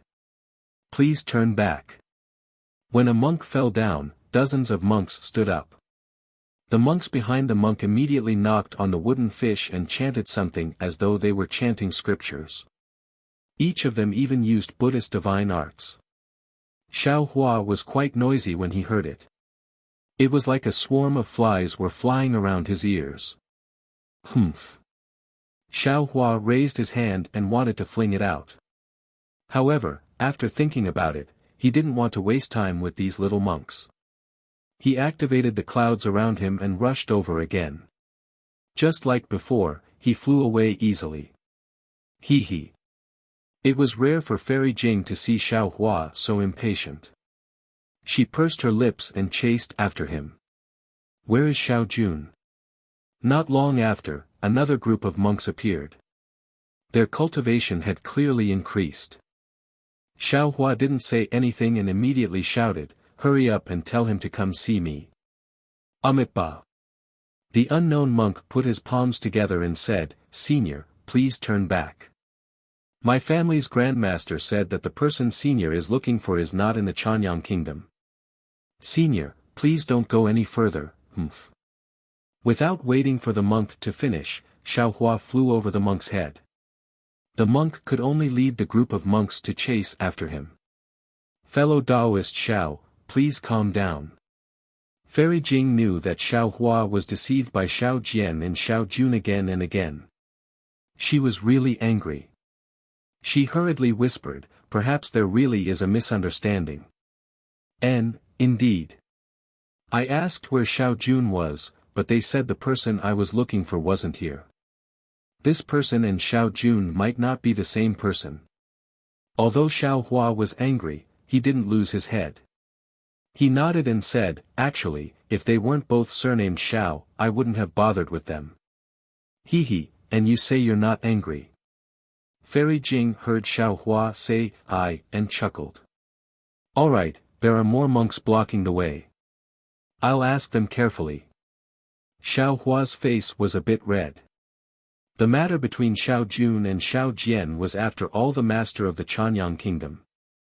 Everyone knew that even an upright official couldn't resolve family matters. It was normal that Xiao Hua couldn't tell. In front of Xiao Hua was a short and shriveled old monk. He didn't look young. Xiao Hua stood in the air and cupped his hands, "Venerable, please. Amitba, Senior, please return." The old monk didn't beat around the bush with Xiao Hua. He put his palms together and went straight to the point. Chapter 3686. Xiao Hua's body swayed in the air. Fortunately, Xiao Hua's personality was good.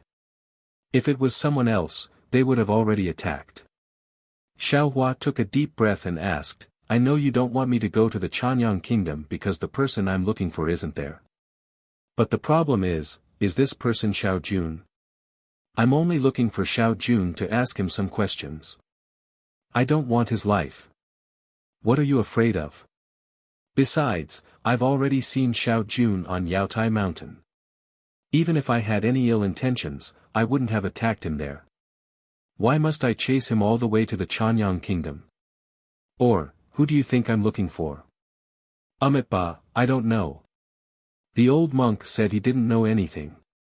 "Senior, please turn back." Then Xiao Hua took another breath and asked, "Is Xiao Jun in the Chanyang kingdom?" I don't know. The old monk answered again.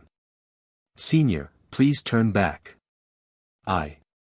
Xiao Hua opened his mouth and a green light shot out. It instantly approached the old monk's forehead. It was a flying sword light that touched the old monk's withered skin. Unfortunately, the old monk didn't even blink. He said in a low voice, Amitba, I know I'm not Senior's match. If Senior wants to kill me, then do as you wish. Buddha is merciful. I'll let Senior do as you wish.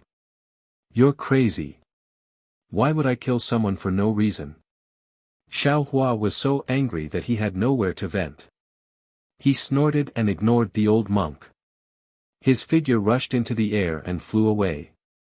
Seeing Fairy Jing chase after him, Xiao Hua smiled bitterly. This Buddhist disciple is good at everything, but he's stubborn. He knows he's not my match, but he still wants to stop me. Oh, right, he asked but didn't answer.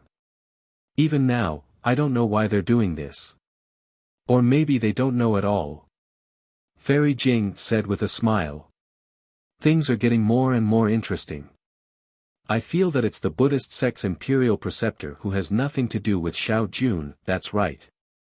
The problem is that the Buddhist sect's imperial preceptor stopped me because he didn't want me to find someone. This person. I really can't think of anyone. That's right, Xiao Hua wasn't from the hidden immortal continent. He didn't know many people and didn't know many things. Although there were a lot of books about the hidden immortal continent in the space, Xiao Hua didn't have the heart to look at those things that weren't useful for cultivation after he obtained the Confucian scroll from the Copper Pillar State Academy. Therefore, he didn't even know about the mysterious yellow list, which was something that Taoist cultivators should know about. Fairy Jing hesitantly said, actually, this imperial teacher is trying to hide something. Humph, he's definitely trying to hide 300 taels of silver here. Xiao Hua sneered, what kind of state teacher can this kind of person be? This time, even if this Xiao doesn't dare to be interested in their so-called secrets, then I can congratulate them now. They have successfully piqued my interest. Fairy Jing, are you interested in accompanying me to take a look? Fairy Jing's words had a double meaning. You're the one with the greatest responsibility in the world, and I'm the one accompanying you. All right.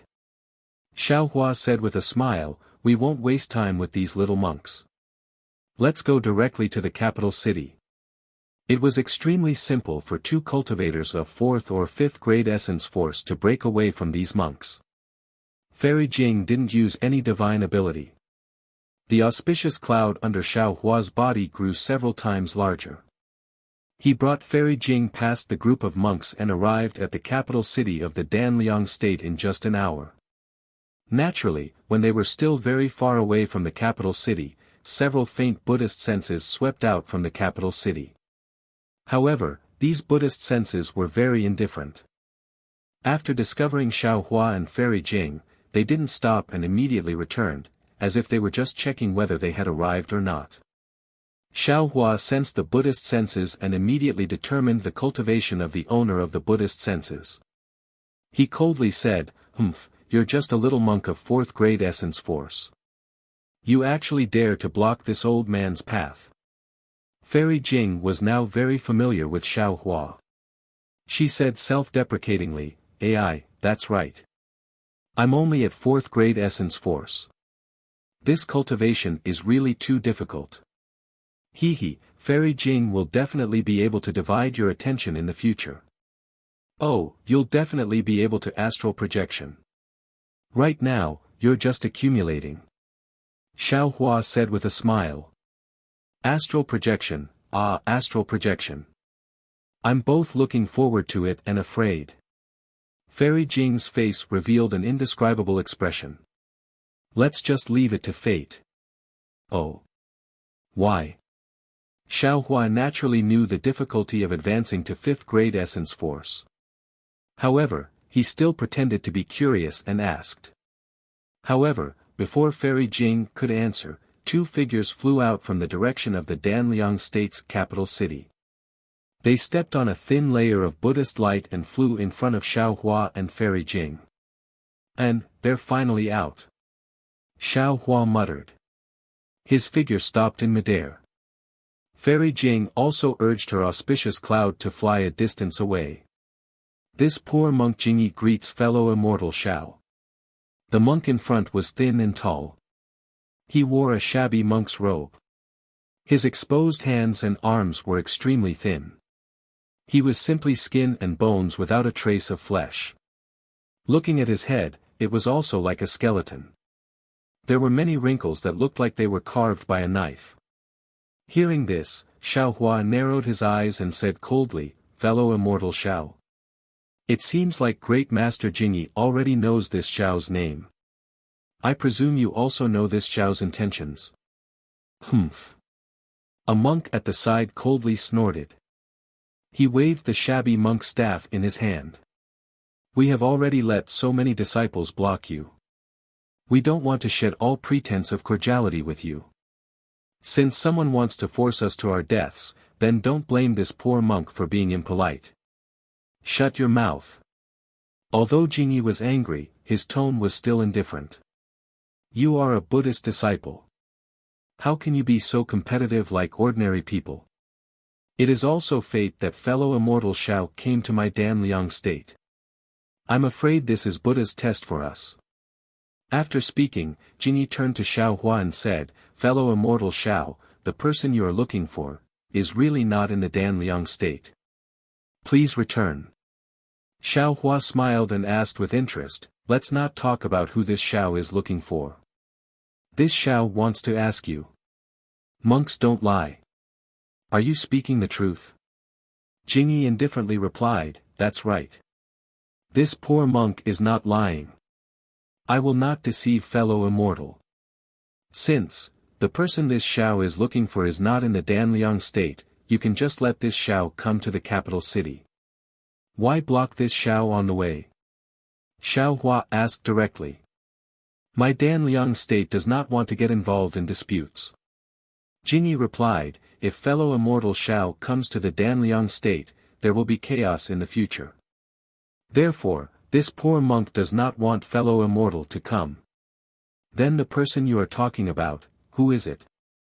Xiao Hua stared at Jingyi and asked with a smile that was not a smile. Jingyi slightly shook his head. "Fellow immortal knows. Why do you need this poor monk to speak? I presume Great Master knows about soul-searching techniques." Xiao Hua raised his hand and threatened, "This Xiao only needs to press this finger on Great Master's forehead. This Xiao knows what Great Master is thinking. Fellow immortal can try." Jingyi was not afraid at all. His gaze did not shrink. Xiao Hua looked at Jingyi's dirty clothes and thoughtfully asked, "Great Master Jingyi is from the Buddha lineage, right? You clearly know, yet you still ask." Jingyi could not bear it any more and angrily said, "Who doesn't know what you are planning?" Xiao Hua ignored Jingyi and said again, "In fact, before I saw Great Master, I didn't think of it. Even in Chenghui Temple, that little monk Shen Ku didn't say anything. However, since he didn't say which sect he belonged to, then, he should belong to the Buddha's branch. Do you think this Xiao is right?" "That's right. Fellow immortals' eyes are like torches. This poor monk is indeed Ku Buddha." The word Ku completely explained Buddha's cultivation. Xiao Hua said, "Although Buddhism does not advocate Ku Buddha's arduous cultivation, even the revered one of the world praised his ascetic cultivation. However, this Xiao is somewhat puzzled. Buddha has 13 items. How many items can Great Master hold? Since Great Master has the position of state teacher and the help of the Danliang state, how many more ascetic cultivations does Great Master have? Amitabha. The sea of bitterness is boundless. Where is not ascetic cultivation?" Jingyi put her palms together and said softly, "In the past, the revered one of the world fed the eagle with his body and abandoned his body. Today, this old monk will throw his body into the secular world. What is wrong with that? The revered one of the world sacrificed his body to save a pigeon. This old monk will sacrifice his body to save hundreds of thousands of people in the Danliang state. What, is wrong with that? Ah! Xiao Hua was stunned. He somewhat understood the intention of Dan Liang's state teacher Jingyi. Jingyi treated the position of state teacher as a kind of ascetic cultivation. She treated the responsibility of state teacher as a part of the sea of bitterness. She used it to sharpen her Buddhist nature in the secular world. Ku Duda's ascetic cultivation was indeed effective. Whether it was Buddhist Dharma or Buddhist techniques, they were far superior to ordinary Buddhas. However, just as Jingyi said, Ku Duda was usually alone. His methods of accumulating merit were limited. Even if he had great magic power, he could not accumulate much. However, if he became a state teacher, the amount of merit he could accumulate was incomparable. However, Xiao Hua immediately smiled bitterly. Taoist cultivators treated state teachers as glory, splendor, and wealth. They treated the power of a country as their reliance for cultivation. However, Ku Duda treated glory, splendor, and wealth as a sea of bitterness. He used his ascetic cultivation to contribute to the country. It had to be said that in the same country, Taoist cultivators and Buddhist cultivators were completely different. Xiao Hua turned his head to look at Fairy Jing. Fairy Jing had a contemplative look on her face. She seemed to have some thoughts. Forget it, forget it. Xiao Hua waved his hand. Whether it is Buddhist or Taoist, whether it is ascetic cultivation or chanting sutras, it is all cultivation. I do not understand Buddha's ascetic cultivation, nor do I understand the accumulation of merit. I originally wanted to take a look at the situation in the Danliang state. I wanted to see whether Xiao Jian or Xiao Jun was a wise ruler. However, Grandmaster has repeatedly stopped me. Now, I want Grandmaster to give me an explanation. Xiao Jian. Xiao Jun. Jingyi was slightly stunned. Fellow immortal, is related to the two of them by blood? No. Xiao Hua waved his hand. Grandmaster, there is no need to guess blindly. Do you think Xiao Jun or Xiao Jian is better? Both of them are dung. Jingyi answered without hesitation. You and I are also dung. Only Buddha is real. When Xiao Hua heard this, he almost fell from the sky. He really wanted to choke Jingyi's neck and ask if he could speak properly. Chapter 3687. Alright, Great Master, tell me. Who do you not want me to see? This person is definitely not Xiao Jun. Xiao Hua went straight to the point. No. Who is it? This person is the person that fellow immortal Xiao is looking for, but in reality, he is not the person in fellow immortal Zhao's heart. Furthermore, this old monk does not lie. That person is really not in the single Yang kingdom. Jingyi spoke in riddles again. Wu.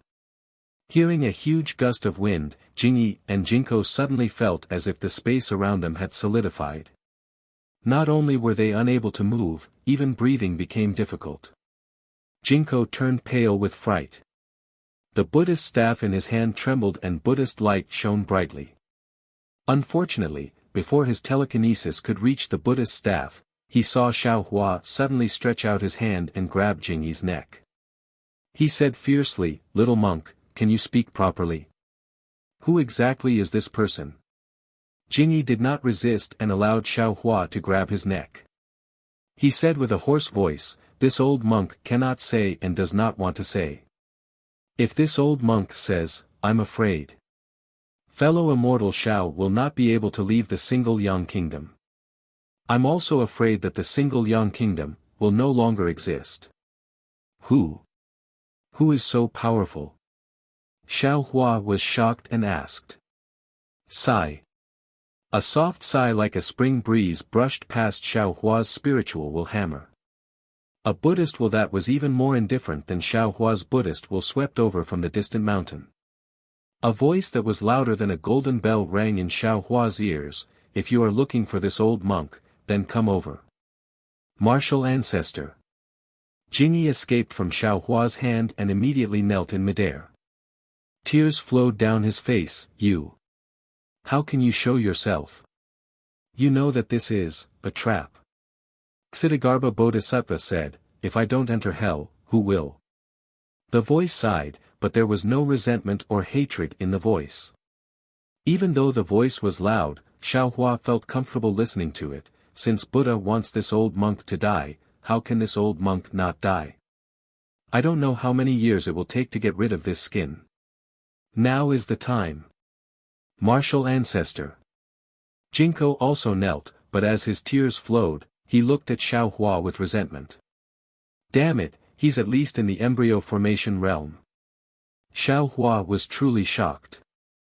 He never would have thought that in the hidden immortal continent, in this Danliang country, there was actually a hidden 7th grade elemental energy. Buddhist expert. I think. Xiaohua bitterly smiled, I'm afraid things are different from what Grandmaster thinks. There must be a mistake. This Xiao.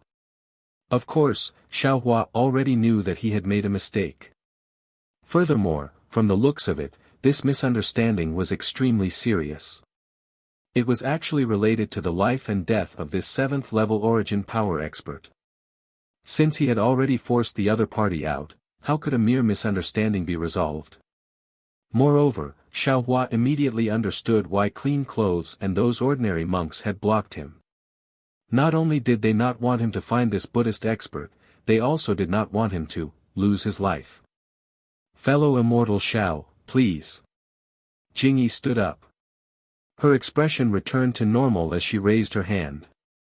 Fairy Jing smiled and said, Master Clean Clothes, we must have misunderstood. The master is meditating, so we won't disturb him. As she spoke, she gave Xiaohua a meaningful glance, hinting for him to flee. Xiaohua bitterly smiled. This was a 7th grade elemental energy expert. He had never encountered something like this before. Although he had made a breakthrough in his lightning evasion technique, but Xiaohua wasn't confident that he could escape. And if he escaped, not only would he leave behind Fairy Jing, he would also provoke the other party. There would be no room for negotiation. After thinking for a moment, Xiaohua smiled and said, Fairy Jing, don't be anxious. This is a Buddhist 7th grade elemental energy expert, a Buddhist senior monk. He must have benevolence in his heart. I'll explain it to him clearly. 7th grade elemental energy. Fairy Jing was also stupefied, her face instantly becoming deathly pale. However, she immediately smiled and said, Fellow Taoist, don't be anxious. This concubine will accompany you. Fellow Taoist. Jingyi frowned. She sized up Xiaohua but did not say anything. Jingyi impatiently said, Fellow Taoist Xiao, what are you dawdling for? Don't you want to find Grandmaster? Grandmaster agreed to meet you. Why are you still not leaving? Alright, this little monk will lead the way. Although Xiaohua's heart was pounding, he still believed in his intuition. The benevolence in this old monk's words would not lie. Humph. Jingyi still sneered. He urged his Buddhist light to fly towards the distant mountain peak. Seeing the mountain peak approaching, Xiaohua looked at Jingyi beside him and said softly, Monk Jingyi violated the precepts. This mountain peak is within the single Liang nation. How is it not within the single Liang nation's territory? This mountain peak has already been donated by the single Liang nation's king, Xiao Jun, to our Buddhist sect. It is a pure land and not within the single Liang nation's territory. He, Xiaohua chuckled and did not ask any more. Buddhist disciples were the most passionate. If he did not let Bodhi out, he would not be able to win against Jingyi. After flying to the side of the mountain peak, Jingyi did not dare to directly fly up. Instead, he landed on the ground and walked up the mountain path. The mountain path was rugged, narrow, and rather steep. Jingyi did not use Buddhist techniques and climbed up step by step. Xiaohua naturally did not mind. He also walked with his feet firmly on the ground. As for Fairy Jing, how could she walk? However, After walking a few steps, light clouds appeared under her feet. When they arrived at the waist of the mountain, they walked to a cave full of thorns. Jingyi and Jingyi knelt on the ground and kowtowed. "Martial ancestor, disciples have brought 2 people here. Do you really want to see them? Come in." That voice was still faint, as if it was neither sad nor happy. Jingyi and Jingyi saw that they could not persuade their martial ancestor. They stood up and stood at the 2 sides of the cave. They put their palms together and said, "2 immortal friends, please." Looking at the pitch-black cave, Xiaohua did not dare to release his divine sense. He turned to look at Fairy Jing and said, "Fairy Jing, wait outside. I can go in by myself." "No need. Since we are here, I will also pay my respects to the Buddhist seniors." Fairy Jing's eyes were sincere as she looked at Xiaohua. She had the determination to advance and retreat together. "All right." Xiaohua was helpless. He took the lead and walked into the cave. Fairy Jing did not hesitate to follow. The cave was very big and also very dark. There was no light, but it was nothing for Xiaohua and Fairy Jing. Xiaohua walked into the cave and saw that at the end of the cave was a huge wall. In front of the wall was a square stone. A tall and thin monk wearing a shabby monk robe was sitting there facing the wall. Looking at the back of the monk, Xiaohua respectfully put his palms together and bowed. Junior Xiaohua greets the Buddhist seniors. Junior Li Jing greets the senior. Fairy Jing did not dare to be negligent and also bowed. "Xiaohua, are you looking for this old monk?" As the monk spoke, he slowly turned around. Xiaohua stared unblinkingly at the monk as he turned around. When he saw the monk's appearance, there was a boom sound. It was as if a thunderbolt had struck his head. Xiaohua's mind was filled with an explosion. He had never seen this monk before, but he clearly remembered this monk's appearance. Although this monk's face was very thin, his appearance had changed too much. Wasn't it the appearance of the shabby golden body in the Jiangqiao temple of the Longevity Town? Wasn't it Xiaohua's disguised appearance of Ci Hang?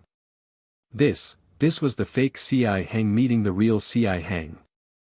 Moreover, in a flash, Xiaohua immediately understood everything. It must be what he had said in front of the Chenghui Temple of the Centipede Territory.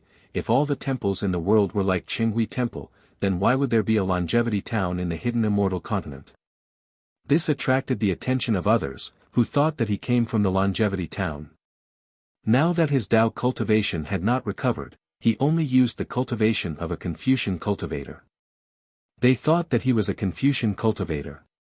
The news was naturally sent from the Chenghui Temple to the state preceptor of the Danliang country, Jingyi.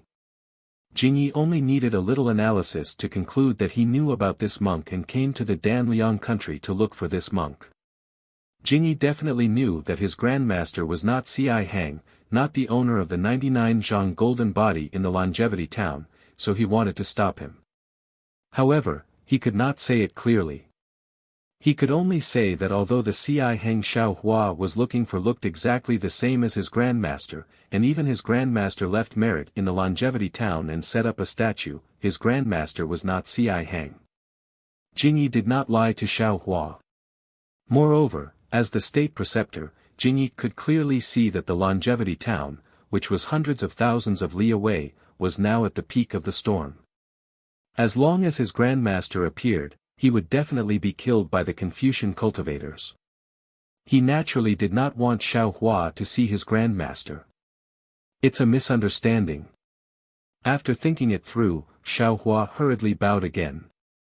Junior came to the Danliang country to verify whether Xiao Jian or Xiao Jun was lying. I never thought of looking for Senior. Besides, this Junior has no idea who Senior is. He. The monk shook his head slightly. He raised his hand and pointed at the stone wall, asking, Xiaohua, do you see what this is? Xiaohua raised his head and looked at the shadow on the stone wall that seemed to be carved by a knife. He said in surprise, Senior, is this Senior's shadow? That's right. The monk nodded faintly. This old monk has been thinking about the relationship between my skin and the Sarira for the past 1,000 years. I have been meditating in front of this stone wall. This shadow is left behind by this old monk's skin. Great Master's Dharma is powerful. Junior is truly impressed. Xiao Hua was so impressed that he prostrated himself on all fours. The monk continued, since the shadow can leave behind traces, how can your eyes not reveal any flaws? Benefactor Xiao, you must recognize this old monk. Ai, all right. Xiao Hua knew that this monk's dharma was powerful. He might know something like mind reading, heavenly vision, and so on. He simply admitted, this Xiao has seen Senior's statue in the Longevity Town. There's nothing to hide. The Danliang country's monarch, Xiao Jun, knows. As he spoke, Xiao Hua recounted the events of the past. He smiled bitterly and said, at that time, when Senior displayed his invincible might in Longevity Town, Junior had already fainted. By the time Junior woke up, Senior had already left without attaining the fruit. However, Junior heard from others and naturally knew who Senior was. Chapter 3688. At this point, Xiao Hua honestly admitted, moreover, this Junior also knows that the Longevity Town isn't a good place. Master Jingyi doesn't dare to let people know that Senior Ci Heng is here. Therefore, this Junior didn't dare to admit it and wanted to cover it up. I was afraid that Senior would kill me to silence me. Hee hee. The monk laughed, so you're a Taoist cultivator.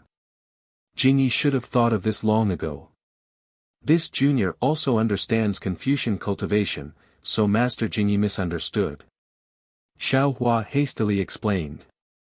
Benefactor, don't be afraid. How could this old monk kill you to silence you? Actually. The monk sighed and said, if this old monk was Ci Heng, so what if this old monk went to the Longevity Town? Unfortunately, this old monk's Buddhist name is Benevolent, not Ci Heng. That Buddhist fruit isn't this old monk's, so how could this old monk go to the Longevity Town? Ah! How is this possible? Xiao Hua was shocked to death. He looked at Fairy Jing, who was also shocked, and exclaimed at the same time. There was a Buddhist disciple who used this old monk's appearance to do good deeds in the Longevity Town. The benevolent Ku Tuchuo sighed and said, it was misunderstood by others. Oh, this Junior understands. Xiao Hua hastily said with a smile, just like today's misunderstanding, what a coincidence. Today was a misunderstanding, but, the Longevity Town might not be a misunderstanding, and it can't be so coincidental. The benevolent monk said. Hearing this, Xiao Hua hastily bowed and said, Senior Ci Heng, as for whether it's a coincidence or a misunderstanding, this Junior doesn't know. This Junior definitely won't speak of what happened here. This Junior is a Taoist disciple, this Junior isn't interested in the disputes between immortals and Buddhas. Do we need to swear a blood oath? Fairy Jing probed. No need. The benevolent monk said kindly, this old monk has never forced anyone to swear a blood oath before. Okay, this Junior guarantees that he won't say a single word. Xiao Hua solemnly vowed. Of course, Xiao Hua had to make a solemn vow. He definitely wouldn't say a single word about this matter, because he was the real Ci Heng, a fake Ci Heng. How could he reveal the real Ci Heng, a fake Ci Heng?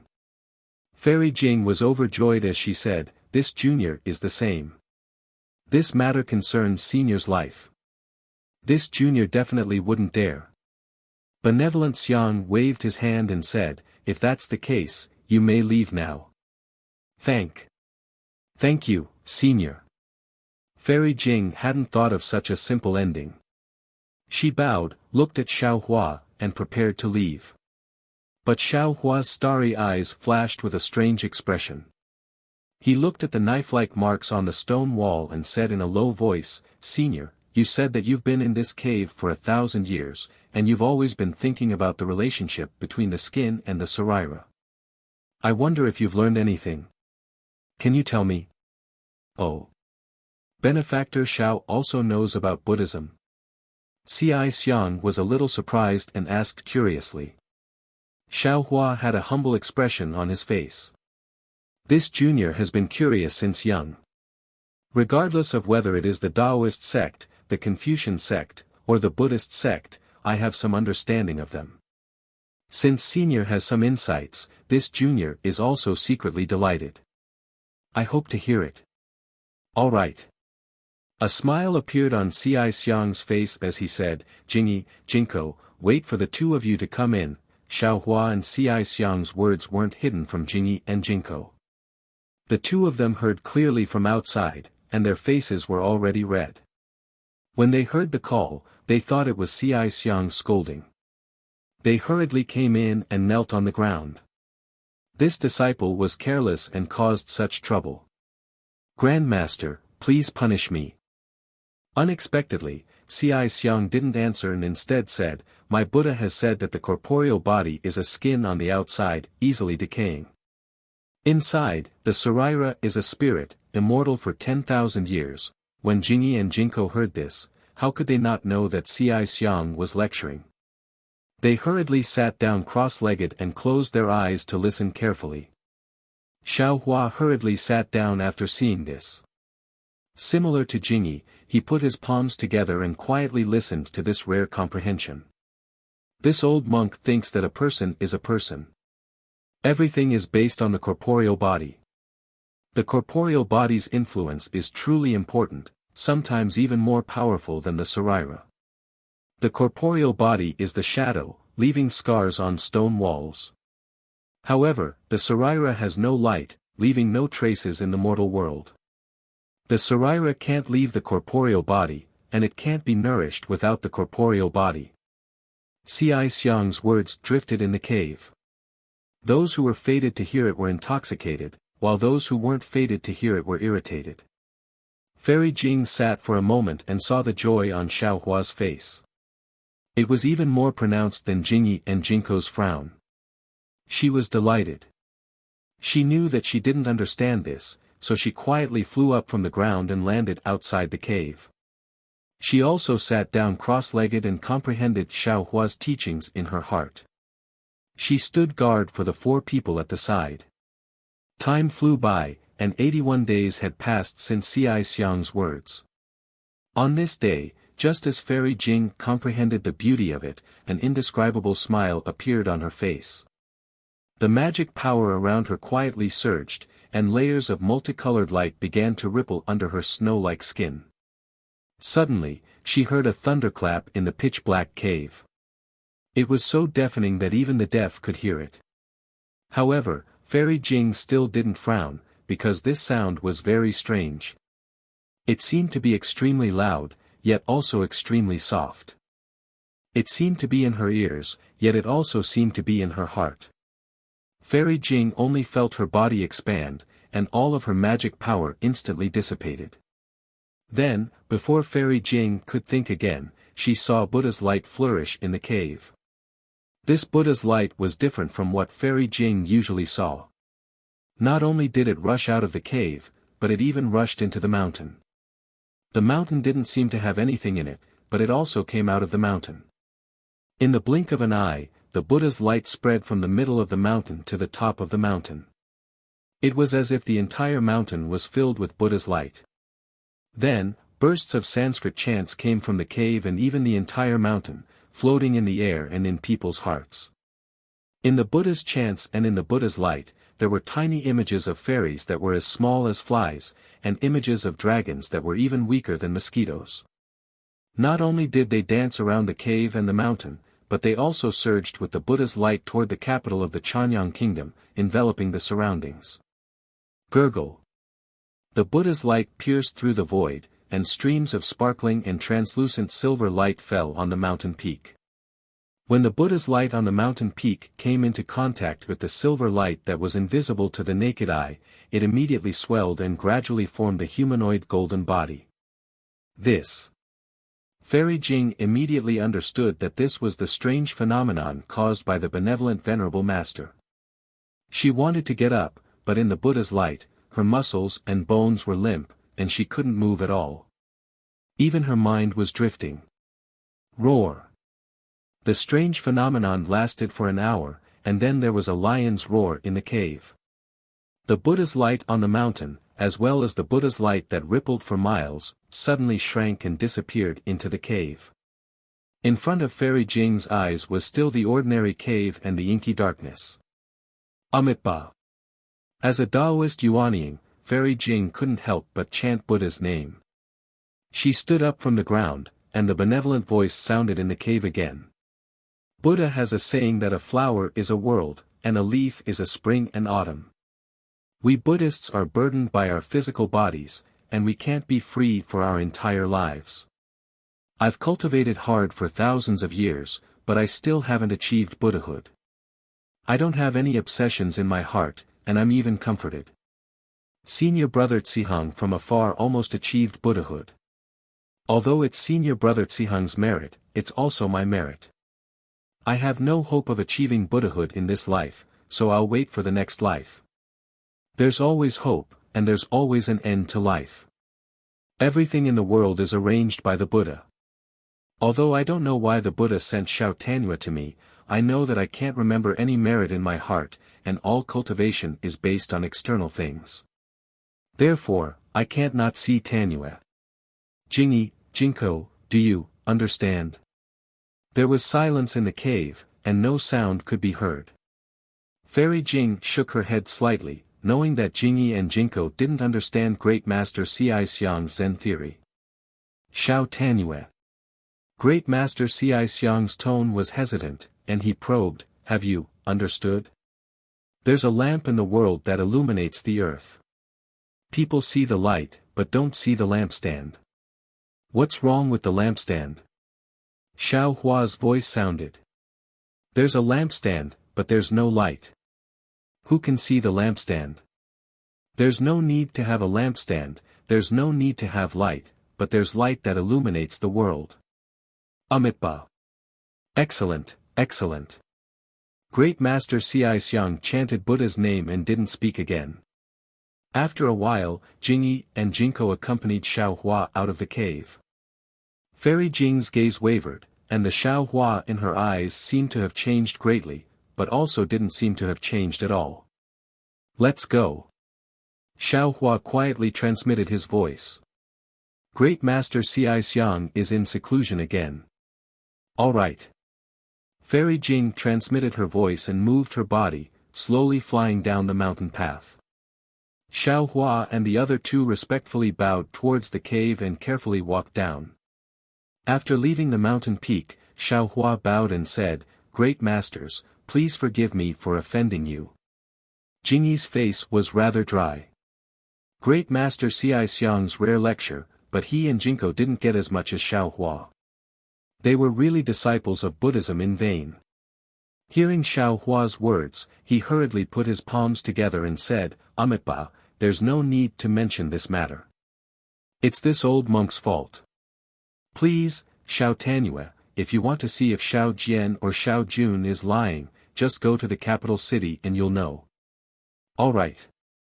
Xiao Hua didn't want to go, but looking at Fairy Jing, he felt that there was only one last step left. After hesitating for a while, he agreed. However, the four of them flew into the capital city of the single Yang Kingdom and flew out in less than an hour. At this moment, Jinko was no longer there, and Jingyi was beside him. Xiao Hua had a smile on his face as he bowed and said, Great Master Jingyi, please return. The doubts in my heart have been resolved. Thank you, Great Master. And, as long as Xiao Tanua doesn't have any doubts. Jingyi smiled and said, This old monk is an ascetic monk, following the ascetic path of my Buddhism. It's rare for Xiao Jun to be able to participate in the daily practice, which surprised this old monk. That's right. To be able to live in a dilapidated palace, to be able to protect Queen Gigi, and to live in a daily life that's even worse than the ordinary marquises of other kingdoms, this kind of monarch is the fortune of the single Yang Kingdom. Xiao Hua nodded and then took out a huge Qiankuan bag from his sleeve and handed it to Jingyi. He said with a smile, "This Xiao has disturbed your kingdom and also listened to Great Master Ci Xiang's lecture. This is this Xiao's sincerity, please accept it." Chapter 3689. Oh. Jingyi glanced at it and didn't take it. He waved his hand and said, "My Shanliang country's bodhisattva doesn't accept charity from any benefactor. Please take it back." Xiao Hua explained, "This is a gift from me to the king of Shanliang country, Xiao Jun. It's also a gift to the people of Shanliang country. It's not charity." Jingyi wanted to say more, but Xiao Hua smiled and said, "Master, take a look first." "Okay." Jingyi could only take it. He opened it and was moved. He put his palms together and said, "Amitba." "Since that's the case, this old monk thanks." Just as she said that, Reverend Clean Clothes shuddered, and grief appeared on her face. She turned her head around and looked at the mountain in the distance. She said mournfully, "Amitba. Grandmaster, has passed away." Ah! Xiao Hua was also shocked. In his heart, he instantly understood why Great Master Ci Xiang still wanted to see him even though he had some misgivings. Why Great Master Ci Xiang still had to spend 81 days of hard work to give them an explanation. "This old monk won't send you off." Jingyi bowed and said, "I hope the two of you can remember your words, Master, don't worry. This Xiao understands." Xiao Hua hurriedly replied. Fairy Jing also nodded in agreement. Jingyi didn't say anything else. He put away the Qiankuan bag and hurriedly flew to the mountain peak. Xiao Hua stood in the air and bowed deeply to the mountain peak where Master Ci Xiang was. Then, he flew away without saying a word. Fairy Jing knew that Xiao Hua was in a bad mood, so she didn't say anything. She silently followed behind. The two flew for half a day. Xiao Hua suddenly stopped and looked around. He asked curiously, "Where are we flying to? How would this concubine know?" "This concubine is following behind you." Fairy Jing smiled and said softly, "Although Master Ci Xiang left, this concubine heard him say that if he couldn't achieve karma in this life, he would be able to in the next life.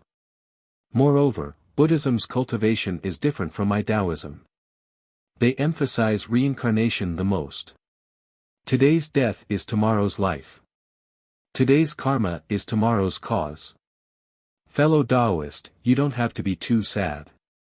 And Xiao Hua nodded. He understood. He knew that he had thought of many things. "Oh right, what did you give Jingyi Master?" At first, he didn't want it no matter what, but in the end, he refused to let it go. Fairy Jing tried to find something to talk about. Xiao Hua smiled. He took out another Qiankuan pouch from his sleeve and tossed it to Fairy Jing. "Then I'll give you one too." Oh! Fairy Jing was truly surprised. When she opened it, she unconsciously beamed with joy. "So it's so much rice. Then I will kindly accept it. On behalf of the people of my country, I thank Taoist Master Xiao." "That's right. If it were ordinary spiritual herbs, Fairy Jing might not lack them, and there were plenty of them in this world. But with so much rice, who could take out so much in such a short time? With so much rice at the critical moment, who knew how many lives could be saved?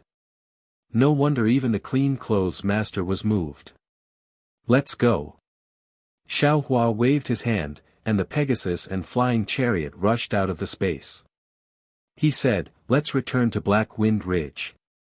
This Xiao wants to see how Xiao Jian will face this Xiao. Fellow Taoist, have you forgotten?" Fairy Jing didn't get on the chariot. She sweetly smiled and said, "You promised me that after arriving at the Danliang country, you would follow me to a place." "Yes, this Xiao remembers. But when this Xiao was discussing with Xue Ping about going to the secret area, didn't you also say so?" Xiao Hua was somewhat confused. I thought you were going to that place with me. Fairy Jing rolled her eyes at Xiao Hua. Xue Ping asked for my opinion. No matter what, he is still a junior. How can this Xiao Hua not answer? Just because this Xiao Hua gave advice doesn't mean this Xiao Hua has to go. This Xiao Hua thought that the things inside moved Fairy Jing's heart. Xiao Hua giggled. Unexpectedly, Fairy Jing didn't laugh. Instead, she solemnly reminded him, fellow Taoist Xiao, my Tao sect has many ruins on the hidden immortal continent. Those that are easy to find or not too dangerous have all been found by fellow Taoists. The ruins that have been found today are all left behind from the ancient times. The restrictions inside are very powerful, and the methods are also unimaginable. Although fellow Taoist Zhao's strength is outstanding, if you face the restrictions left behind by the ancient Almighty, you may not be able to gain any advantage. Moreover, according to what this Xiao Hua knows, fellow Taoist Zhao's accumulation is very deep. Now is the time to comprehend and go into seclusion. This kind of dangerous matter is mostly done by people who are unable to break through bottlenecks. Fellow Taoist Xiao is not suitable. Then what about Fairy Jing? Xiao Hua giggled as he looked at Fairy Jing. Don't be so mischievous. Fairy Jing was somewhat embarrassed and angry. I'm telling the truth. My cultivation is different from others.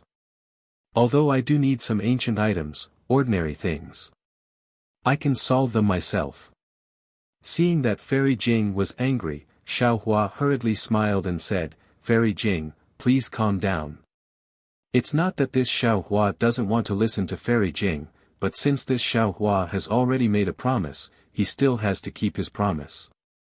Moreover, this Xiao Hua also faintly feels that this trip to the secret area may have some gains. This Xiao Hua still has some confidence in himself. Fairy Jing helplessly waved her hand and said, as you wish. As for whether I will go or not, wait until you go with me to that place. That place, where is it? Why is it so mysterious? Xiao Hua was somewhat puzzled and asked in a low voice. It's a secret for the time being. We'll talk about it when we get there. Fairy Jing giggled and jumped on the flying car. I'll show you the way. All right. Xiao Hua's heart was rarely peaceful. He nodded and urged the flying car to fly in a certain direction. After flying for more than a month, the weather also changed a lot.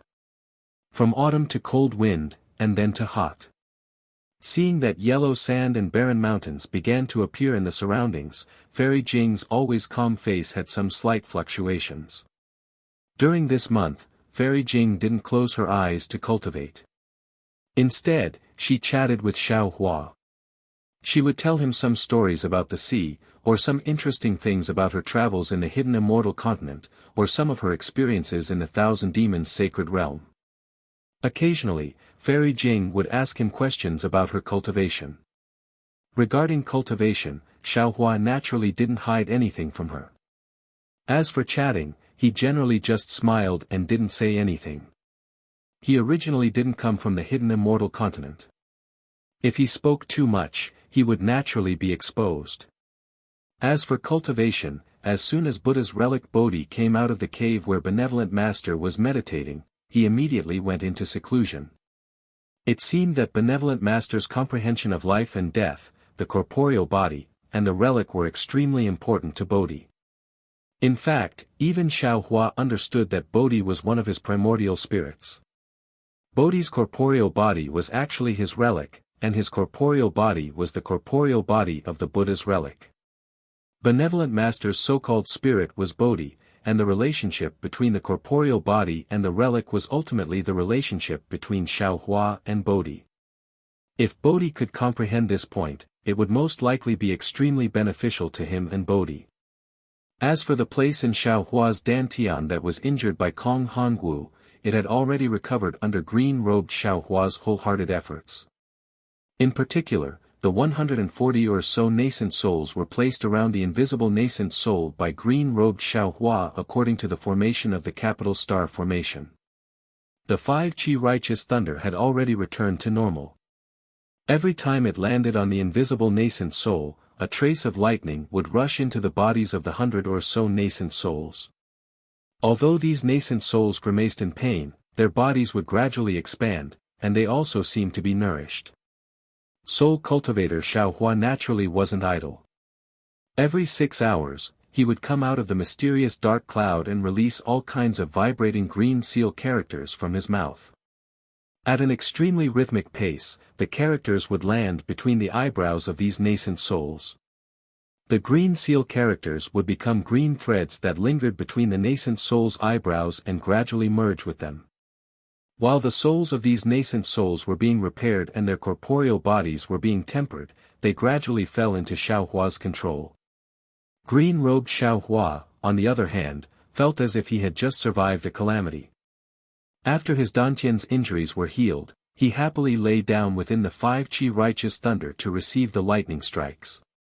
While enjoying himself, he narrowed his eyes and pondered on how to refine a spirit tool. Therefore, Xiaohua's harvest during this month was also great, whether it was in experience or cultivation. Xiaohua keenly felt the change in Fairy Jing's mood and asked in a low voice, "Are we almost there?" Fairy Jing took a rare sniff, as if she had caught a cold. She faintly glanced at Xiaohua, then pointed at the desert in the distance and whispered, "It's in the valley over there." Oh! Xiaohua was surprised. He looked at the barren land to his left and then narrowed his eyes to look at the scorching sun above. He didn't quite understand why Fairy Jing insisted on bringing him here. After thinking for a moment, Xiaohua released his divine sense. However, after only a moment, a strange expression appeared on his face. Xiaohua. You. What's wrong? Fairy Jing naturally noticed Xiaohua's expression and asked in bewilderment, "This? There doesn't seem to be anything funny, right? This Xiao isn't laughing." Xiaohua said with a smile. This caused Fairy Jing to frown and faintly say, "Fellow Taoist Xiao, I know it's wrong to hide it from you, but since we're already here, can fellow Taoist also tell me a story?" Of course, of course. Seeing that Fairy Jing, who hadn't called herself concubine for a long time, suddenly called herself concubine without saying, Xiaohua hurriedly stopped smiling and said very sincerely, "This Xiao didn't see the place Fairy Jing talked about, but this Xiao saw something interesting. Fairy Jing will know about it after a while." This Xiao isn't laughing at Fairy Jing. That's good. Fairy Jing knew she was overthinking and blushed. She nodded and said, "Then. Let's fly there." Okay. Xiaohua pointed in a direction similar to where Fairy Jing was going. A long, long time ago, there was a girl who liked to cultivate. Fairy Jing sat on the flying carriage and said in an indifferent tone, as if she was really telling a story. However, Xiaohua understood that this should be Fairy Jing's own experience, just like how he told Xue Xue. Chapter 3690. Fairy Jing's story was naturally Fairy Jing's love story. It sounded very ordinary. The young Fairy Jing met a cultivator she fell in love with. Unfortunately, this cultivator was a Confucian cultivator and not a Taoist cultivator. In the beginning, the Confucian cultivator still insisted on his love and resisted the resistance from his family. Unfortunately, nothing in this world was perfect. After Fairy Jing told him about her bloodline, the Confucian cultivator was completely defeated. In his eyes, the human bloodline was incomparably noble and the bloodline of a Confucian family was incomparable. He couldn't accept that his lover had a demonic bloodline. Fairy Jing looked at the departing figure of the Confucian cultivator and collapsed on the ground. Her heart was incomparably gloomy. However, this decadence only lasted for a moment. When Fairy Jing got up, she was an incomparably strong Taoist cultivator. Moreover, her Tao heart was so firm that it was beyond ordinary. Xiaohua, do you believe in love at first sight? Fairy Jing's face, which had turned pale because of the opening of her scar, was now somewhat flushed. Xiao Hua nodded. He unconsciously thought of Fairy Hong Xia and even Jiu Xiao. I also believe in it. Fairy Jing firmly nodded. However, she immediately became a bit disappointed. However, I also know that emotions that start easily, are also easily lost. Love that doesn't sharpen together, won't last long. I feel that I can't compare to the love of that female cultivator in your story. Your past life. I didn't have time to participate. As for your future. I don't dare to participate. I don't think. Facing Fairy Jing's confession, Xiao Hua bit his lips. He didn't know how to face it and didn't know how to open his mouth. Fortunately, just when Xiao Hua was feeling very awkward, whoosh. A communication talisman unexpectedly flew over, and a voice came from afar. Xiao. Fellow Taoist Xiao, why are you here? Xiao Hua hastily got up and said to Fairy Jing with a smile, Fairy Jing, look, this is what this Xiao was talking about before. This Xiao laughed because he saw him. He.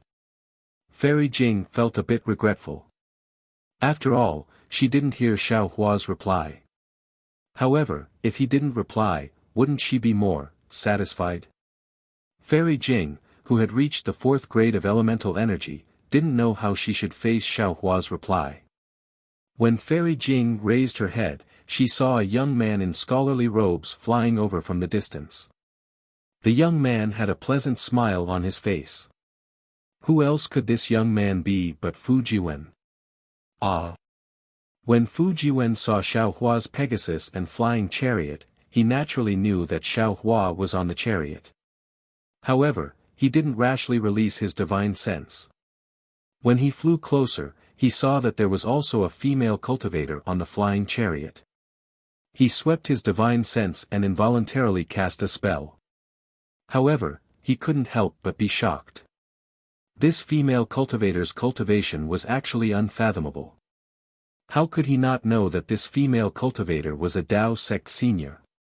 When Fu Jiwen flew closer, he immediately bowed and respectfully said, Junior Fu Jiwen greets senior. Get up. Fairy Jing flicked her sleeves and smiled. I hope that fellow Taoist Xiao doesn't mind. You should address him as an equal. Little friend Fu, there is no need to be so polite. Hearing Fairy Jing's words, Fu Jiwen was even more shocked. When he first met Xiao Hua, although Xiao Hua displayed his invincible might and charged into the Copper Pillar Nation's Imperial Academy alone, Xiao Hua's cultivation was only around the middle of the 3rd grade. It had only been a few years. How could Fu Jiwen believe that even Fairy Jing was inferior to him? However, Fu Jiwen used a spell to probe again. Just like before, he couldn't see through Xiao Hua's cultivation at all. Little friend Fu, don't look. Even I can't see through fellow Taoist Zhao's cultivation. Fairy Jing naturally noticed Fu Jiwen's spell and smiled. Even an early nascent soul cultivator became his disciple. What do you think his cultivation is? Xiao Hua looked at Fu Jiwen's shocked face and said self-deprecatingly, a few years ago, this Xiao took the initiative to ask someone to become his disciple. Someone even made excuses. Fu Jiwen's face suddenly turned red. Wasn't this talking about him? Xiao. Senior Xiao. Fu Jiwen didn't dare to call Xiao Hua fellow Taoist anymore. He whispered, why is senior here? Xiao Hua laughed, come up and talk. You've seen this heavenly horse before. Aoo. The heavenly horse neighed and wagged its tail intimately at Fu Jiwen, as if it understood Xiao Hua's words. Yes sir. Fu Jiwen obediently got on the flying carriage and stood respectfully at the side. You still remember Xiao Jian, right? Xiao Hua knew that he would never see that unrestrained scholar in front of him again, so he asked with a smile. Fu Jiwen nodded, Junior knows. Junior's impression of him is not very good. Junior had told Senior before. Yes. Xiao Hua nodded. This old man wants to help the princess of the Jiang country establish a country. This Xiao Jian is one of the people this old man will rely on in the future.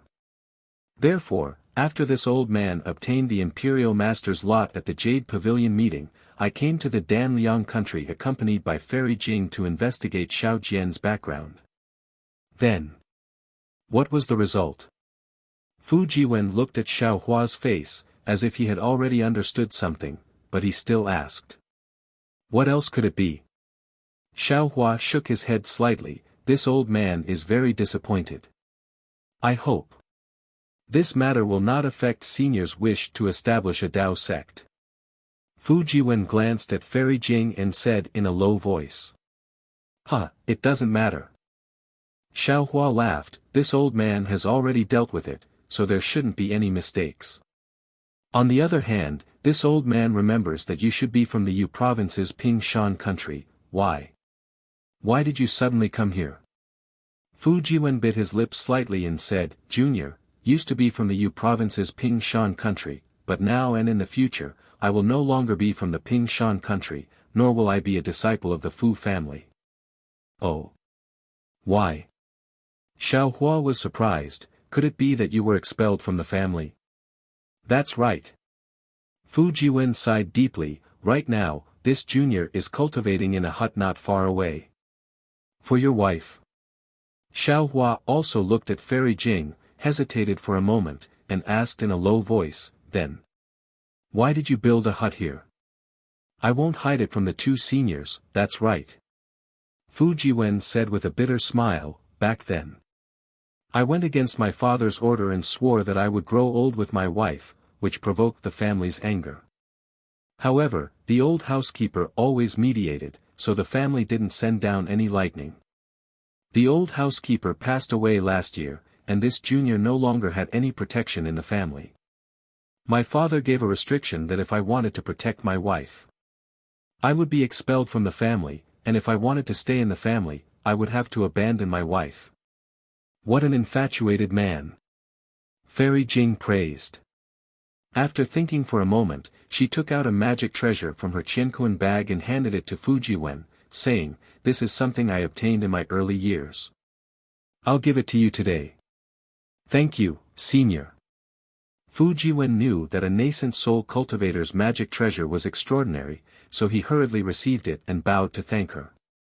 If this item is refined by a male and female cultivator together, it will have unexpected effects. Fairy Jing said with a smile. Yes, this junior understands. Fu Jiwen said with a bitter smile, Unfortunately, this junior can't ask my wife to come out and thank senior. Oh. Little friend Fu, what do you mean? Fairy Jing was slightly taken aback. Fu Jiwen said respectfully, Seniors, please don't be impatient. This junior should have reported this matter to Senior Xiao long ago. Seniors, please follow this junior to the hut, and this junior will explain it in detail. All right. Xiao Hua patted the Pegasus and the flying carriage rushed to the place where Fu Jiwen came from. Not long after, they arrived at a tall mountain range. A small, simple house made of poplar wood was erected on a slightly shady foothill. Seniors, please. Fu Jiwen got off the flying carriage first and respectfully invited Xiao Hua and Fairy Jing inside. Xiao Hua smiled and put away the flying carriage and Pegasus. He entered the wooden house first and saw that the interior of the house was very simple. Apart from the praying mat, there were some scrolls. The scrolls were a bit messy, and it seemed that Fu Jiwen's cultivation was very difficult. Fairy Jing looked around and glanced at Xiao Hua in surprise. Because there was no trace of a second cultivator in the wooden house, Fairy Jing didn't know where the wife Fu Jiwen mentioned was. After the two sat down, Fu Jiwen took out some spirit fruits from his small cosmos pouch and respectfully handed them over. He then said with a smile, Didn't Senior Xiao ask before? The reason why this junior built a hut here is very simple. It's because this junior first met his wife here. Hee, so that's how it is. Xiao Hua smiled and picked up the spirit fruit. He tasted it and said, "Then the memories here must be very beautiful." "It's not that beautiful," Fu Jiwen said with an embarrassed smile. The situation at that time was very strange and almost scared this junior to death. With that, Fu Jiwen carefully took out a fist-sized wooden box from his bosom. Xiao Hua saw the wooden box clearly. It was the thunder amplification wood that he gave to Fu Jiwen at the auction in Zhai Xinglu that day. Xiao Hua's heart moved and he became pensive. Sure enough, Fu Jiwen took out a wooden box made of thunder amplification wood and carefully opened it. Inside the wooden box, there was a fist-sized odd-shaped jade crystal. The jade crystal was suffused with rays of multicolored light. Lines of multicolored inscriptions flowed on the surface of the jade crystal like chains. Layers of lightning mist floated on these inscriptions. Heaven's Punishment Prison Crystal. When Fairy Jing saw this item, her face showed surprise. She let out a low cry as if she had seen something terrifying. Heaven's Punishment Prison Crystal. Xiao Hua frowned and carefully thought about it. It was as if he had never seen this item in the scrolls. Fairy Jing glanced at Fu Jiwen with dissatisfaction. She raised her hand to stop Xiao Hua's hand and then transmitted a few words. Sure enough, Xiao Hua's face was a bit strange. Chapter 3691. On the other hand, Fu Jiwen blinked, not understanding what Fairy Jing was talking about. He then looked at Xiao Hua and Fairy Jing in surprise and awkwardly put away the wooden box in his hand. Hearing Fairy Jing's words, Xiao Hua stared into Fu Jiwen's eyes and kindly asked, "Fu Jiwen, do you know that this is a Heaven's Punishment Prison Crystal?" Reporting to Senior, this junior doesn't know. Fu Jiwen honestly replied. Fairy Jing sneered, "Even if you don't know, does your family not know?" But at this point, Fairy Jing seemed to realize something and shook her head. "This old one understands." As the saying goes, knowing the law and breaking the law adds 3 levels of punishment. If you don't know that this is a Heaven's Punishment Prison Crystal, even if the Immortal Palace's law enforcers catch you, your punishment won't be too strict. This is your Fu family protecting you. The Immortal Palace's law enforcers. Fu Jiwen's face instantly paled. Although he didn't know what a Heaven's Punishment Prison Crystal was, he knew what a law enforcer was. After a while, he said in a low voice, "My Fu family is originally a small family in the peaceful mountain country. We might not be as knowledgeable as Senior and might not know the origin of this item. Perhaps." Fairy Jing saw that Fu Jiwen didn't seem to be faking it and said thoughtfully, "Since you really don't know the origin of this item, then you didn't purposely lead the disaster to Xiao Hua. This old one misunderstood." "Huh," Xiao Hua laughed, "Fairy Jing is overthinking. This Xiao and Fu Jiwen can be considered friends in times of trouble. He wouldn't have any dirty thoughts. It doesn't matter whether he has it or not." Fairy Jing glanced at the Heaven's Punishment Prison Crystal floating in the clouds and said indifferently, "If this old one encounters this item of Heaven's punishment, I will definitely throw it away immediately. The farther the better." "No." Fu Jiwen said resolutely, "This junior's wife is inside. This junior will never abandon her." Fairy Jing narrowed her eyes. She looked at Xiao Hua and said in a warm voice, "Actually. Although fellow Taoist Xiao hasn't said anything yet, I presume fellow Taoist already has a plan in mind. This matter is Fu Jiwen's private matter. All the decisions are in his hands." Xiao Hua similarly did not hesitate as he spoke with a grin. "That's true." Fairy Jing nodded. She turned to look at Fu Jiwen and said, "Fu Jiwen, I can see that you're an infatuated person, so why don't you say a few more words? The decision is still in your hands." Fairy Jing pointed at the Heaven's Punishment Prison Crystal and explained, "The Heaven's Punishment Prison Crystal, as the name suggests, is a punishment from the heavens. It imprisons those who break the law within 3 inches of heaven and earth." Confucian cultivators had a painted ground as a prison, and this was the case when they refused to make any progress. This punishment is one of the methods the Celestial Palace uses to punish those who break the laws of the Celestial Palace.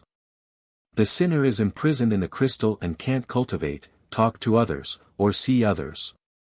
The sinner's entire world is a 3-inch well. It's worse than being a frog in a well.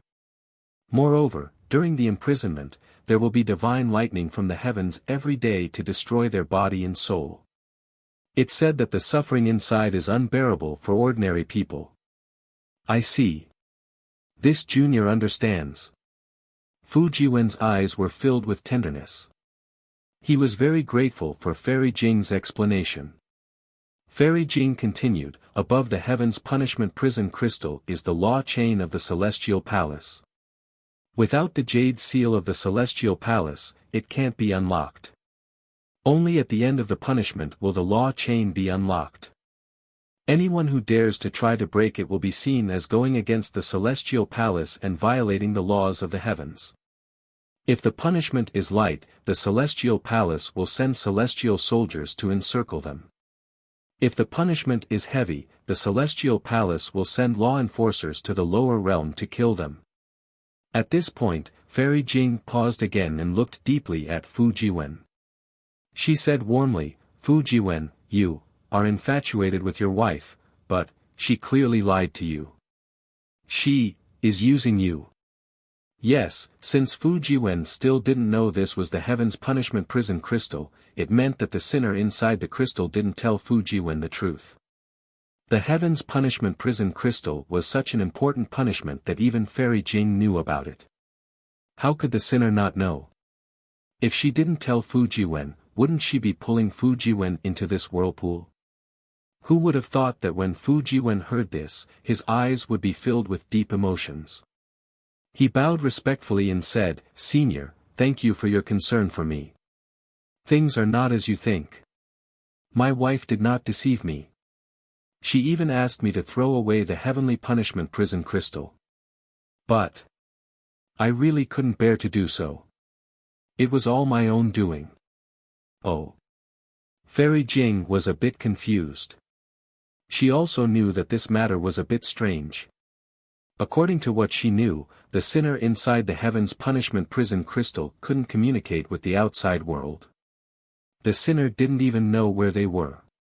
Even if they fell into an abyss, even if they encountered a landslide and the Heaven's Punishment Prison Crystal was buried underground, the sinner inside wouldn't be able to escape. She didn't know how Fu Jiwen contacted the sinner inside and even called her his wife. That's strange. Tell me about it. However, Fairy Jing suddenly realized something and hurriedly waved her hand. Wait, it's better not to talk about this. Fairy Jing said to Xiao Hua, fellow Taoist Xiao, this matter involves the law of the Celestial Palace. It's not something that Taoist cultivators like us can come into contact with.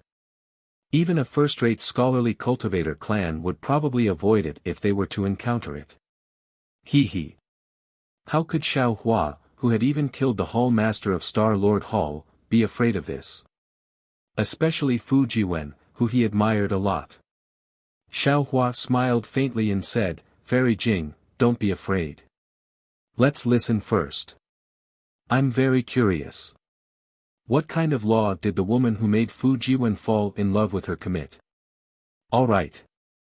Fairy Jing knew that she couldn't persuade Xiao Hua, so she could only nod. Fu Jiwen carefully put the Heaven's Punishment Prison Crystal into the wooden box. Looking at the time, he hid it close to his body again. He stood there and explained the whole matter in detail. It was really a sad but beautiful story.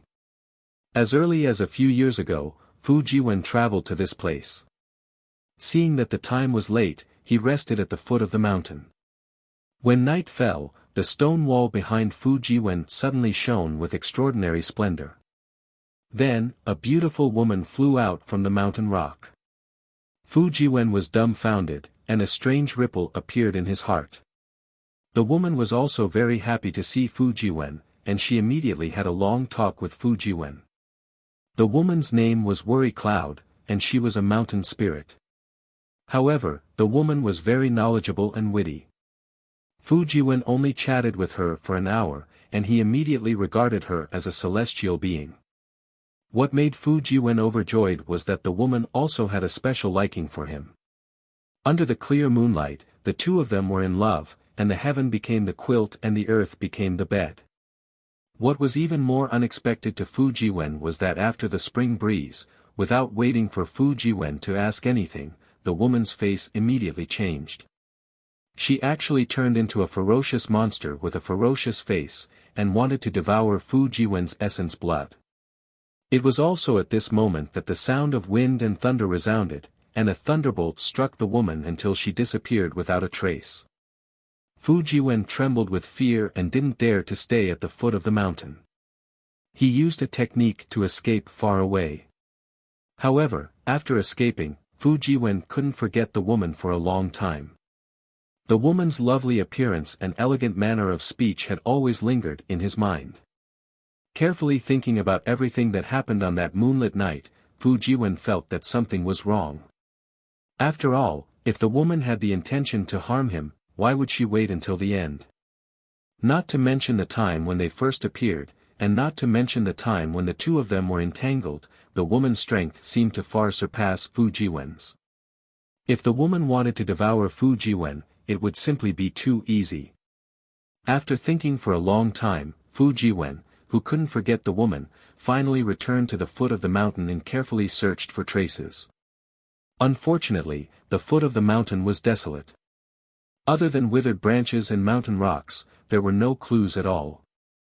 Even the absurdity of that night had long drifted away in the mountain wind.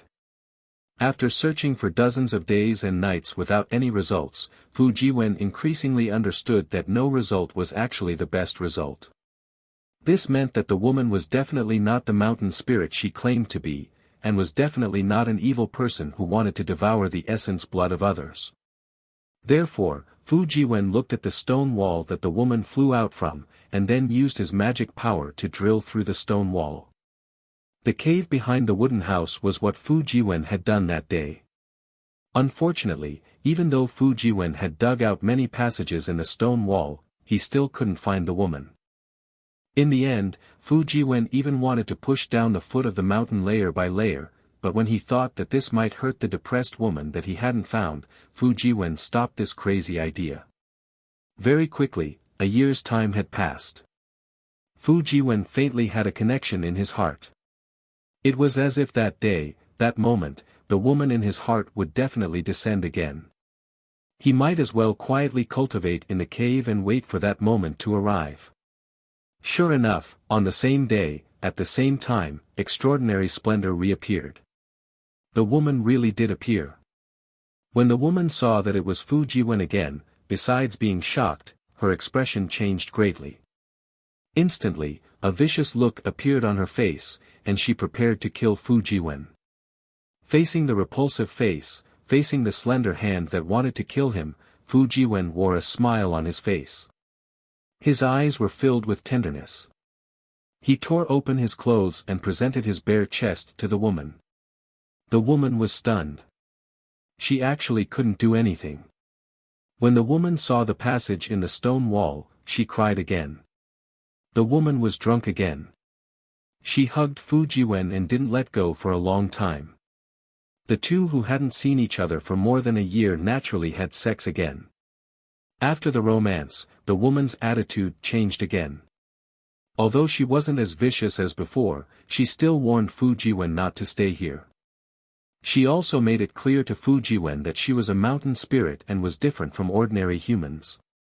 She didn't have any sense of shame or etiquette. Fu Jiwen wasn't the first man that she had given herself to. She was just lonely and unbearable, so she easily found Fu Jiwen. Chapter 3692. That night's ending was no different from the first time. After the thunderbolt, the woman disappeared. However, this time Fu Jiwen was careful and used his divine sense to follow her. However, the moment his divine sense was released, it was immediately destroyed by the thunderbolt. Not only did Fu Jiwen not find the woman's whereabouts, but he was also injured. Fu Jiwen was unwilling to admit defeat. He immediately thought hard and used the runes of the Tian Shu in his chest as a guide to seal the areas near the cave and explore one by one. Hard work paid off. After nearly half a year of hard work, Fu Jiwen finally found an area in the depths of the mountain with faint lightning and found the Tian Fa prison crystal inside. Although Fu Jiwen didn't know what this thing was, his intuition told him that this thing was the woman named Yutan. Looking at the lightning that would appear from the void above the heaven punishment prison crystal every once in a while, his heart would ache when the lightning landed inside. He could imagine how his lover would be suffering inside. Sure enough, on the same day in the second year, the Tian Fa prison crystal flashed with dazzling clouds. The binding inscriptions on it broke and turned into strokes. Yutan flew out of the clouds. Worry Tan looked at Fu Jiwen and then at the Heaven's Punishment Prison crystal in front of Fu Jiwen. She sighed slightly and didn't say another unpleasant word. She held Fu Jiwen's hand and looked at the crescent moon in the night sky. She told him how much she missed him in the past year. The two of them made love to each other until 2 hours were up. The inscriptions on the crystal recast and produced a thunderbolt that pulled the woman into it. The woman didn't mention her origin, let alone what the Tian Fa prison crystal was. Fu Jiwen brought the Tian Fa prison crystal back from the foot of the mountain. From then on, he regarded the woman as his wife and told this to his parents. Of course, Fu Jiwen's parents didn't agree. They even threatened to expel Fu Jiwen from the family and exterminate the mountain spirits. However, just as Fairy Jing had guessed, Fu Jiwen's parents didn't ask to see the Tian Fa prison crystal and the so-called mountain spirit, Yutan. Fu Jiwen didn't give in. He took Xiao Rui and the old housekeeper out of the house and made a living alone. In order to help Yutan resist the sky thunder in the void, he went to Zhai Xinglu in the Bronze Pillar country, met Xiao Hua, and obtained the thunder amplification wood. I see. Fairy Jing nodded and said, it seems that this old one has wronged you and Yutan. Your relationship is truly admirable. Unfortunately, you are a cultivator of the mortal world. Your Confucian cultivation base is not high, and you have also mixed Taoist cultivation methods. It is very difficult for you to marry someone from the immortal palace. Not to mention that this woman has violated the laws of the immortal palace and is a sinner. How can you be with her? Even if you're sneaking around right now, if you're discovered by the law enforcers, you won't be able to keep your lives. I'm afraid that Yutan also knew this. That's why he decided to, separate from you. He didn't want you to be implicated. Fairy Jing. Xiao Hua was a little bewildered. Didn't you say that the sinners in the heavenly punishment prison crystal are unable to communicate with the outside world? Why can this sorrow cloud come out for 2 hours every year? I can't answer fellow Taoist Zhao's question. Fairy Jing shook her head. I've only heard rumors and don't know the truth. There might be 2 possibilities. Xiao Hua nodded and said, the first possibility is that the heavenly punishment prison crystal has been in there for too long. The engraved law chains inside have already lost some of their effectiveness. That's why Miss Yutan can come out for 2 hours every year. Hee, this possibility isn't big. Fairy Jing said with a smile. The engraved law chains are made of the immortal palace's most authentic engraved law chains. They can absorb the awe-inspiring qi from the heavenly lightning. No matter how long it has been, it can still bind the sinners. Then it's the second possibility. Xiao Hua said with a smile. The engraved law chains of the heavenly punishment prison crystal have been tampered with. Every once in a while, it has to be unlocked for 2 hours to let Miss Yutan come out for a breath of fresh air. And under this possibility. Fairy Jing nodded. Then Miss Yutan's identity is rather interesting. Indeed. Xiao Hua looked at Fu Jiwen. That Miss Yutan is most likely a member of the immortal palace's inner family. She has committed a great crime. Although there is the punishment of the immortal palace, there is still someone who can reach out and block some of it for her, inner family. Impossible. Fairy Jing said with a smile. How could the Empress bloodline be so carelessly left in the hidden immortal continent? I'm afraid she has some relationship with the inner family, a female official, or a side branch of the Empress. However, judging from this woman's scheming, it's more likely that she's a female official. Scheming? Xiao Hua was slightly taken aback. Soon after, he understood a little. Disregarding everything else, this woman had been with Fu Jiwen for so many years without revealing any of her background. It was impossible for an ordinary woman to do that. It doesn't matter who she is. Fu Jiwen didn't care. He smiled and said, since this junior believes that she is my wife, this junior will stay with her for a lifetime. A lifetime? That's your lifetime. Fairy Jing sneered. Even if you turn into a skeleton, that woman will still live well. Unless, you can cultivate to the 9th grade of essence energy. To be able to have such a wife, this junior is already satisfied. Fu Jiwen seemed to have steeled his heart. He turned a deaf ear to Fairy Jing's reminder. Forget it. Either way, it's your own matter. Xiao Hua smiled. You can decide for yourself. 2 seniors came at the right time. In a dozen or so days, worried Tan will come out. If 2 seniors are willing, this junior would like to invite seniors to see her.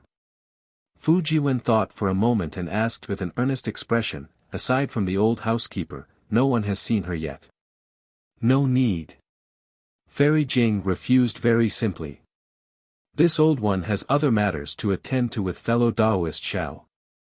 Xiao Hua faced Fu Jiwen's earnest gaze and said to Fairy Jing, since we're already here, why don't you wait for a few more days? Fairy Jing didn't know which heartstring had been touched. She shook her head and said, this concubine doesn't want to get involved in this kind of trouble. Of course, if fellow Taoist Xiao wants to stay, this concubine will go there myself. Fairy Jing got up and walked out of the wooden house. Xiao Hua frowned. He felt that Fairy Jing's appearance today was different from before. He nodded to Fu Jiwen and followed her out. Fairy Jing stood in front of the mountain and looked at the golden desert in the distance. She said from the bottom of her heart, Xiao Hua, everything about you is good, except for one thing. Your heart is too soft. Previously, at the Jade Pavilion banquet, I saw that you killed decisively. You were the image of an ambitious and ruthless person. That was why I admired you. But along the way, I discovered that what I saw was far from what I imagined. A person like you. Not to mention Sun Kong, even if it was Zhang Daoran, you might not be able to compare. Forget it, let's not talk about this. If you don't want to go, I won't force you. From today onwards, you and I will go our separate ways and be strangers. Oh, before I leave, I'll give you a word of advice. The Immortal Palace. The reason it's called the Immortal Palace is because it's the representative of Confucian cultivators for millions or even tens of millions of years. It's far from what our declining Taoist sects can compare to. Xiao Hua frowned and said with a bitter smile, Fairy Jing, how long is the journey from where you want to go? 2 days. Fairy Jing's expression didn't change as she faintly replied. How about this? Xiao Hua thought for a moment and said, I can't be someone who doesn't keep his word. I'll accompany Fairy Jing to that place first and then come back. Hee hee. Actually, since we're already here, whether you go or not, it doesn't matter. Fairy Jing's misty eyes became even more hazy. Let's go. Xiao Hua said to Fu Jiwen in the wooden house and then flew into the air. Fairy Jing didn't say anything. She didn't wait for Fu Jiwen to fly out of the wooden house and flew away. 1 day later, in the depths of the desert, a strange mountain stood out in the dusk. The mountain was oval in shape and split in the middle. There was a dangerous path leading from the yellow sand to the top of the mountain. At this moment, aside from Fairy Jing and Xiao Hua who flew to the mountain and stood in the air, there was a man and woman who were struggling to climb the only path. Seeing Fairy Jing stop, Xiao Hua was a bit puzzled. The man and woman weren't cultivators, but they were quite agile and had a foundation in climbing. They should be using a light body cultivation technique. Even so, the almost straight-up mountain path was too difficult for the two of them. Although the two of them did not help each other at the beginning of the climb, when they were halfway up the mountain, the woman was surrounded by danger several times, and the man beside her could not help but lend a helping hand.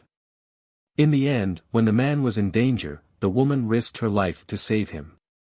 When the two of them escaped danger, what surprised Xiao Hua was that the two of them actually held hands and returned from the middle of the mountain. They didn't forget to climb to the top of the mountain. Fairy Jing also stood in the air and stared at the man and woman. She waited until the two of them landed on the ground, then rode two horses at the foot of the mountain and left. Only then did she faintly say, "Xiao Hua, what do you think this mountain peak looks like?" "A circle." Xiao Hua was stunned. He thought for a moment and replied, "Two semicircles. In fact, this is a heart, a broken heart." As Fairy Jing spoke, the corners of her eyes became moist. "Did you see those two? They were a couple. Although I don't know them, I know that they must have been trapped by love and reached a desperate situation to come to Heartbreak Mountain. The reason why Heartbreak Mountain is in such a remote desert and has such a difficult path is because of the unruffled love water. Anyone who drinks the unruffled love water will forget the person they love the most. There is love in the heavens and love in the world. Although there is unruffled love water in this world, there is no lack of lovers. Heartbreak Mountain was such a desolate place. It was meant to make people think carefully on their way here from the noisy mortal world. Did they need to forget their true love? Did they need to drink a mouthful of water of forgetfulness? The path of Heartbreak Mountain is so difficult to pass. It is also a test to see if people are willing to use life and death to erase the scar in their hearts. The couple just now must have passed the test and couldn't bear to part with each other, so they gave up their earlier impulse and reconciled. Chapter 3693. After she finished talking about the origin of Heartbreak Mountain and the forgotten love water, Fairy Jing held back the tears in her eyes and said with a smile, "I have already told you a story before. Now, can you accompany me to the top of Heartbreak Mountain and watch me drink a mouthful of the forgotten love water?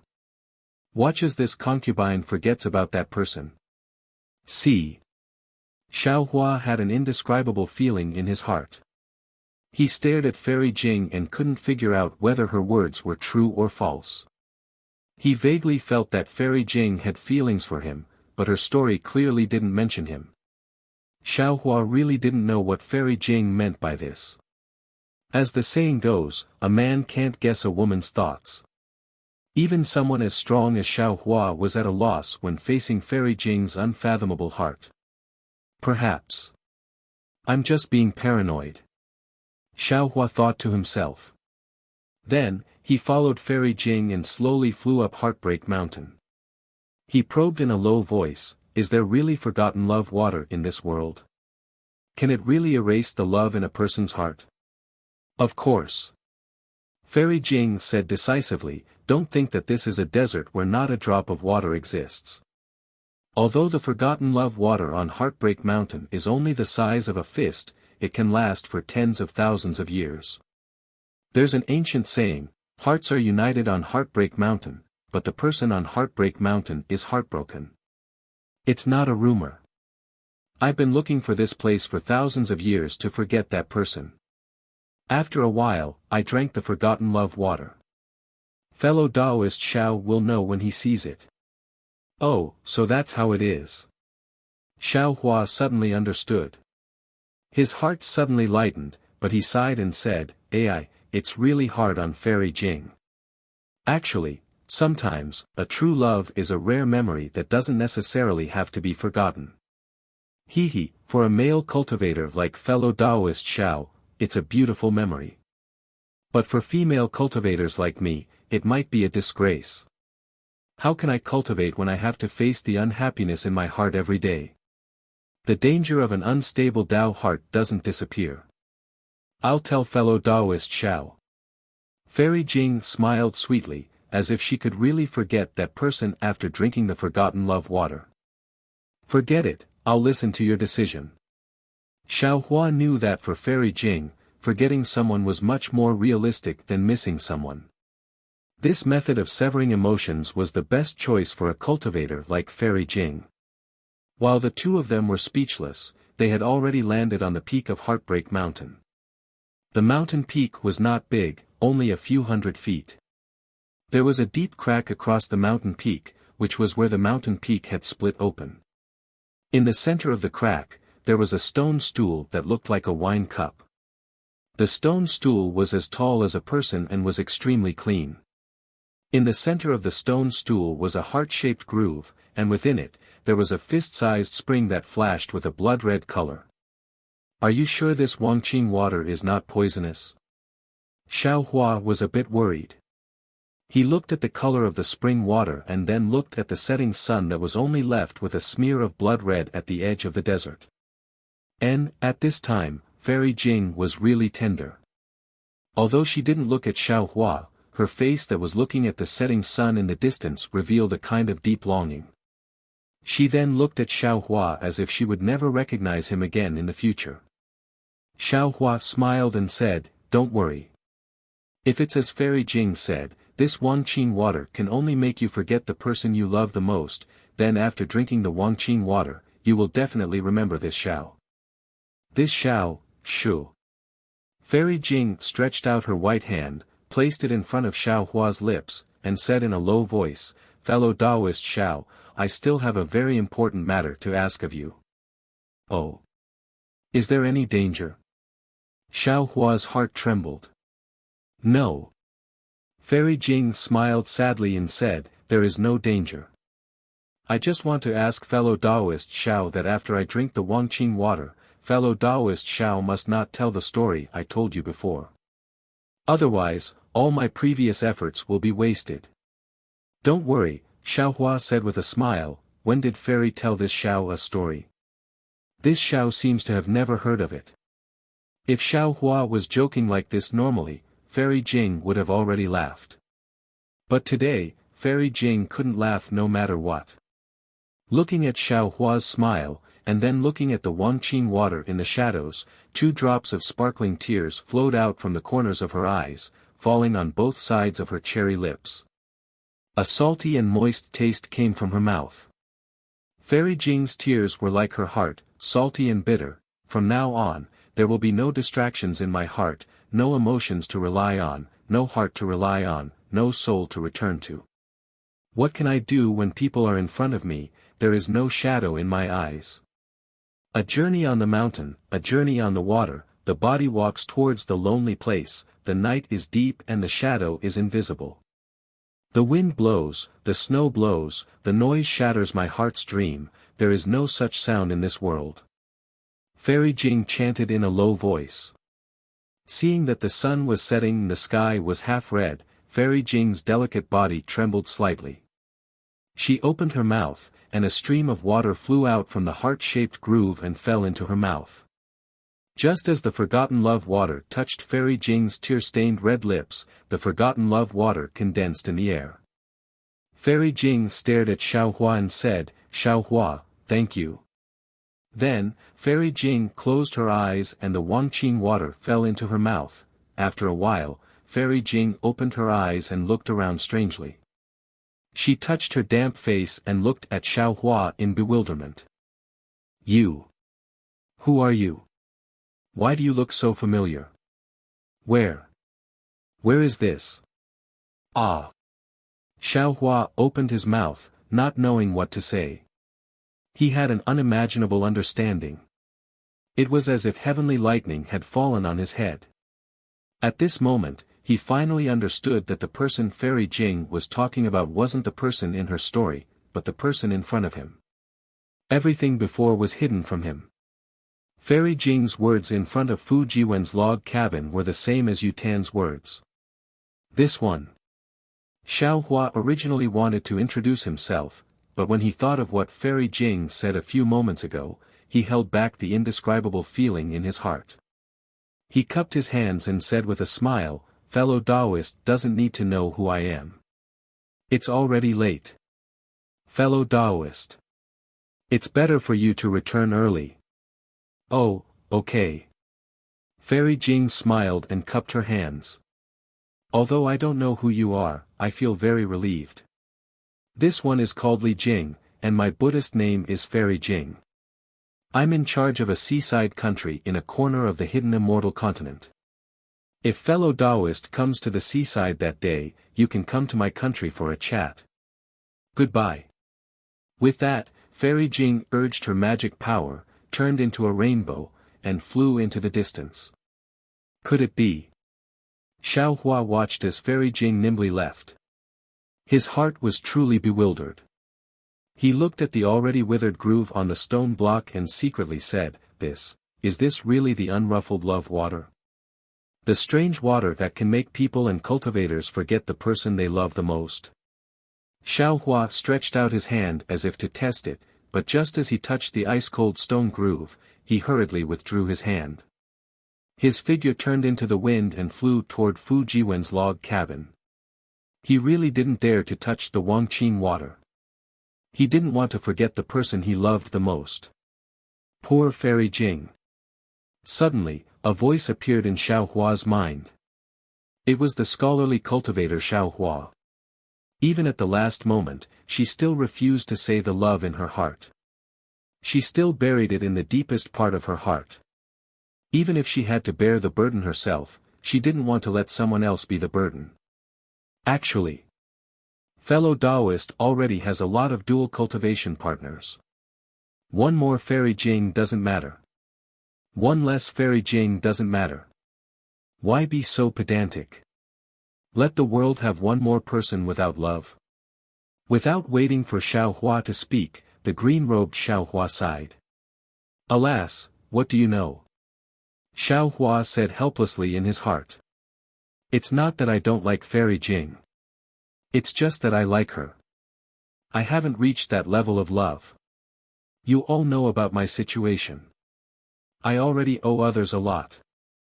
I don't know if this kind of love will have any results. The less I can, the less I can." Fellow Taoist dares to say that you don't miss her in your heart. Fellow Taoist dares to say that you didn't have any doubts just now. The scholarly cultivator Xiao Hua was somewhat unwilling to let it go. If Fairy Jing had said a few more words, perhaps fellow Taoist would have thrown himself into her arms. Perhaps. Xiao Hua knew that he couldn't hide it from these primordial spirits. He could only admit it. However, I still admire Fairy Jing's decisiveness.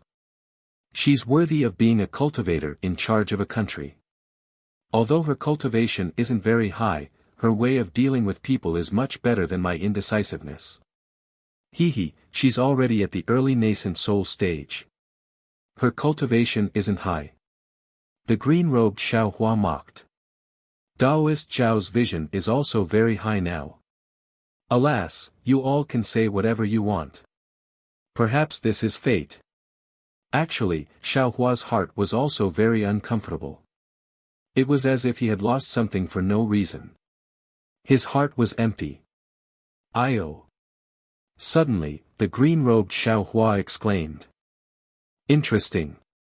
Fellow Taoist, do you feel like your heart is being twisted by a knife?"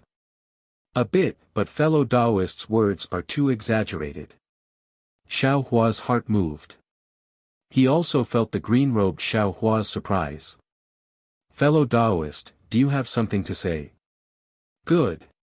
The green-robed Xiao Hua laughed. "Now that someone has delivered himself to your door to let you vent your anger, give I another Taoist robe." "Who?"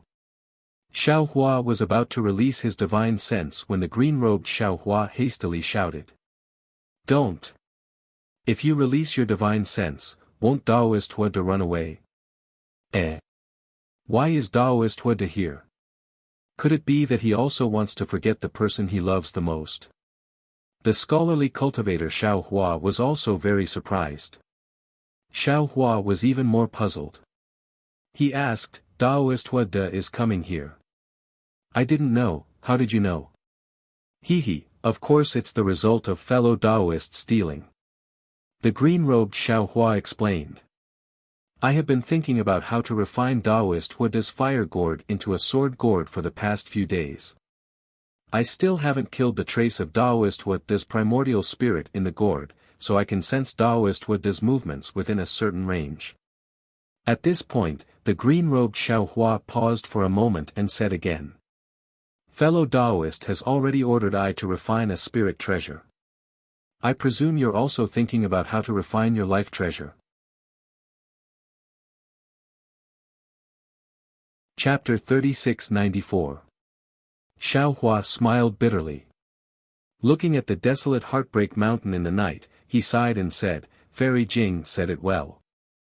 On Cast Emotion Mountain, one's heart is united, but on Heartbreak Mountain, one's heart is broken. The night on Heartbreak Mountain is truly desolate. Over there. The green-robed Xiaohua pointed in a direction. Xiaohua used the wind evasion technique and flew for a while. Under the guidance of the green-robed Xiaohua, he used the trace concealing technique to hide. Only then did he use his mind to enter his body.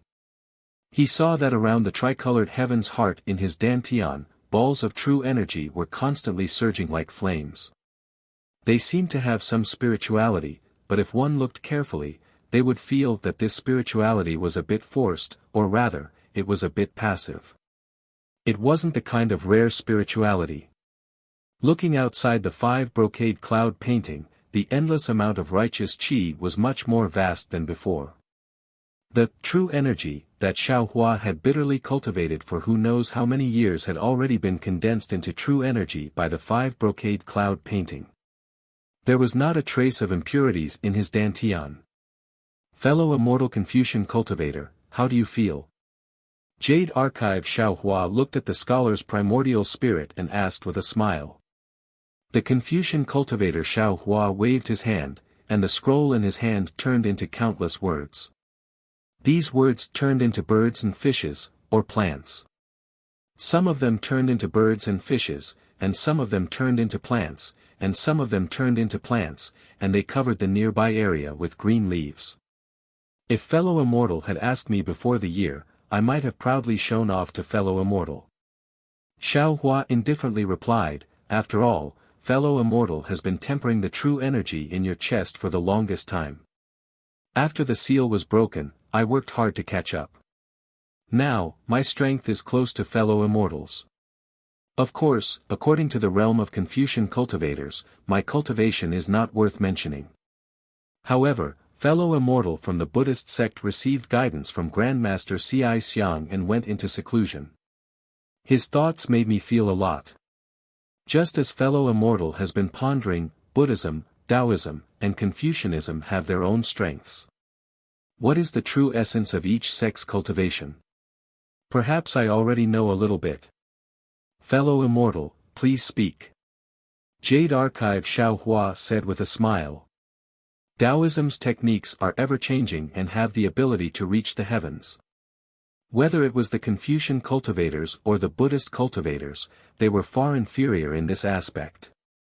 If I simply pursue the ability of Confucianism and cultivate the Tao of primordial spirit, I will follow the prescribed path of refining essence into qi, refining qi into spirit, refining spirit into void, and refining void into heaven. In the end, I will be neglecting the essentials and pursuing the trifles. It is better for me to abandon these appearances and search for the foundation of Confucianism. When Xiaohua heard this, he clapped his hands and said, Immortal friend is right. I also feel that Great Master Ci Xiang's words are right. If the Buddhist sect's Fozi doesn't properly handle the relationship between the corporeal body and the Saraira, even if he reincarnates for 10,000 years, he still won't be able to reach the peak. If Confucian scholars don't understand the essence of true energy in cultivation, what can they do even if they reach the void refinement and heaven fusion stage? Taoist cultivators are the same. They don't know the foundation of Taoist cultivation. Even if they cultivate to the transcending tribulation stage, I'm afraid they won't be able to achieve anything. Xiaohua echoed. That's why we each have our own responsibilities. There's no need to compete with each other. The so-called realm, the so-called means, they are all just appearances. Only by grasping the foundation can we achieve the great Tao. Green-robed Xiao Hua also spoke from his lower dantian. Good. Xiao Hua clapped his hands and opened his mouth. The imperial star spike and imperial shield flew out. He said with a smile, to be honest, I already don't want to refine these two imperial tools. This is because the Tao of imperial tools of Confucianism is far inferior to the Tao of Taoist magic tools. It has already deviated from the foundation of Confucianism. Immortal friend, you should still slowly refine them. Xiao Hua waved his hand and said, it's currently a chaotic world. You and I can't cultivate peacefully. One more life-saving means is one more opportunity to explore the essence of cultivation. Xiao Hua agreed and sucked the two imperial tools into his mouth. Green-robed fellow Taoist. Xiao Hua said with a smile, presumably, you also understand. The so-called life origin magic treasure is to separate a part of the primordial spirit and refine it into the magic treasure. Using one's own primordial spirit to drive the magic treasure is far more convenient than using one's divine sense to drive it. It's like another magic treasure controlled by oneself. This way, although cultivators can't refine spirit tools, with a life origin magic treasure fused with the primordial spirit, it's possible to touch the threshold of spirit tools. Indeed. Green-robed Xiao Hua nodded. Moreover, fellow Taoist already knew that your primordial spirit can no longer be split after going through the three gold lightning tribulation. Presumably, you've already given up on the idea of refining a life origin magic treasure, right? No. Xiao Hua shook his head. Actually, the origin of a life origin magic treasure, other than the function that I just mentioned, has another function. I know. Among the Taoist magic skills, there is a primordial spirit entrustment technique. Green-robed Xiao Hua had read who knows how many ancient books and secret techniques. He naturally understood very well. A small part of the refining method of this life origin magic treasure was born from this. Yes, the primordial spirit entrustment technique is a great magic skill. It's impossible for ordinary cultivators to successfully cultivate it. Some almighty experts changed this magic skill and taught it to their own disciples, thus obtaining a life origin magic treasure. Xiao Hua said with a smile. Similarly, if a cultivator's main body dies, with only the primordial spirit in the life origin magic treasure, it's impossible to achieve the goal of primordial spirit entrustment technique. However, other methods can be thought of, such as possession, to leave a chance of survival. If that's the case. To be honest, I and the others. I'm afraid we're all fellow Taoists' life origin magic treasure. Green-robed Xiao Hua said with a sigh. Why is fellow Taoist still entangled with the life origin magic treasure? I don't want to give up on the life origin magic treasure, not because I have to refine it, but because I want to see the mysterious primordial spirit entrustment technique. Xiao Hua replied. Unfortunately, the secret technique we obtained is abnormally incomplete. We can't see anything from it at all. Don't think about it. Fellow Taoist already has a spirit tool. In the future, when this spirit tool is complete, it may even be a spiritual treasure. Why bother about the life origin magic treasure? Green-robed Xiao Hua said with a smile. Speaking up to here, green-robed Xiao Hua seemed to have thought of something and hurriedly said, that's right. If fellow Taoist has nothing to do in the future, don't use the yin and yang dual magic treasure to block disasters. Thinking about Taoist Jing Ru's cauldron, I feel a bit of heartache. See, so that's how it is. Green-robed Xiao Hua said, and Xiao Hua immediately understood. Although that cauldron isn't much, it contains a trace of Taoist Jing Ru's primordial spirit. It can be considered half a spirit tool. This spirit tool is not a tool spirit. After the yin and yang dual magic treasure, it will certainly have spirituality. In the future, if there's a coincidence, it can be compared to a heavenly spiritual treasure. How can it be just a heavenly spiritual treasure? Green-robed Xiao Hua sneered. It's also possible to advance to the Xiantian realm. Fellow Taoist, you're more prodigal than I. I'm happy, so what? Xiao Hua rolled his eyes. Who asked I to be rich? Not only do I have the ocean overturning seal, but I also have the Tingjiao scissors and the Kunlun mirror. Although I don't know where the other half of the Tingjiao scissors is, as long as the Kunlun mirror returns to the Dawn Rain continent and finds the golden core cultivator of the rock border sect, Chang Yefeng, I'll be able to obtain the last fragment of the Kunlun mirror. At that time, the Kunlun ruins will become.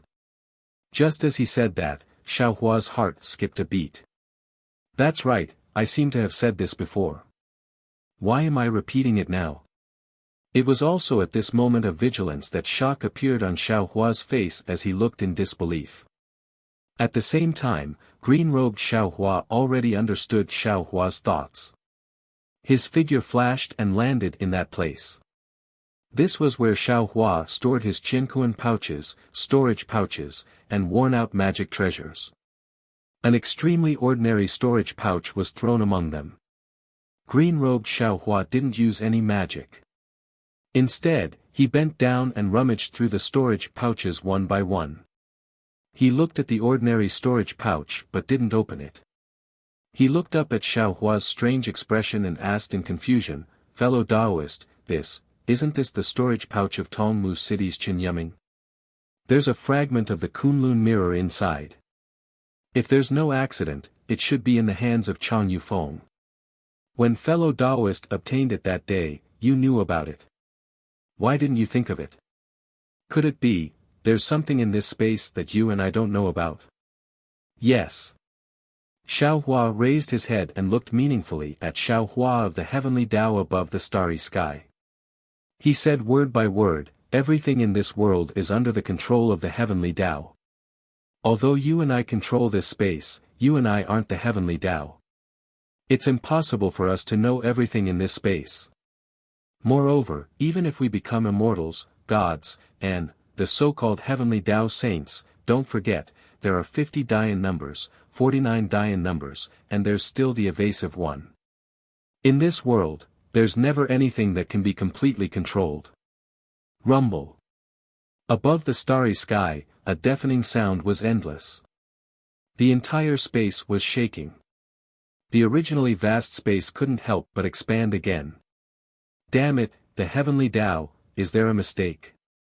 This guy clearly forgot. This made-up reason, can actually be understood? Green-robed Xiao Hua was dumbfounded. He held his forehead and shouted. Green-robed fellow Taoist, there's no place without knowledge under the heavenly Tao. You've only cultivated for a short time, so learn slowly. Xiao Hua proudly took Chen Yuming's storage bag, took out the last fragment of the Kunlun mirror, looked at it, and threw it to green-robed Xiao Hua. When you're refining the Kunlun mirror, think about it carefully. How did this Kunlun mirror get from Chang Yefeng to Chen Yuming? Maybe you'll know something. Green-robed Xiao Hua naturally wasn't convinced. He originally wanted to retort, but his face suddenly revealed a strange expression. He then said with a smile, "All right, this poor Taoist won't talk nonsense with you anymore. Either way, you and I will benefit. At this time, Huada is already here. How about it? Fellow Taoist, you can't let him run away this time, right? Fellow Taoist, you should watch the show from the side. When fellow Taoist makes a move, I will help fellow Taoist to kill this guy." Chapter 3695. Good. Jade Archive. Xiao Hua nodded. This Hua de Zhenren is really hateful. He is especially good at borrowing power and stirring up trouble. At the Jade Pavilion conference, he was lucky to escape by using the Confucian cultivator's formation. This time, we must take his life. With that, Jade Archive Xiao Hua left his body and hid to the side to observe. In the night sky, several figures flew over from the distance. However, these figures did not fly directly. Instead, they flew and stopped. Quite a few times, they even flew in other directions. Under the moonlight, the faces of 8 cultivators appeared. The one in front was Zhai Xingzi, who was wearing an emperor's robe. Next to him was Gusu Churan, who had changed into a Taoist robe. At this time, Gusu Churan had a smile in her eyes, unwilling to leave Zhai Xingzi for a moment. Although the two were not flying hand in hand, their hearts were vaguely limitless. Behind Gusu Churan was the smiling Hua Dezhenren, but he deliberately kept a certain distance from the two and did not disturb them. Behind Daoist Hua De were 5 mid-stage nascent soul cultivators. They all had different appearances and expressions, but all of them had respectful expressions on their faces as they carefully followed behind the 3. Zhai Xingzi accompanied Gusu Churan to a mountain peak. The two circled around the mountain and met again in the air above the mountain peak. Their faces were full of disappointment as they shook their heads. What? Isn't this the place that you two fellow cultivators are looking for? Hua Dezhenren flew forward and asked anxiously when he saw this. Well, fellow Daoist Hua De, it's not here. Zhai Xingzi looked at the somewhat oval mountain peak below and sighed. That mountain peak is cracked, oh. Could it be? Zhai Xingzi is looking for Heartbreak Mountain. Xiao Hua was slightly stunned. Who is the female cultivator beside Zhai Xingzi? But, within 400 miles of my spiritual sense, there is no such mountain. Fellow Taoist and fairy are mistaken. Hua Dezhenren was somewhat puzzled. No, it must be nearby. I know. Gusu Churan thought for a moment and shook her head. Although I don't know why, I know that as long as I find that place, I will be able to solve my confusion. That's right, this old man has the same idea. Zhai Xingzi nodded. Fellow Daoist Hua De, fellow Taoists, thank you for your hard work. Let's go take a look over there. Zhai Xingzi raised his hand in the direction of Heartbreak Mountain. All right. Adept Hua De felt somewhat helpless, but he still smiled and said, as long as fellow Taoist Zhai Xing and fairy Zhai Xing can solve the mystery in your hearts, it's no problem for us to work a little harder. Humph, you were the one who insisted on following us. Gusu Churan snorted as if she was looking down on Hua Dezhenren. Zhai Xingzi blurted out, how can you speak to Taoist Hua De like that? As expected, how do you know my nickname? Gusu Churan's face was filled with surprise and joy. I don't know either. A rare look of embarrassment appeared on Zhai Xingzi's face, but his eyes were the same as Gusu Churan's, showing surprise. Gusu Churan shouted, I knew it. You and I must have known each other in our previous lives. Otherwise, it wouldn't be so coincidental. Ouch. Just as Gusu Churan was pleasantly surprised, there was a sudden scream. Gusu Churan's body fell like a rock, straight towards the sharp rock beneath her. Zhai Xingzi hurriedly moved his body and immediately landed below Gusu Churan. He shouted as he was about to catch Gusu Churan. However, just as he extended his arm, Zhai Xingzi's expression changed slightly. The protective light flashing around his body suddenly disappeared. Like Gusu Churan, he could no longer stand in the air and fell towards the rock. However, just as he fell, Zhai Xingzi forced himself to change his position so that he was below Gusu Churan to prevent her from getting hurt. After doing all this, Zhai Xingzi took a deep breath. He wanted to circulate his true origin and fly up again. Unfortunately, the light on the surface of Zhai Xingzi's body flickered a few times like a candle in the wind. In the end, it was extinguished. Bang bang. With 2 loud sounds, Zhai Xingzi, who was a late nascent soul master, fell powerlessly on the rock. Gusu Churan landed on Zhai Xingzi's face, knocking his jade crown askew. Hua Dezhenren, what's going on? Zhai Xingzi raised his hand and picked up Gusu Churan who was on top of him. He struggled to stand up and sat on a big rock. He looked at Hua Dezhenren, who was looking at him with a cold smile in the distance, and asked faintly. Gusu Churan, who was sitting in Jai Xingzi's arms, lowered her head shyly at first. When she heard Jai Xingzi's words, she immediately came to her senses. If it weren't for Hua Dezhenren's plot, even if they were in danger, Hua Dezhenren would only need to wave his hand and they would not fall from the sky. Gusu Churan could not help but rage. Jin Yuda. You dare to plot against me? Gusu Churan's words were beyond her expectations. She could not believe it was Hua Dezhenren who did this. Fellow Taoist Jai Xing, don't worry. Hua Dezhenren had a faint smile on his face. He did not fly closer but stood on the side.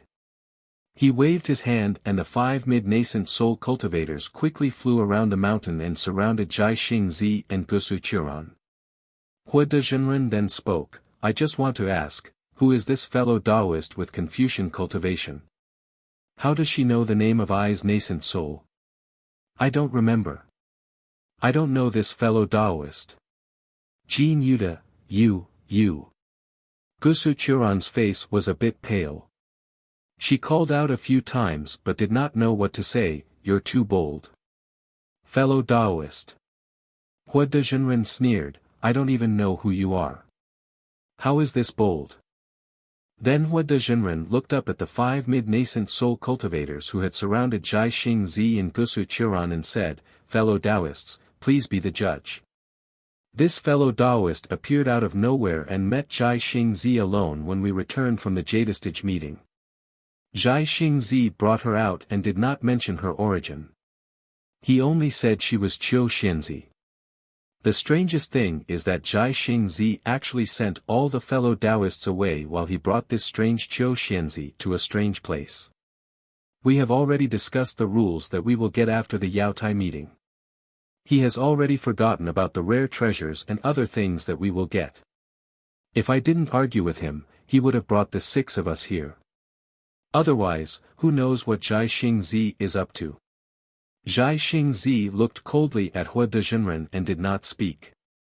There was no sign of surrender in his eyes. If I didn't bring you fellow Taoists to follow behind them, how would we have discovered that this so-called Qiu Xianzi is not a Taoist cultivator? Perhaps she knows the simple spells of our Taoism, or perhaps she has our Taoism's mental cultivation method, but this old man can see clearly that she is a genuine Confucian cultivator. Hua Dezhenren did not hesitate to reveal Gusu Churan's background. Since we know that Qiu Xianzi is a Confucian cultivator, then, fellow Taoists, can you think about it more? We just took the pure young ancestor from Jadestage Mountain and Qiu Xianzi appeared. What does this mean? Think about it, what else can it mean? It means that Jai Xingzi is not the Jai Xingzi we trusted before. He is in cahoots with Confucian cultivators. And this Qiu Xianzi. If I'm not wrong, she should be someone from Jadestage Mountain Star Lord Palace. This so-called pure young ancestor must be Star Lord Palace's bait.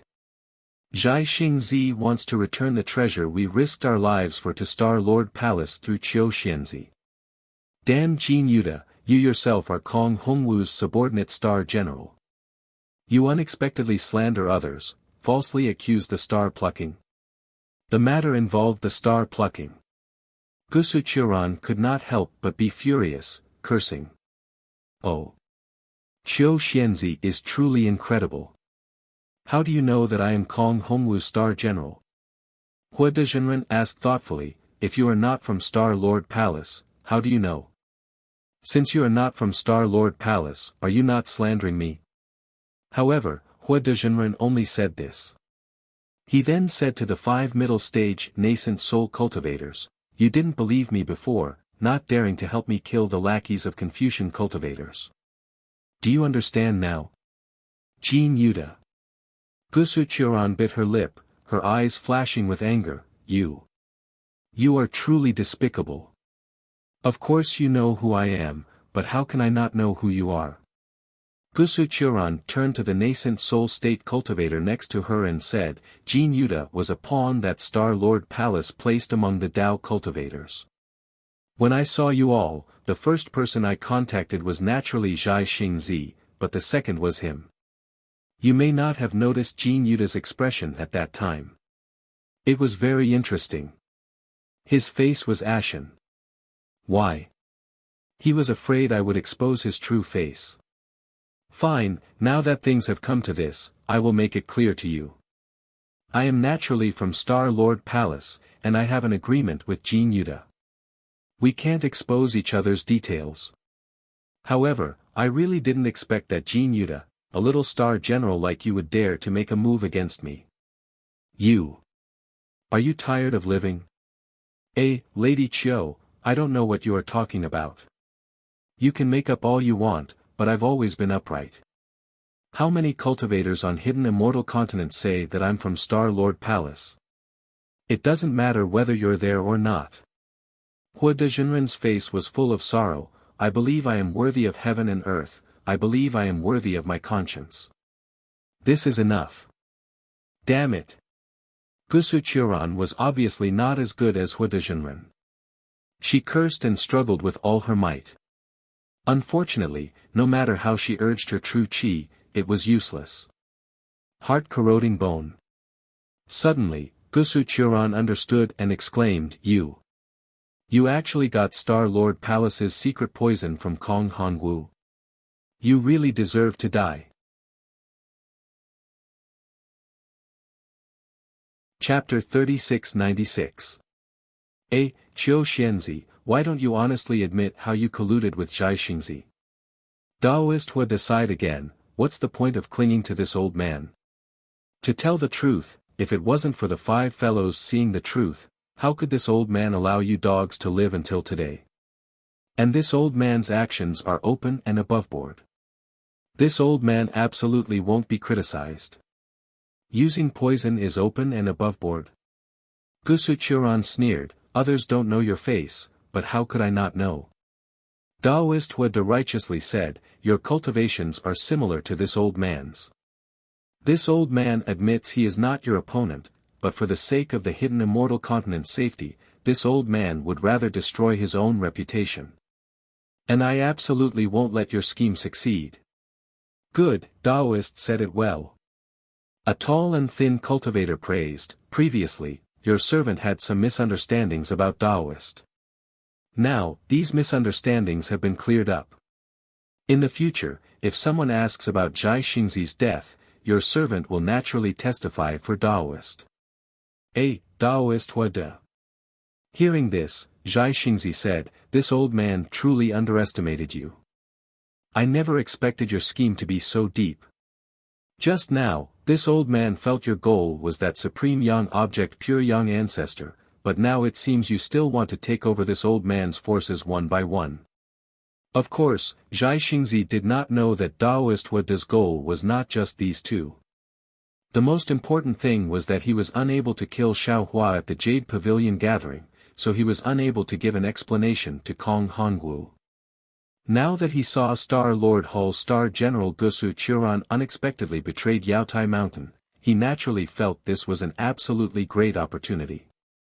He only needed to capture Gusu Churan and send her to Star-Lord Hull, and all his previous mistakes would be forgiven. Furthermore, with Gusu Churan rebelling and Jing Mushuan dead, would Star-Lord Hull not have even more Star-Lord positions? He was much closer to Star-Lord positions. It would be strange if he did not seize this opportunity. However, this idea, aside from the dead Kong Hongwu and Linghu Pyron who was currently guarding Star-Lord Hull, perhaps Gusu Churan herself was not clear. This was why she was especially shocked that Daoist Hua De would go back on his word. Daoist Hua De did not take any precautions against him. However, Hua Dezhenren laughed and said, Zhai Xingzi, you secretly colluded with Star-Lord Palace. How many disciples of Dao School have you killed in the Yaotai meeting?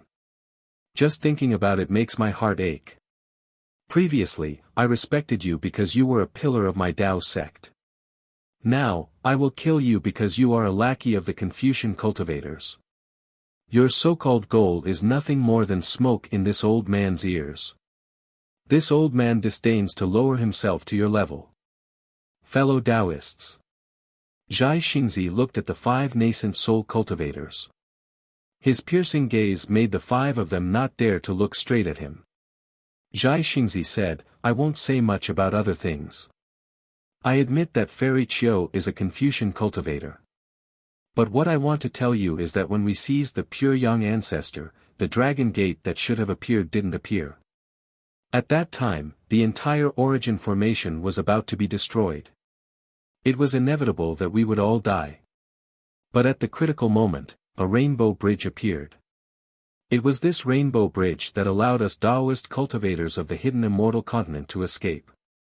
This rainbow bridge was released by Fairy Qiu. It can be said that without Fairy Qiu, all the Dao school cultivators who participated in the Yaotai meeting would have been completely wiped out. This kind of kindness, this old man does not ask you to repay it, but you can't turn hostile and bite the hand that feeds you, right? Ah. The 5 nascent soul cultivators were obviously stunned. They also participated in the Yaotai meeting and were clear about the danger at the last moment. The appearance of the rainbow bridge was absolutely abrupt. However, they never thought that this sudden and life-saving rainbow bridge was created by Fairy Qiu in front of them.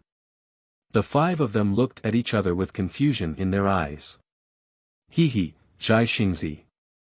Hua Dezhenren laughed. You finally revealed yourself, right? Didn't you say that you didn't collude with the Star Lord Palace?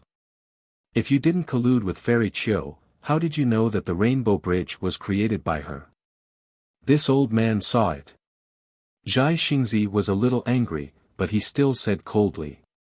Hua Dezhenren also sneered, this old man is strange. My cultivation is not much lower than yours. Why didn't I see it? That day, Zhang Daoran and Sun Kong were also there. Why didn't they see it? Their cultivation is not lower than yours, right? Why didn't they see it? Do you think that your cultivation is higher than all the Taoist cultivators? Zhai Xingzi was speechless. The glance between him and Gusu Churan was absolutely shocking. How could he explain it to others? How could he let others understand? So.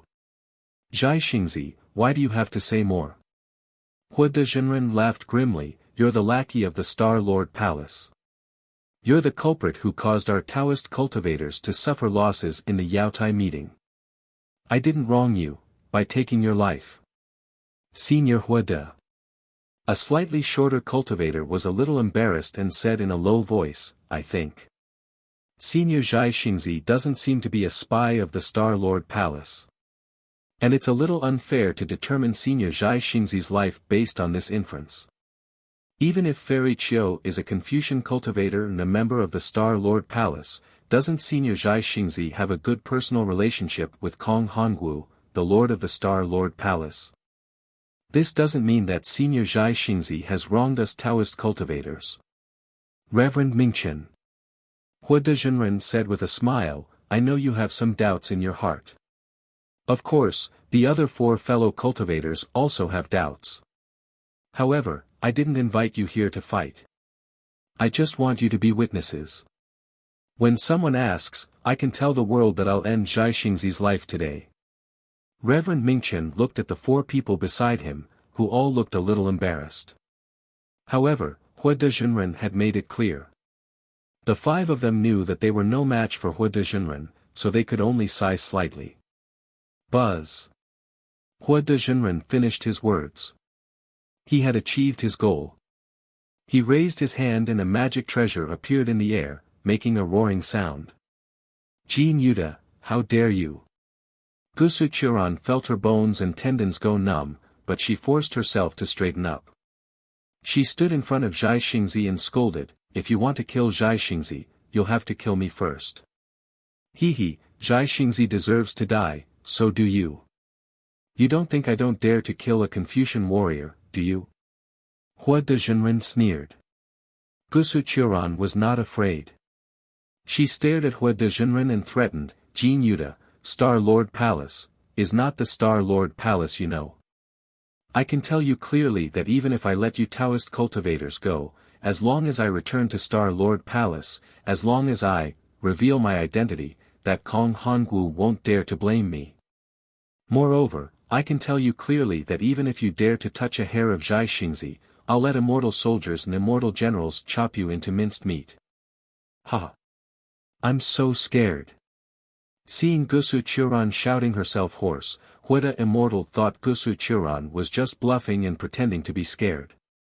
He shouted, I can't believe a poisoned Confucian woman dares to threaten me with immortal soldiers and immortal generals. That's right. People who have been poisoned by the heart and bone corroding poison cannot threaten you. Suddenly, a cold voice sounded in the air. 6 nascent soul cultivators and dozens of gold core disciples of the new country were poisoned to death by you. The state preceptor of the Kujiang country, the state preceptor of the Fu country, and the state preceptor of the Lingqing country were also killed by you. There were also 4 nascent soul cultivators and dozens of gold core cultivators from the Luoshui country and Jingyu country of Yongzhou. You also shamelessly offered the monarch of the Luoshui country, Luo Qing, and Ji Hong Ferry of the Yongzhou country to Jing Mubai of Star Lord Palace. Jin Yuda. Do you think these Taoist cultivators who were poisoned by you can't threaten you? You. Who are you? After hearing these words, Hua the Taoist was scared out of his wits. These were his absolute secrets. He thought that he did it without anyone knowing. Outside of Kong Hongwu and Jing Mubao, no one else knew about it. But now, it was suddenly exposed by someone. How could he not be frightened? At the same time, he released his divine sense and frantically scanned the source of the voice. However, just as Hua de Zhenren released his divine sense, the voice sounded from another place. It was cold and terrifying. Who I am is not important. What is important is. What did you do? You are Kong Hongwu's lackey. How dare you sow discord and slander Zhai Xingzi? Although I don't know if Zhai Xingzi is a spy of Star Lord Palace, looking at you jumping up and down, I know he is being slandered. Go to hell. How could Hua de Zhenren dare to let the voice speak again? He activated the magic treasure in his hand and a flame flew out, rushing towards the source of the voice. However, just as the flame flew out a few feet, Hua de Zhenren's body was overflowing with brilliance. A fist of several feet in size attacked Zhai Xingzi and Gusu Churan. Moreover, Hua de Zhenren did not wait for the fist to completely hit Zhai Xingzi, who was no longer able to resist. He immediately turned into a rainbow and fled into the distance. Everything was done in a split second. Hua de Zhenren made a prompt decision. Zhai Xingzi roared, Qiu, get out of the way. As he spoke, starlight shone above Zhai Xingzi's head and countless runes surged out. Gusu Churan's expression changed greatly and she shouted, Zhai Xingzi. Don't.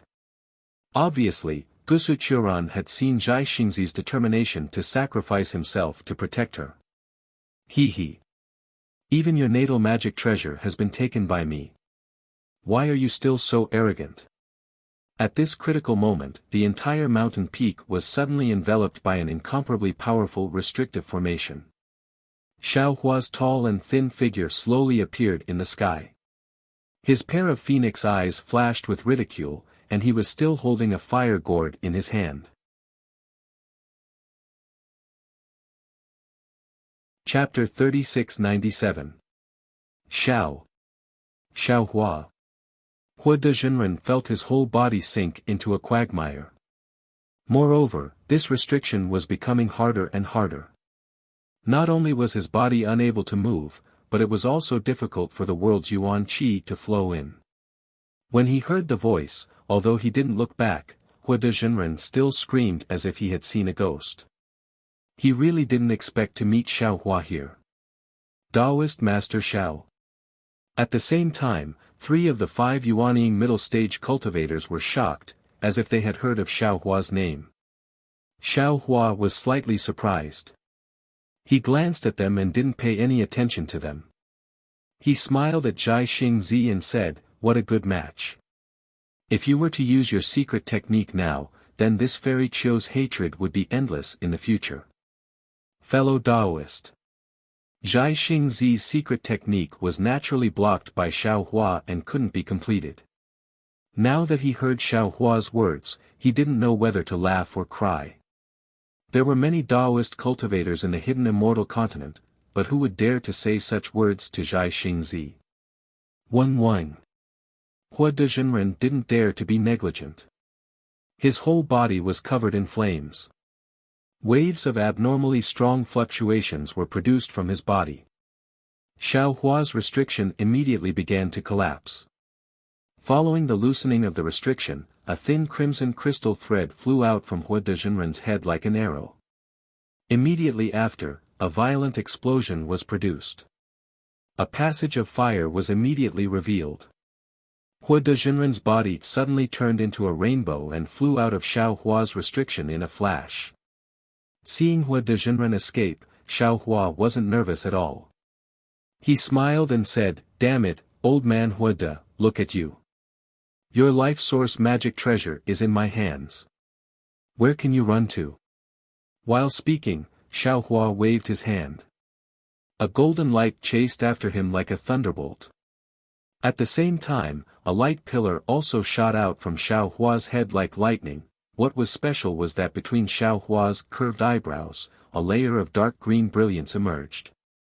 Hundreds of soul strands, which were invisible to the naked eye, stretched out from the delirium dharma eye and landed on the fire gourd.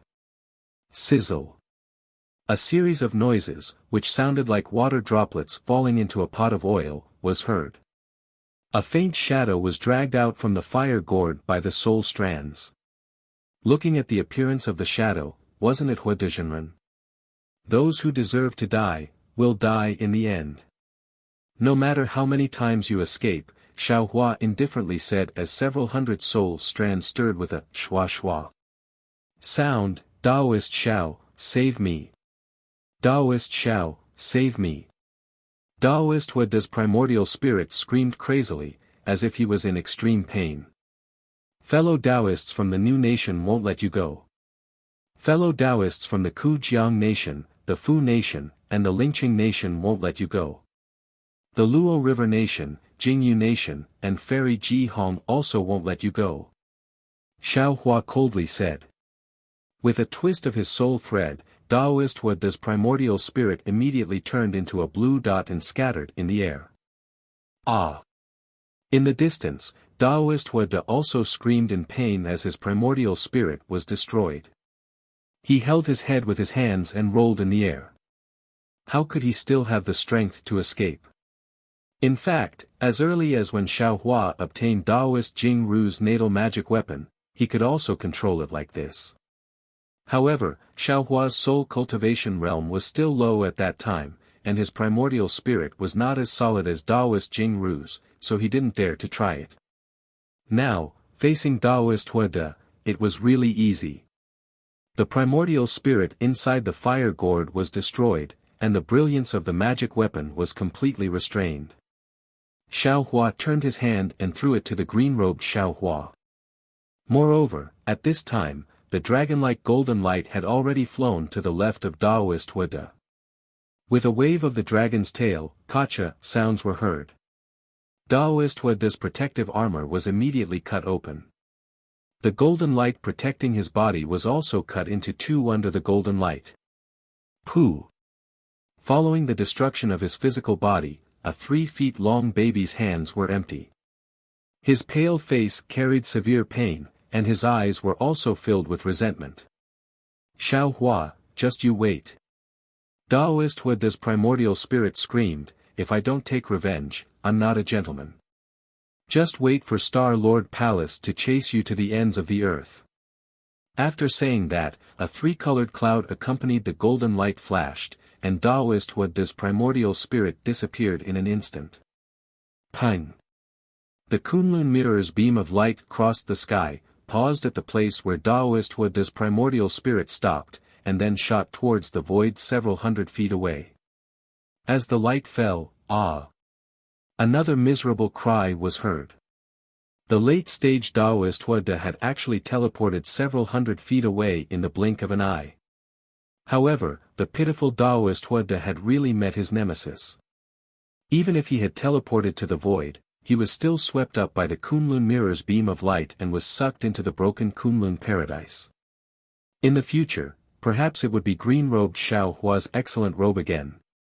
Seeing the seemingly invincible Taoist Hua De being killed by Xiao Hua in a few rounds, the eyeballs of the 5 middle-stage nascent soul cultivators almost fell out. Aside from the 3 cultivators who had previously shouted out Xiao Hua's name, the other 2 were pale. They stared blankly at Xiao Hua destroying Taoist Hua De's corpse and keeping the Qiankuan pouch. He turned his head to look at them with a smile. Taoist Hua De, please spare our lives.